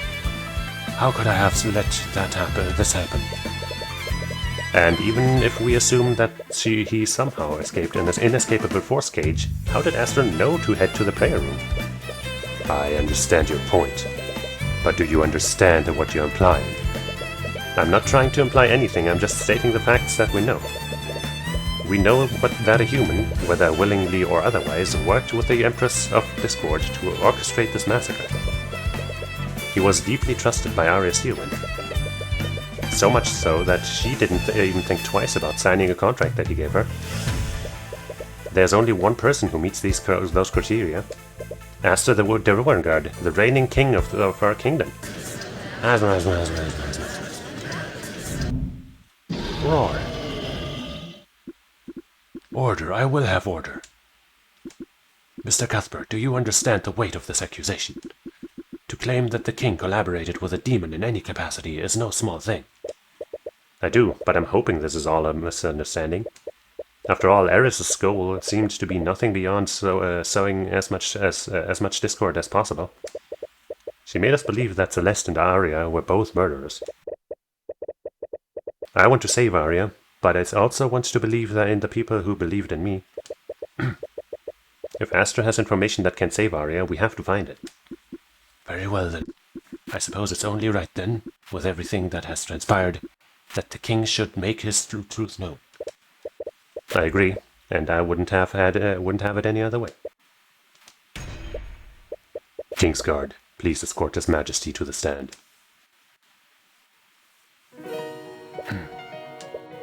Thank you for cooperating, Astra. Of course, I understand your position, Mr. Cuthbert. I'm hoping you can shed some light on how Arya came to be under the blood contract in the first place. It's possible Eris tricked you somehow and made you carry out the massacre. There has to be something we're not seeing, despite what the evidence points to. Evidence? You're referring to Celeste's testimony, am I right? Am I correct? I'm sorry to say this, but are you sure we can trust her testimony? We can trust her now. She's no longer under the effects of her blood contract. Which you claim no longer exists. But only you have the power to manifest them in the first place. What are you getting at? I'm sorry, Mr. Cuthbert, but I suppose what I mean is, after everything that just happened, how can we trust you? What? You disappeared for quite some time, to who knows where. And the only person who was there with you was Celeste, and a demon who can clearly alter people's memories. Isn't it a little convenient that she was burnt to a crisp almost immediately after your turn? She said it multiple times. That didn't actually kill her. And now you're singling me out as the patron, the one ultimately responsible for the murders of the von Sanctus and Sybil. If that demon made you into her puppet, wouldn't this be exactly what you wanted? That's right. How do we know this Heavensborn can be trusted? We've all heard the stories he's practically a dissident. For all we know, he could be an agent of the theocracy. You can feel the room turning against you. Even the scared lord looked worried. Sorry, I didn't mean to insult you after everything you've done. But I suppose there's one way to confirm your theory. And what's that? Use your divine edict on me, just like you've done several times before. If I truly was in league with that demon, shouldn't I have a contract with her? It will appear, even if I was made to forget about it. Huh? Wait, that's right. We already tried that before and it didn't work. Which means that he definitely doesn't have a contract with her. Why aren't you doing it? I can't. I already tried and nothing appeared. I see. I'm sorry, Mr. Cuthbert. I know you care deeply for her. But we all saw Celeste's blood contract, and we heard her earlier confession. Not to mention, we have no way of knowing whether Celeste is truly free from Asher's influence. If Miss Steelwind is to be saved, we all must accept what needs to be done. I don't like saying this, but I think it's time this trial came to its conclusion. Don't you, Your Grace? Damn it, he's even got the Scared Lord on his side. Does he? I don't think the Scared Lord has really reacted positively to him yet. I think the Scared Lord is wary of him, if anything. Even if it's against you, he raised a lot of good points. If it's against you. But is he acting with malice, or is he just being careful? Come on, think, Tyrion. We just proved my blood contract wasn't valid. But the one who made Arya commit those murders is still out there. Maybe you've been thinking about this the wrong way. Eris found ways to trick people into signing blood contracts before. So she wouldn't necessarily need a blood contract to trick Astra into accidentally helping her. The question isn't whether Astra knowingly did this or not. The question is, what part of the plan required Astra's physical involvement? There had to have been some sort of physical involvement on his part, and that might have left behind evidence that proves it. Arya was tricked into signing the blood contract. I mean, that's kind of obvious, but I guess we'll try that. Okay. It's another one of those that's like, we've already established it. Why are we making a statement about this? He needed to trick Arya into signing the contract somehow. But you've seen how she is around him. That wouldn't have been very hard to do. No, Arya might be maybe extremely lovesick around him, but she's still an attorney. She would be careful to read any contract she signed. We deduced earlier that her blood contract was disguised as a normal legal document. And I remember something. When you caught a glimpse of it, you immediately started teasing her. I'm really trying, but I just can't remember what I saw. Well, it must have been a marriage contract or something. If I was teasing her about it, it might have been related to a relationship with Astra. Obviously. What did Arya think she was signing? I'm sorry, I know that doesn't really narrow it down. No, I'm sorry, it doesn't really narrow it down. No, that's exactly the clue that I needed. We could have had that the entire time if you weren't so fucking dense. Really? Arya signed a marriage object.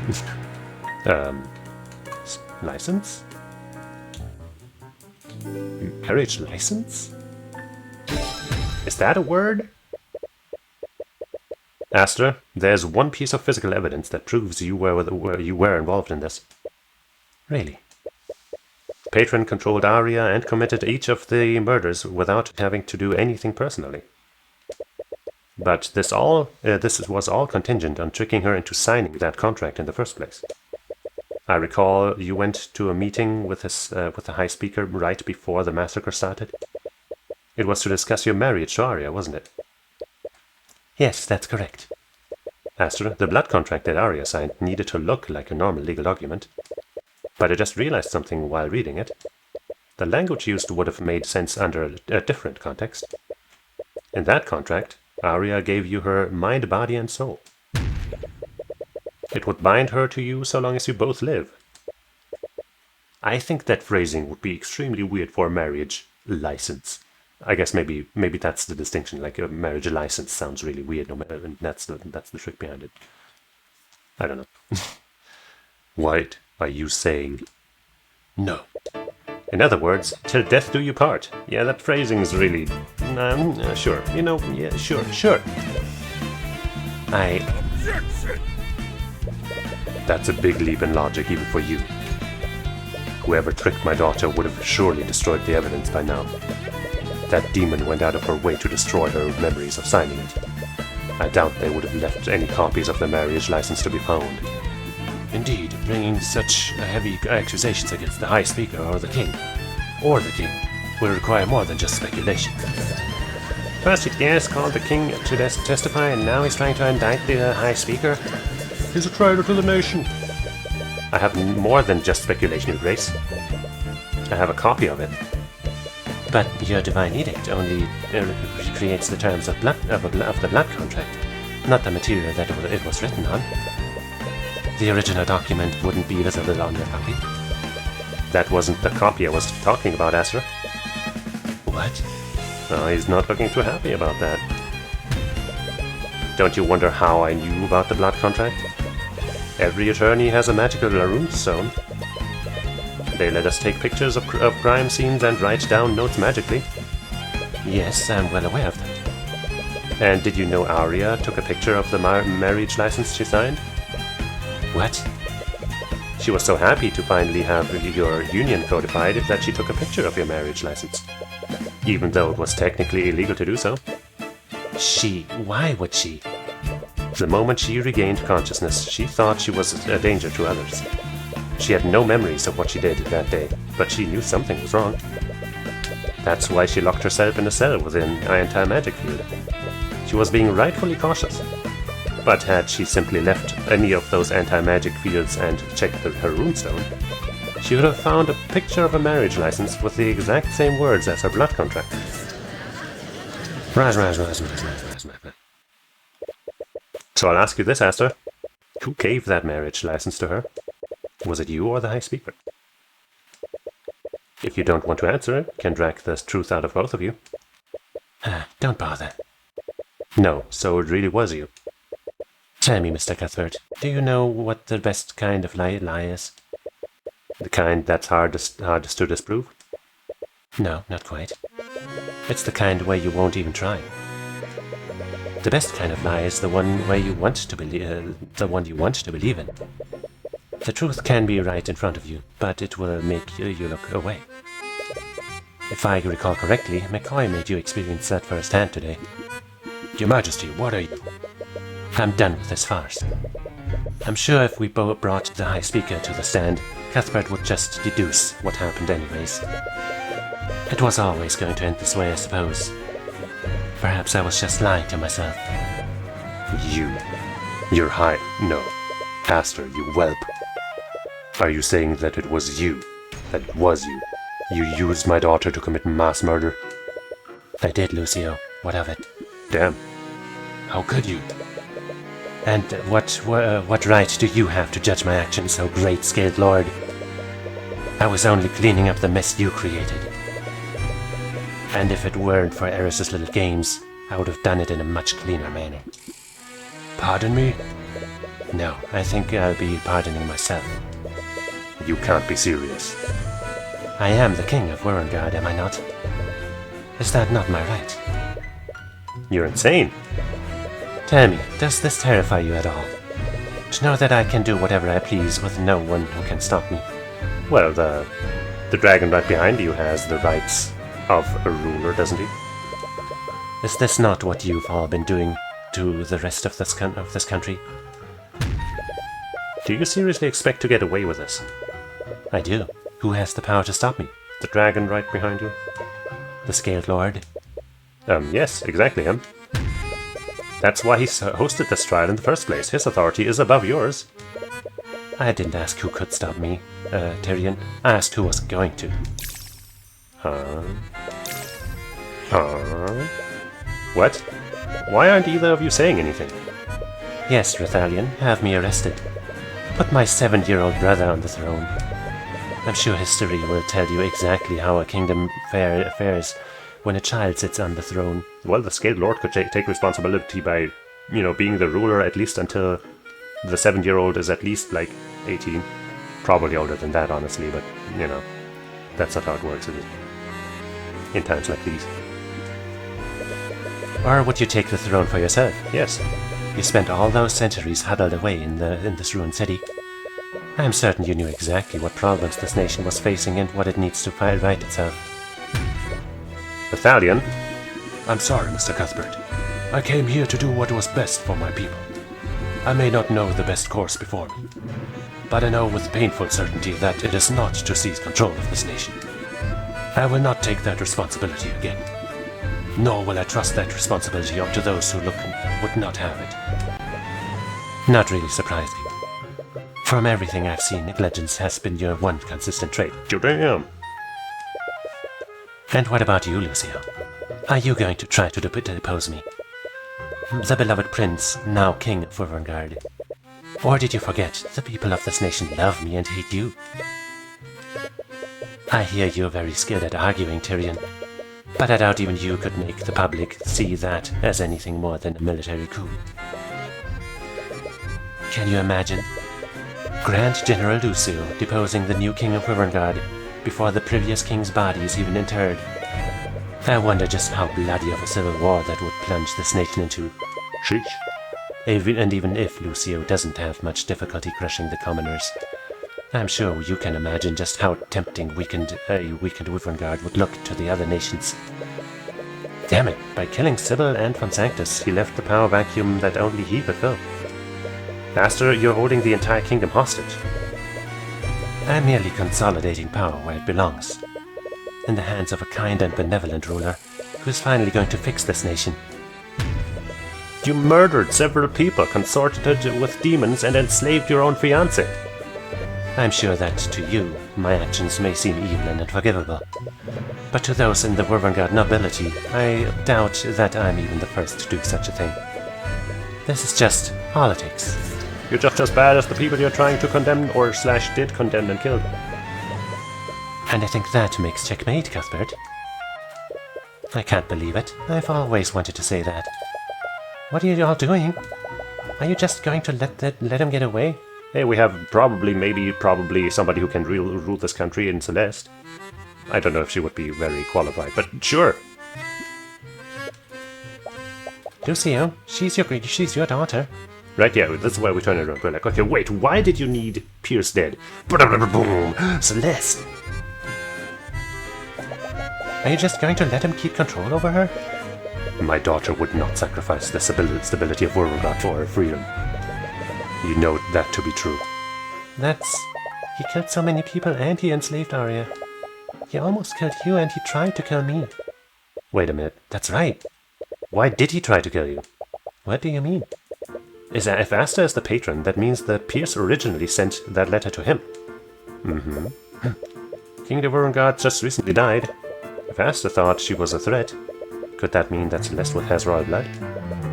That wouldn't make much sense.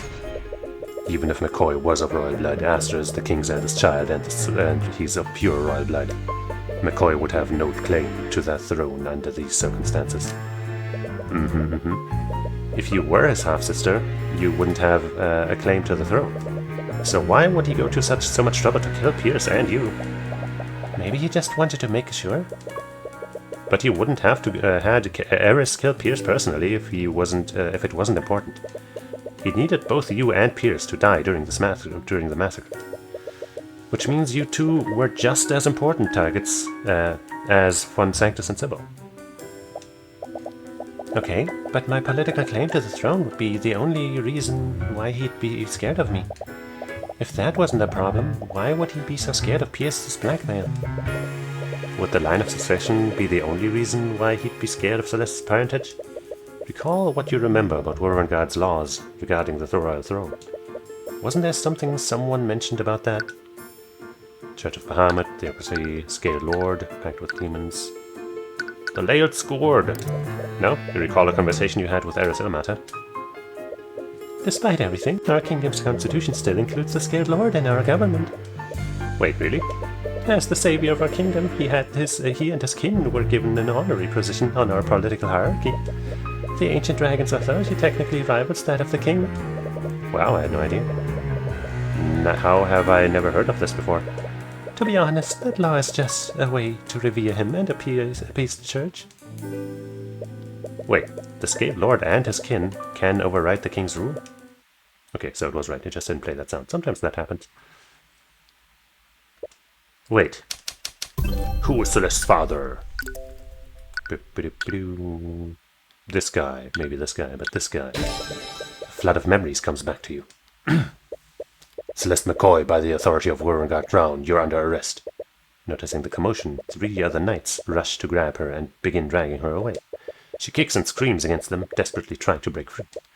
Even between the 3 knights, it's taking all their strength to subdue her. Yeah, she was unnaturally strong and good at learning magic and all that, but I guess, that's like a hint, but not like so obvious, right? It's well played, I guess. But I know more than one spell now. I actually just learned a few new spells today. I'm sorry, spells? As in plural? How long did it take you to learn these spells? A few hours, I think.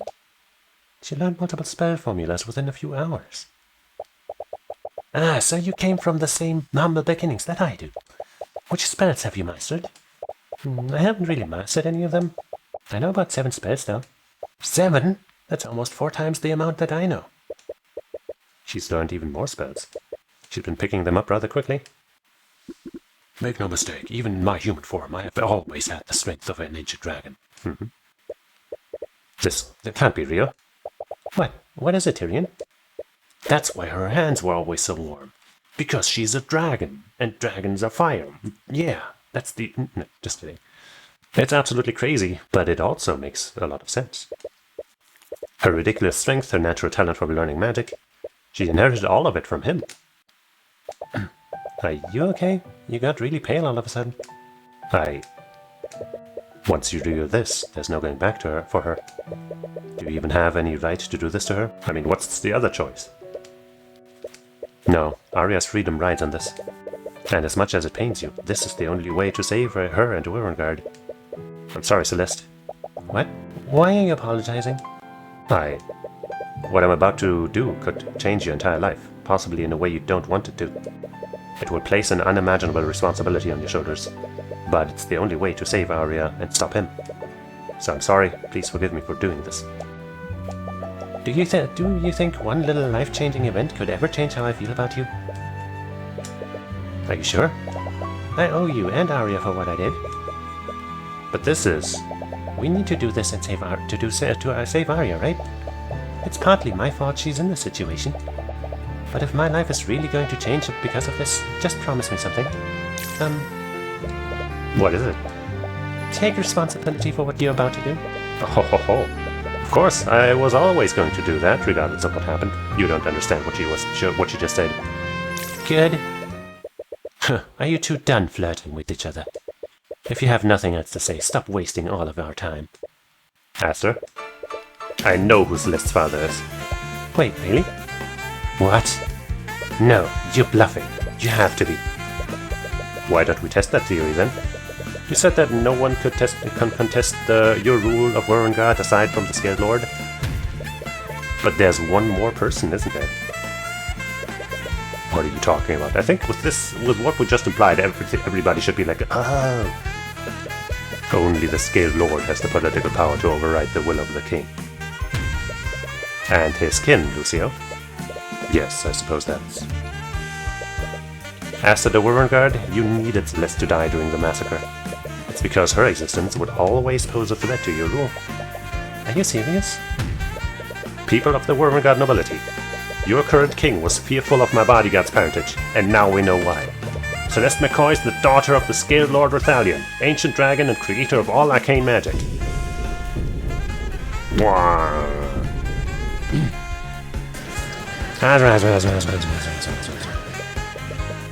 Judging from your reaction, I'm right, aren't I?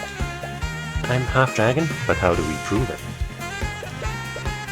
Well, I'm apparently part angel, so you're in good company. So that demon was speaking the truth. I guess that's what he was talking about with whatever his name was. Aster de Warringard. As the Scaled Lord's kin, Celeste has the authority to pass judgment on you and override your rule. And when you're gone, she will take your place as the ruler of Warringard. McCoy, think about this. Can you even begin to grasp what it takes to lead a nation, much less this broken one? You'll find this crown no less binding than any blood contract. Just tell me one thing, Aster. Why did you do this to Arya? She trusted you. She loved you. Yeah, fuck you, man. I could have forgiven you for killing these nobles in order to try to fix this fucked up nation from these fucking nobles. But at this cost? At the girl that was so hopelessly in love with you? How could you? You could have changed Beauregard together with her.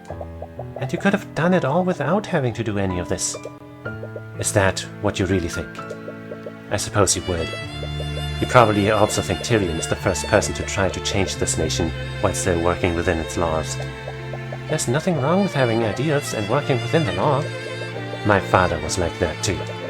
He was a man of ideals once, but I watched him for my whole life as he was forced to compromise on everything he believed in, one ideal after another. It was to keep the peace. We must maintain the stability between the noble houses and to uphold law and order. And do you know who paid the price every time? Not him, not me, not any of the nobles gathered here. No, the people who paid the price were the common folk. The kind of people you two are always trying to save. I would have honestly thought you'd understand by now. A gulf exists between what is just and what is lawful in this kingdom. I'd have thought that you two, out of everyone, would have understood why I did this. We know it's not fair, but we're capable of changing it, and you had the power to do just that. I am changing it. You worked so hard to find the truth behind Von Sanctus and Sybil's murders. But here's a little bit of truth that's evident to everyone in this room except you two. Half of the people present here today are glad that they're gone, and the other half wants to be the ones to replace them. The blood I shed in a single hour did more good for this kingdom than you two would have done in years. So that's how you plan on fixing this country's problems? By working with demons and killing your way to a brighter future? If I have to, why not? Every day across this nation, commoners are killed and oppressed at the hands of the very nobles gathered here. They bless this country dry, bleed this country dry, and feed on its people like carrion.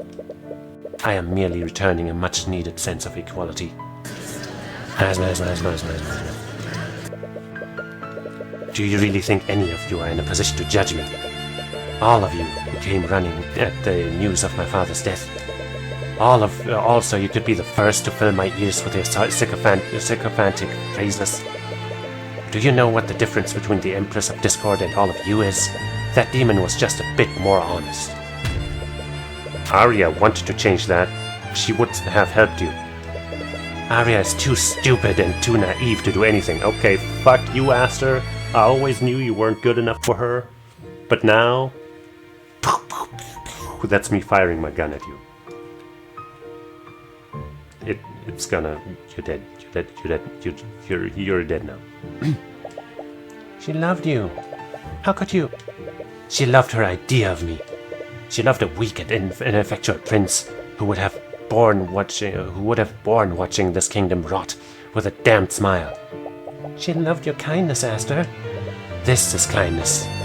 The blood I will spill will be the greatest kindness this kingdom has ever known. And once I'm done, Wyrmgard will be better and stronger for it. Aster. McCoy, I don't care what you are. The Scaled Lord's daughter, the rightful heir, none of that matters to me. I will save my kingdom and its people, and I will carve the rot out of its heart, piece by bloody piece. And replace it with a tumor? That's what you're doing, man. Nothing would stand in my way. I am Aster de Wyrmgard, King of Wyrmgard, and consort of the Lord of the Sixth. I am... nothing but a dead man. Volnus. Phew. Lucio. Well, he did say that if he found the patron, he would kill him. What? No. Lucio, what have you done? Blood contract, Cuthbert. What? My daughter's blood contract. Does it still exist? You check your satchel, and sure enough, Arya's blood contract has completely disintegrated. Its conditions have been fulfilled, haven't they? Because they no longer both live. Excellent. Lucio, this is not what we discussed. No, it is. It is. My daughter would never be free as long as that wretch lived. McCoy agreed to take his place. This was always how it was going to end. Lucy, you can't seriously expect to... Save your breath, Cuthbert. I already know. Kingsguard, what are you standing around for? The Grand General has just committed regicide. Arrest him at once. Well, that's one way for his life to end, unless he comes back. I suppose that's it then. This doesn't really feel like something to celebrate. I'm compelled to agree. To think that His Majesty was so far gone that he'd consort with a demon. Also, he could save the common folk. Regardless of his actions, he did have the same goals as you. He truly wanted to make things better for the common folk. Even with the Eye of Horus, you never caught a hint of the pain he must have been feeling. He closely guarded his true emotions from everyone, including Arya. No wonder Ares was able to manipulate him. You, of all people, know exactly how easily she can exploit that kind of weakness. Nevertheless, it's apparent that there's no need to continue this trial. Although it's clear our work is only just beginning. Court is adjourned for the time being. You are all free to return to your homes. However, I'm sure there's still much for each of us to discuss. Many things have changed here today, and I'm sure many of us will need to make arrangements to adapt. Until then, please refrain from discussing the events of today outside of these halls. This goes without saying, but we must keep today's events secret from the public, at least for now. Huh. You all exit the Scale Lord's lair. Is this really how it ends? I don't feel like this is how it ends. Considering everything that's happened, this should feel like a victory. Arya was saved, Ares was vanquished, temporarily at least, and the patron no longer lives. Hey, Hi. we won, didn't we? So why does this feel so... Yeah, I feel the same way. He was a terrible person. He killed people. He tried to kill us, and he used Arya like a puppet. But I really wish we could have... Changed his mind? Yeah. Sometimes people are beyond saving. You know, it was the same with the previous case, right? She also wanted to do something good. But oh well. Sometimes people are beyond saving. And I think he made up his mind long ago. A long time ago. He knew what he was doing to Arya, and I can't think of any other way we could have truly freed her. Yeah, I think he was actually worse, definitely. Then I definitely didn't forget her name. Beatrice. Because at least I don't think Beatrice was... she did some fucked up shit, I guess, but not as bad as... I guess maybe I'm just taking it more personally because Arya is cool.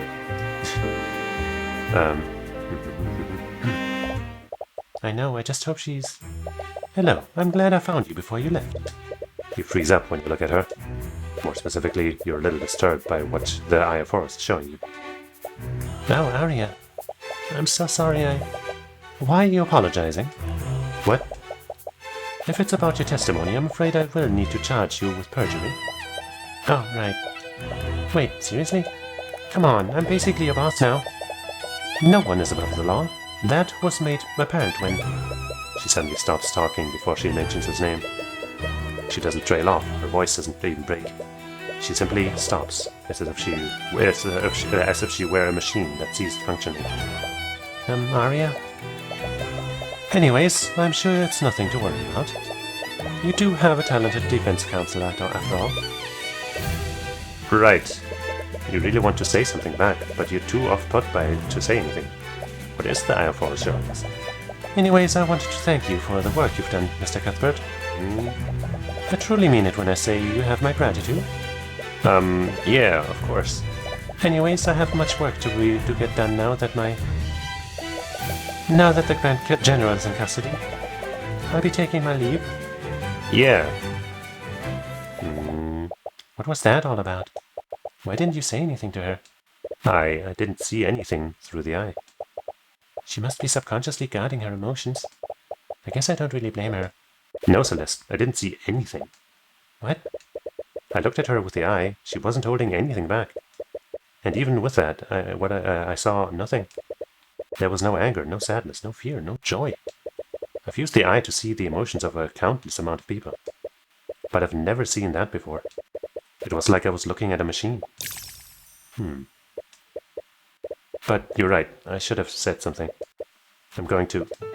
As you're about to chase after her, Celeste stops you. Do you mind if I talk to her? What? Are you sure? Yeah, we actually hang out a lot outside of the trials. I think she might respond better to me. Do you remember the comforting feeling of her hand in yours? Alright, I suppose I'll let you handle it. Once again, you remember the comforting feeling of her hand in yours? Just, keep it verbal. What? Never mind. I don't know what I'm saying. Just go. Alright, you weirdo. Yuri route unlocked. It looks like you've gotten the acquittal of yet another client, but it didn't tie up quite so neatly as you'd hoped. What do you mean she's gone? She was just here. I am sorry, Your Grace. You may not know what the future has in store for the two of you, but perhaps that's okay. You have a feeling that as long as you have her, no, as long as you have everyone, you can begin forging your own path. A path that is completely chosen by you this time. Maybe a hidden sixth case will show up. Damn it, Arya, where are you? Oh, hello. Ah, my apologies. I didn't mean to frighten you. No, it's fine. You're looking for Miss Steelwind, aren't you? Yeah, how do you know? She's been sitting outside my lair for a while. I tried speaking to her, but... Yeah, I get it. I'm going to try talking to her. Of course. Rithalion? Call him Daddy. Yes? I'm not mad at you, What? I'm not sure why you left me at the McCoy Tavern. But because of that, I got to be raised by my mom and dad. And if I didn't live there, I would have never met Tyrion or Arya. I could never be mad about you giving me a life like that. Plus, now I know that I'm a half-dragon. Maybe you're a full dragon. That's pretty cool, isn't it? Miss McCoy. Don't be so formal. I'm technically your daughter, aren't I? Right, Celeste. So who's the mother then? So, I've been meaning to ask. About you and Mr. Cuthbert. Are you two... Oh, wow, look at how late it is. I'd better go talk to Arya right now. I'll see you later, Scaled Dad. Scaled... just bye. How cute. She called herself my daughter. I suppose I understand how you feel now, Lucia. Hey, Arya. Oh, Celeste, what are you doing here? Just making sure you're doing okay. You are doing okay, right? I am. There's no need to worry about me. You're looking up at the sky. Are you looking at the stars? I was looking at the moon. It's full tonight. Do you mind if I watch it with you? Do what you want. I technically take orders from you now. I was also full. It was also a full moon outside on the night my parents found me in their inn. That's why they named me Celeste. It's the word for heavenly bodies in the Draconic language. Is that so? Yeah, they told me that they thought I was a gift from the Scaled Lord. Well, apparently that's true. In a roundabout way, they were actually kind of right. It's a little funny when you think about it. By the way, I never got to thank you for sticking up for me before. What? Remember, you jumped into the stand when Tyrion manifested my blood contract. Not that I blame him, but I don't think even he believed in me at that point. If you'd never done that, who knows how this would have ended up. I really appreciate you doing that. Yeah, that was great. You're a really good person, Arya. I was merely doing what I thought was right. Yeah, I guess that's what you've always done. No kiss. You're not really going to charge me with perjury, are you? Of course I am. I was serious about that. Damn it. But we do require your help to hold the structure of our kingdom together. We won't sentence you to prison, but I might have you do some community service. Yeah, fine, I guess I can live with that. My father told me I was being too lenient, but I can understand the position you were put in. We all do stupid things for love, after all. Stupid. Arya? How? How could I be so stupid? No, Arya. Hey, you're not... I am. I'm completely and... I'm a complete and utter fool. I knew about blood contracts after what happened to Beatrice. I am an attorney, for Lord's sake. I've read countless legal documents. And when I signed that contract, I knew something was wrong. But I was just so stupidly happy. That's not fair. No one could have expected him to do something like this. Now my father, he's going to pay for my stupid mistakes. I'm sorry. Celeste, why did I trust him so much? He used me like a puppet. With my hands and my magic, he made me. I'm sorry, Arya. What he did to you was horrible, and I don't know how to make it better. But you're not alone, okay? It's not just me. Tyrion, your father, we're all here for you. So please don't shut off your emotions from us. Thank you. Celeste, I think I've made a decision. What's that? I'm going to drop the charges of perjury against you. Wait, are we still on that?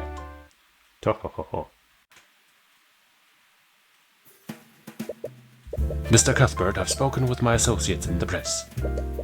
The story we created should be printed as we speak. I don't like this. We're lying to people of Urengard about what really happened. Not to mention, the story paints me like I'm some kind of god. I understand your reservations, but Asta was right about how the common folk felt about him. If we told the people what actually happened... Ayo, Emily, Cyrus. Kind of arriving at, I think, almost the end of the game. But you're still welcome to check. I'm fine. Also, actually, you're probably here to sell your graphic design work or something, aren't you?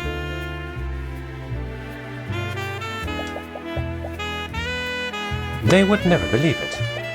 They'd think that his death was a part of some sort of political conspiracy. And even with this cover story, we can't be certain that they still won't suspect that. Arya? Shouldn't you be resting? Nonsense, I'm not going to sit around feeling sorry for myself while everyone else fixes my mistakes. Well, she's sad though. She may be hiding her pain behind a smile, but she's not shutting down her emotions like before. Was Celeste able to get through to her? Apparently. As much as it pains me, we should strive to carry forth the virtues of that Asta represented to the common folk. Urengard will gain more from those false virtues than from the person that he truly was. The stability of our nation must be maintained if we are to move forward, and if we must use the people's piety to do that, then so be it.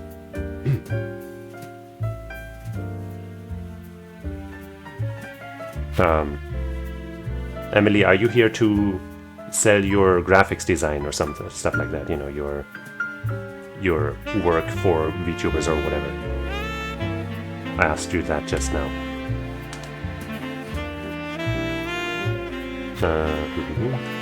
Arya. And as the newly appointed head of House Steelwind, I will also do my part to support your rule. As will the Scaled Lord. Celeste smiles in gratitude to their words, but she meekly glances at you unexpectantly. Do you even have to ask? I made a promise to you, didn't I? And it's not just us. I'll do my best to make sure that the rest of Urengard supports you too. Oh yeah, since you two patched things up, we could also ask for Ruby's help.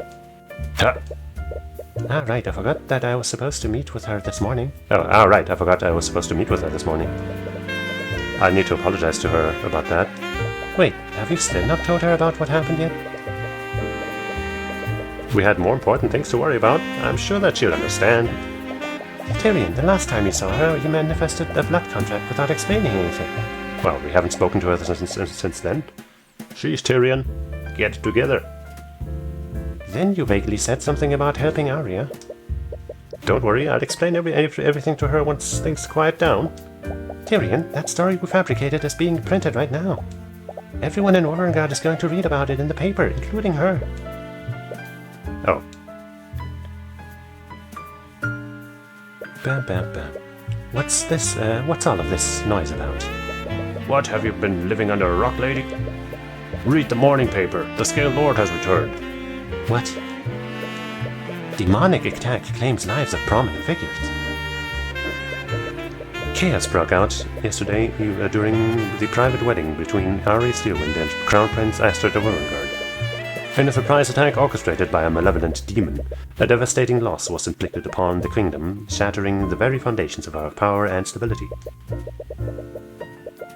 The carnage left in the wake of this episode assault was nothing short of catastrophic.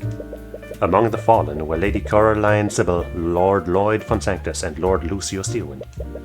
Both King Olivier and Crown Prince Aster made a heroic attempt to repel the foul monster. And while the profane demon was felled and defeated, the king and the crown prince tragically lost their lives in the ensuing battle. I guess that's how they're spinning it. However, amidst the chaos and despair, a glimmer of hope emerged to prevent the kingdom from descending into further disarray. The Scaled Lord himself descended from the heavens, restoring order and making a profound proclamation. In a selfless act to maintain the integrity and unity of Urengard, the Scaled Lord anointed his holy daughter as the new queen of Urengard. What? Again with the Scaled Lord nonsense? This reeks of a violent political coup. Whoever this new queen is, I bet she's just another rotten noble. Well, It says here there's a picture of her on the next page. Wait, what the fuck? Game Director Stephen Kralls. And we got an achievement, Attorney of the Arcane, complete case 4-5. After hearing about what happened to my former lord, I thought about a lot of my... What? I won't ask you to forgive me, Lord, Your Majesty, but I want to continue to atone for all the harm I caused. Yippee, we did it. I definitely struggled way more with this stuff at the end, but I will continue my studies in the field of conjuration. With a kingdom in such disarray, it falls to people like me to maintain order. I am sure you have the means to the ability to help out. Why are you I know she can be good. She's just, a little silly. She can be good. I trust. We'd never be able to do this if it weren't for your investments in the cafe. I've been partially responsible for what happened in the Imperial Academy. I'd like to make amends however I can. Don't worry about that.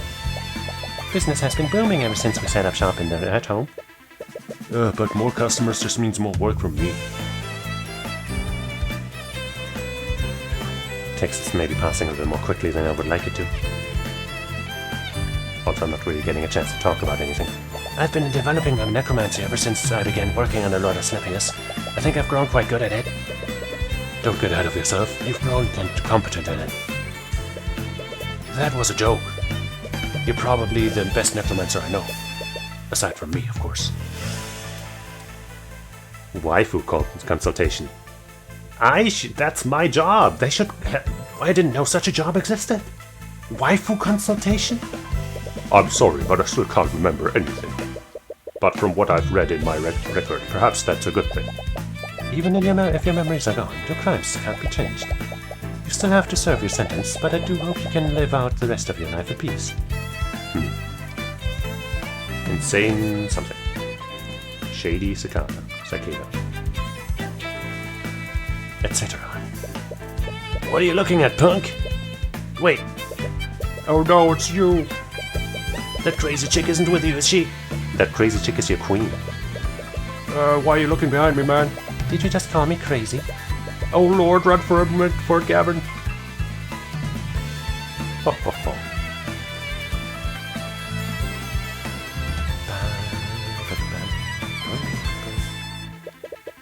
Good to see you, Mr. Cuthbert. I don't remember everybody's voices. From what I hear, you've certainly moved up in the world. Yeah, a lot has happened. I don't even know where to begin. I'm glad to see your refinery is doing well. Well, I suppose I have you to thank for that. You're quite the... What did Her Majesty call you? An angel investor. Yes, that's it. Actually, I'm here on behalf of Her Majesty. We both had an idea for a business venture. And we think it would be would set a good precedent if we employed a company with your business practices. Oh, I think I like the sound of that.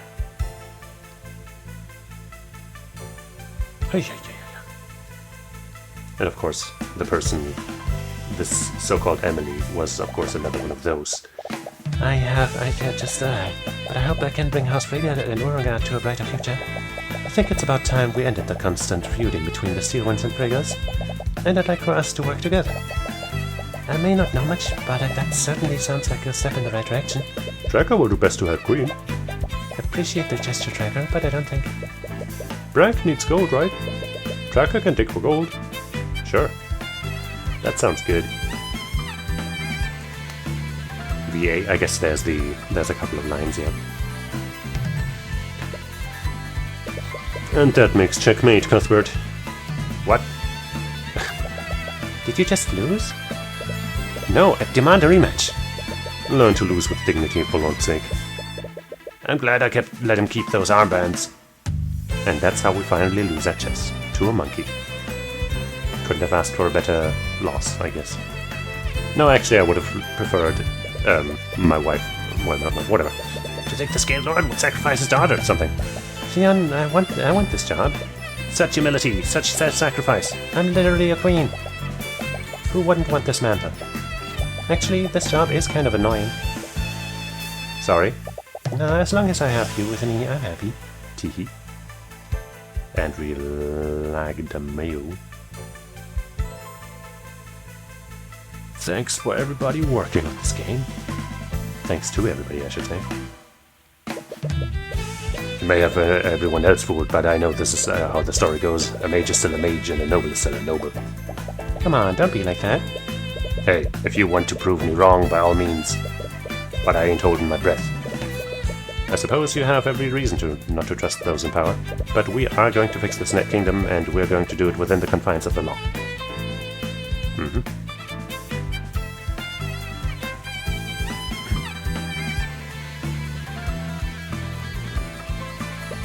There's this guy.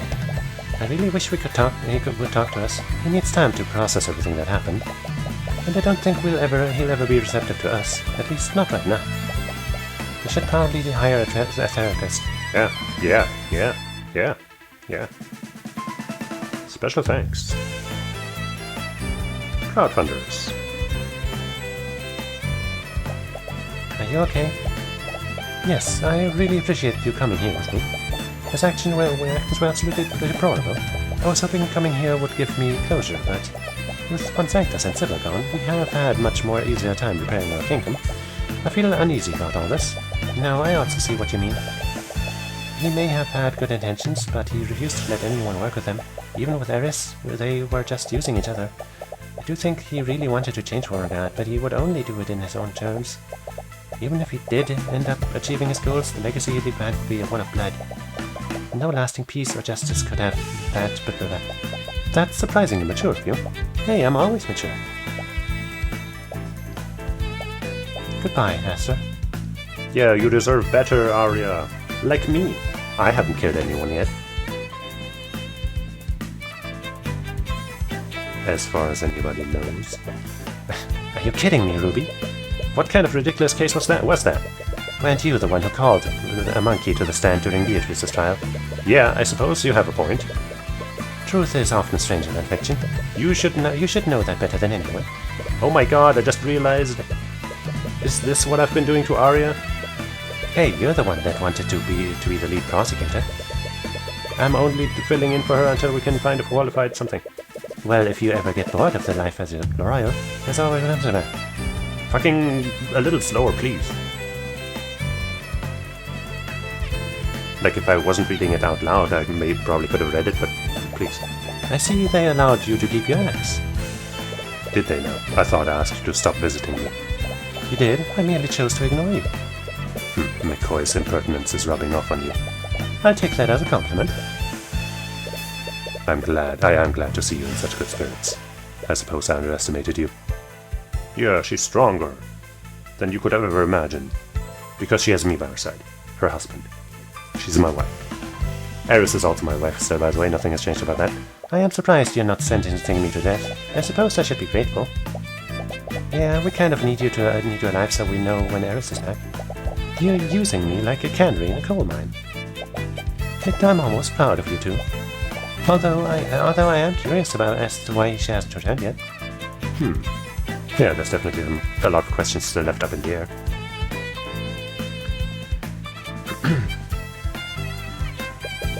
What the hell is this? Why are you preventing me from leaving? Well, I can't very well let you make a fool of yourself a second time. You're not to leave the sixth, so to say the words, smartest. Are you grounding me? If you want to behave like a repugnant child, I'll treat you like one. I swear when I get out of here. We have told you, speaking of future tense. Ugh. Just give me a little more time to read these, please. Are you sure you don't want to move into the castle with us, Mom? God, she's so hot. No, I've grown attached to this place. It was your father's, and it doesn't seem right to abandon it. Yeah, I get what you mean. Anyways, I want to give you two some privacy.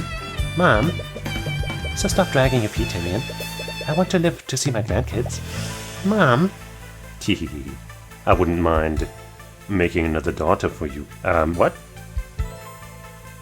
What? Did I say that in the presence of my wife? So, I was wondering, you've lived for a really long time, right? I have. Do I have any siblings? No, I'm sorry. There was one many centuries ago, but I lost her. It was rare, even when I sought companionship. Dragons are magical beings, and the creation of spring is rare. So much so, that's a miracle that you were born. I'm sorry, but you are alone.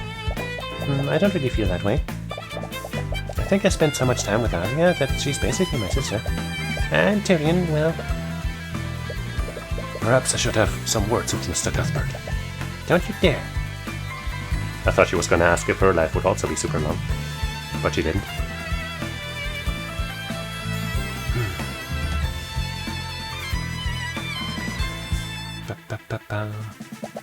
So we meet again, Crimson Demon. Who keeps telling people about my bloody name? Who knows? It could have been anyone. Tyrion, you don't like it? I could help you come up with a new one. I'm good, thanks. How about Scaled Empress? Okay, I actually really like that. You do? That sounds kind of... I don't like that at all.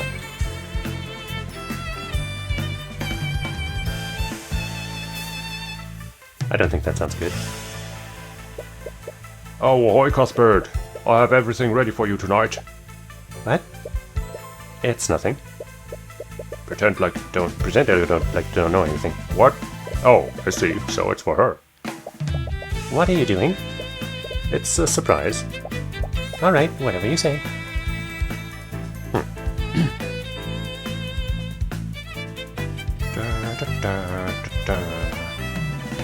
Looks like we've reached the end of the crowdfunders. Hey, why'd you bring me out here? You're not usually this secretive. Come on, it's a surprise. Wait, is that about? Are you going to be okay? I thought you were really prone to motion sickness. Don't worry, I've done this plenty of times before. Alright, if you say so. Tyrion, it's really dark. Are you sure this is safe? Yeah, there will be plenty of light soon. Soon? In about 3, 2, 1. Wow. Right on schedule. You knew this would happen? During certain times of the year, the ley lines around Oranex become extremely potent. A lot of the businesses here take advantage of this to charge the arcane power cells in their homes. And those effects are amplified when they do it simultaneously. This is what happens when they synchronize with each other. It lights up the entire city. You're such a nerd. But it's beautiful, right? Yeah, it is. My mom used to bring me out here before everything had happened. You're the only other person I've ever shown this to. Oh. I've really missed being able to spend time with you like this. Yeah, me too. It was much simpler when you were just an attorney and I was your bodyguard. But now I'm the Scaled Lord's daughter and you're the head lead prosecutor. We barely get to see each other. But at least we're together now. And you have something to remember whenever we're apart. Yeah, this is so sweet. I love him so much. Ooh. What? Your thoughts are leaking, Celeste. What do you... it's been so long, I forgot to. Oh. Something wrong? She's always had a habit of teasing you. So you can't help but enjoy putting her on the other end for once. I didn't really mean... Wait, no, I did mean it, but... I know this is really rude to say, a rude thing to say, but I kind of hate the eyes of Horus sometimes. I love you, Toothless. Oh, okay. You try to inch closer to her, but she's trying her hardest to avoid eye contact with you. But there's one way to make her meet your gaze. Tyrion, Do you not want this? Of course I do. I've wanted this for a long time. I always find myself smiling like an idiot whenever we're together. I don't think I've ever felt this happy before. Your faces inch closer to each other. Where's the stupid interruption? There isn't one, yay! You two may never be able to go back to your old lives. But moments like this make everything worth it. You'll always keep your promise, right? No matter what happens, no matter where each of us goes, we'll go there together. Good. Sorry, this is all a little too much. I'm feeling a little lightheaded. Take all the time you need. Right now, we have all the time in the world. Miles Varen Kalgalad. Have you heard about what happened in Warengard? 27-year-old Arch Sentinel. Not sure about the magic. Ilya Stormwake. Is that why you've called me here? This could have been in an email. Oh, Arch Sentinel? This is serious. How did we not know about this Tyrion Cuthbert? Keeping records of the Heavensborn is Lumina's responsibility, High Inquisitor. Frey Cuthbert was always a slippery one. Even you couldn't track her. She's 23, a High Inquisitor, and also unknown magic. And he's just one Heavensborn. Ilya, he brought the Lord of the Sixth to the court of Bloody Azathoth. Do you have any idea the amount of damage they could have done to the multiverse there? Oh, okay. You're worrying too much. We're still here, aren't we? The multiverse is intact and everything's fine. Ilya, he has the Eye of Odin. What? I checked the data my drones collected. These readings, they are exactly the same as the ones we gathered during our experiment with Frey. He awakened its power, albeit briefly. And he did it in front of the Lord of the Sixth. We must assume that the Lord of the Ninth knows about it as well. Come on, that's not possible. Even you said it was impossible to manifest Odin's power on the mortal plane. Okay. The Lord of the Ninth has begun moving his forces. He knows Ilya. You know better than anyone else. Nothing is impossible when the House of Horus is involved. All right, you win. I'll look into this. Exercise discretion if they ever find out about what we did with Frey. I know. It could mean war with Warengard. Ilya, it could mean war with the entire Outer Planes. To be continued. Well, if there weren't already enough questions left unsolved, now there sure are. Alright. Well, that's that. GG. Yeah, I really feel bad about my performance. Like, I took so long to solve so many of these things. But other than that, it was a pretty neat final case. And a really good game overall. Definitely doesn't need to feel unworthy amongst its peers in the Ace Attorney franchise, I guess in the genre. Definitely a really good game. And well, I guess when the sequel comes out, if the sequel comes out, but let's say when, I will most certainly play it. I'm a little surprised that we never officially cleared up what the spell on the Little Prince was, but I guess it was pretty clear that it was the animal whatever spell. So I guess they could leave that up to our own imagination, and it's obvious enough. But yeah, some other stuff. I wish I really out of all of the text that was happening during the credits, I really wish I could have actually read what was going on with my wife Eris. I guess I can check the archives to see what was going on there. It probably wasn't that important, it probably was mostly comedic, but I still, you know, I want to know. And yeah, that's the end of that. So I thank you for watching, hanging out, and bringing Wyvern to the road of improvement with me.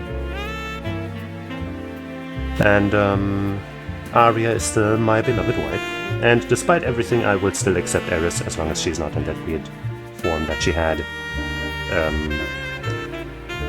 Because that's a different person actually. Yep, that's the story. So I love my wives, and I also accept, of course, Celeste into my wife kingdom. Whatever. She's great as well. And Ruby I also, you know, still like. She was driven down a dark path, but, you know, she had her reasons. She was despairing, and you know, now she's on a better path. I'm not, like, too happy with some of the Deus Ex Machina stuff from our Heavensborn capabilities. But at least in the final case, you know, our superpowers were brought against other superpowers, and so kind of there was a balance that made it make sense. But in some of the previous cases, I feel like it was maybe a little too much. But not, you know, not in a way that really ruined it. Just a little like, we could have done it without magic, don't you think? Even though they were using magic the entire time, but whatever, it's fine. So yeah, I hope you'll join me again sometime. I don't know what I'll stream tomorrow. Because, or rather, especially because on Sunday I will not be streaming, because that's when I'm going to be playing D&D. So I'm not sure if I want to start another game on Saturday, if there's going to be a break in between. But we'll see. Maybe I'll do something short term, maybe return to a, you know, like Genshin or a fighting game or something, I don't know, we'll see. And maybe, like, you know, I guess my new PC did not arrive today. I have my doubts that it'll arrive on a Saturday, but hey, maybe there's a chance. If it does, then the options of what I can do open up a bit. Well, if I manage to build it in time and it works and all that. But, yeah, I really doubt it'll arrive tomorrow, so I'll probably get it Monday at the earliest. Which is a huge bummer. But that's neither here nor there. And I will, yeah, as I said, I hope you join me again sometime. Whenever that may be. For whatever that may be. This was a great game. And I really am glad that I divided the last case up into 2 days, because that took me about 9 hours. Partially because I was really slow today with some of those. But it would have been too long for one stream, so that was a good decision. And with those positive notes about the game, let us bid adieu and say Otskara-sama. Bye bye.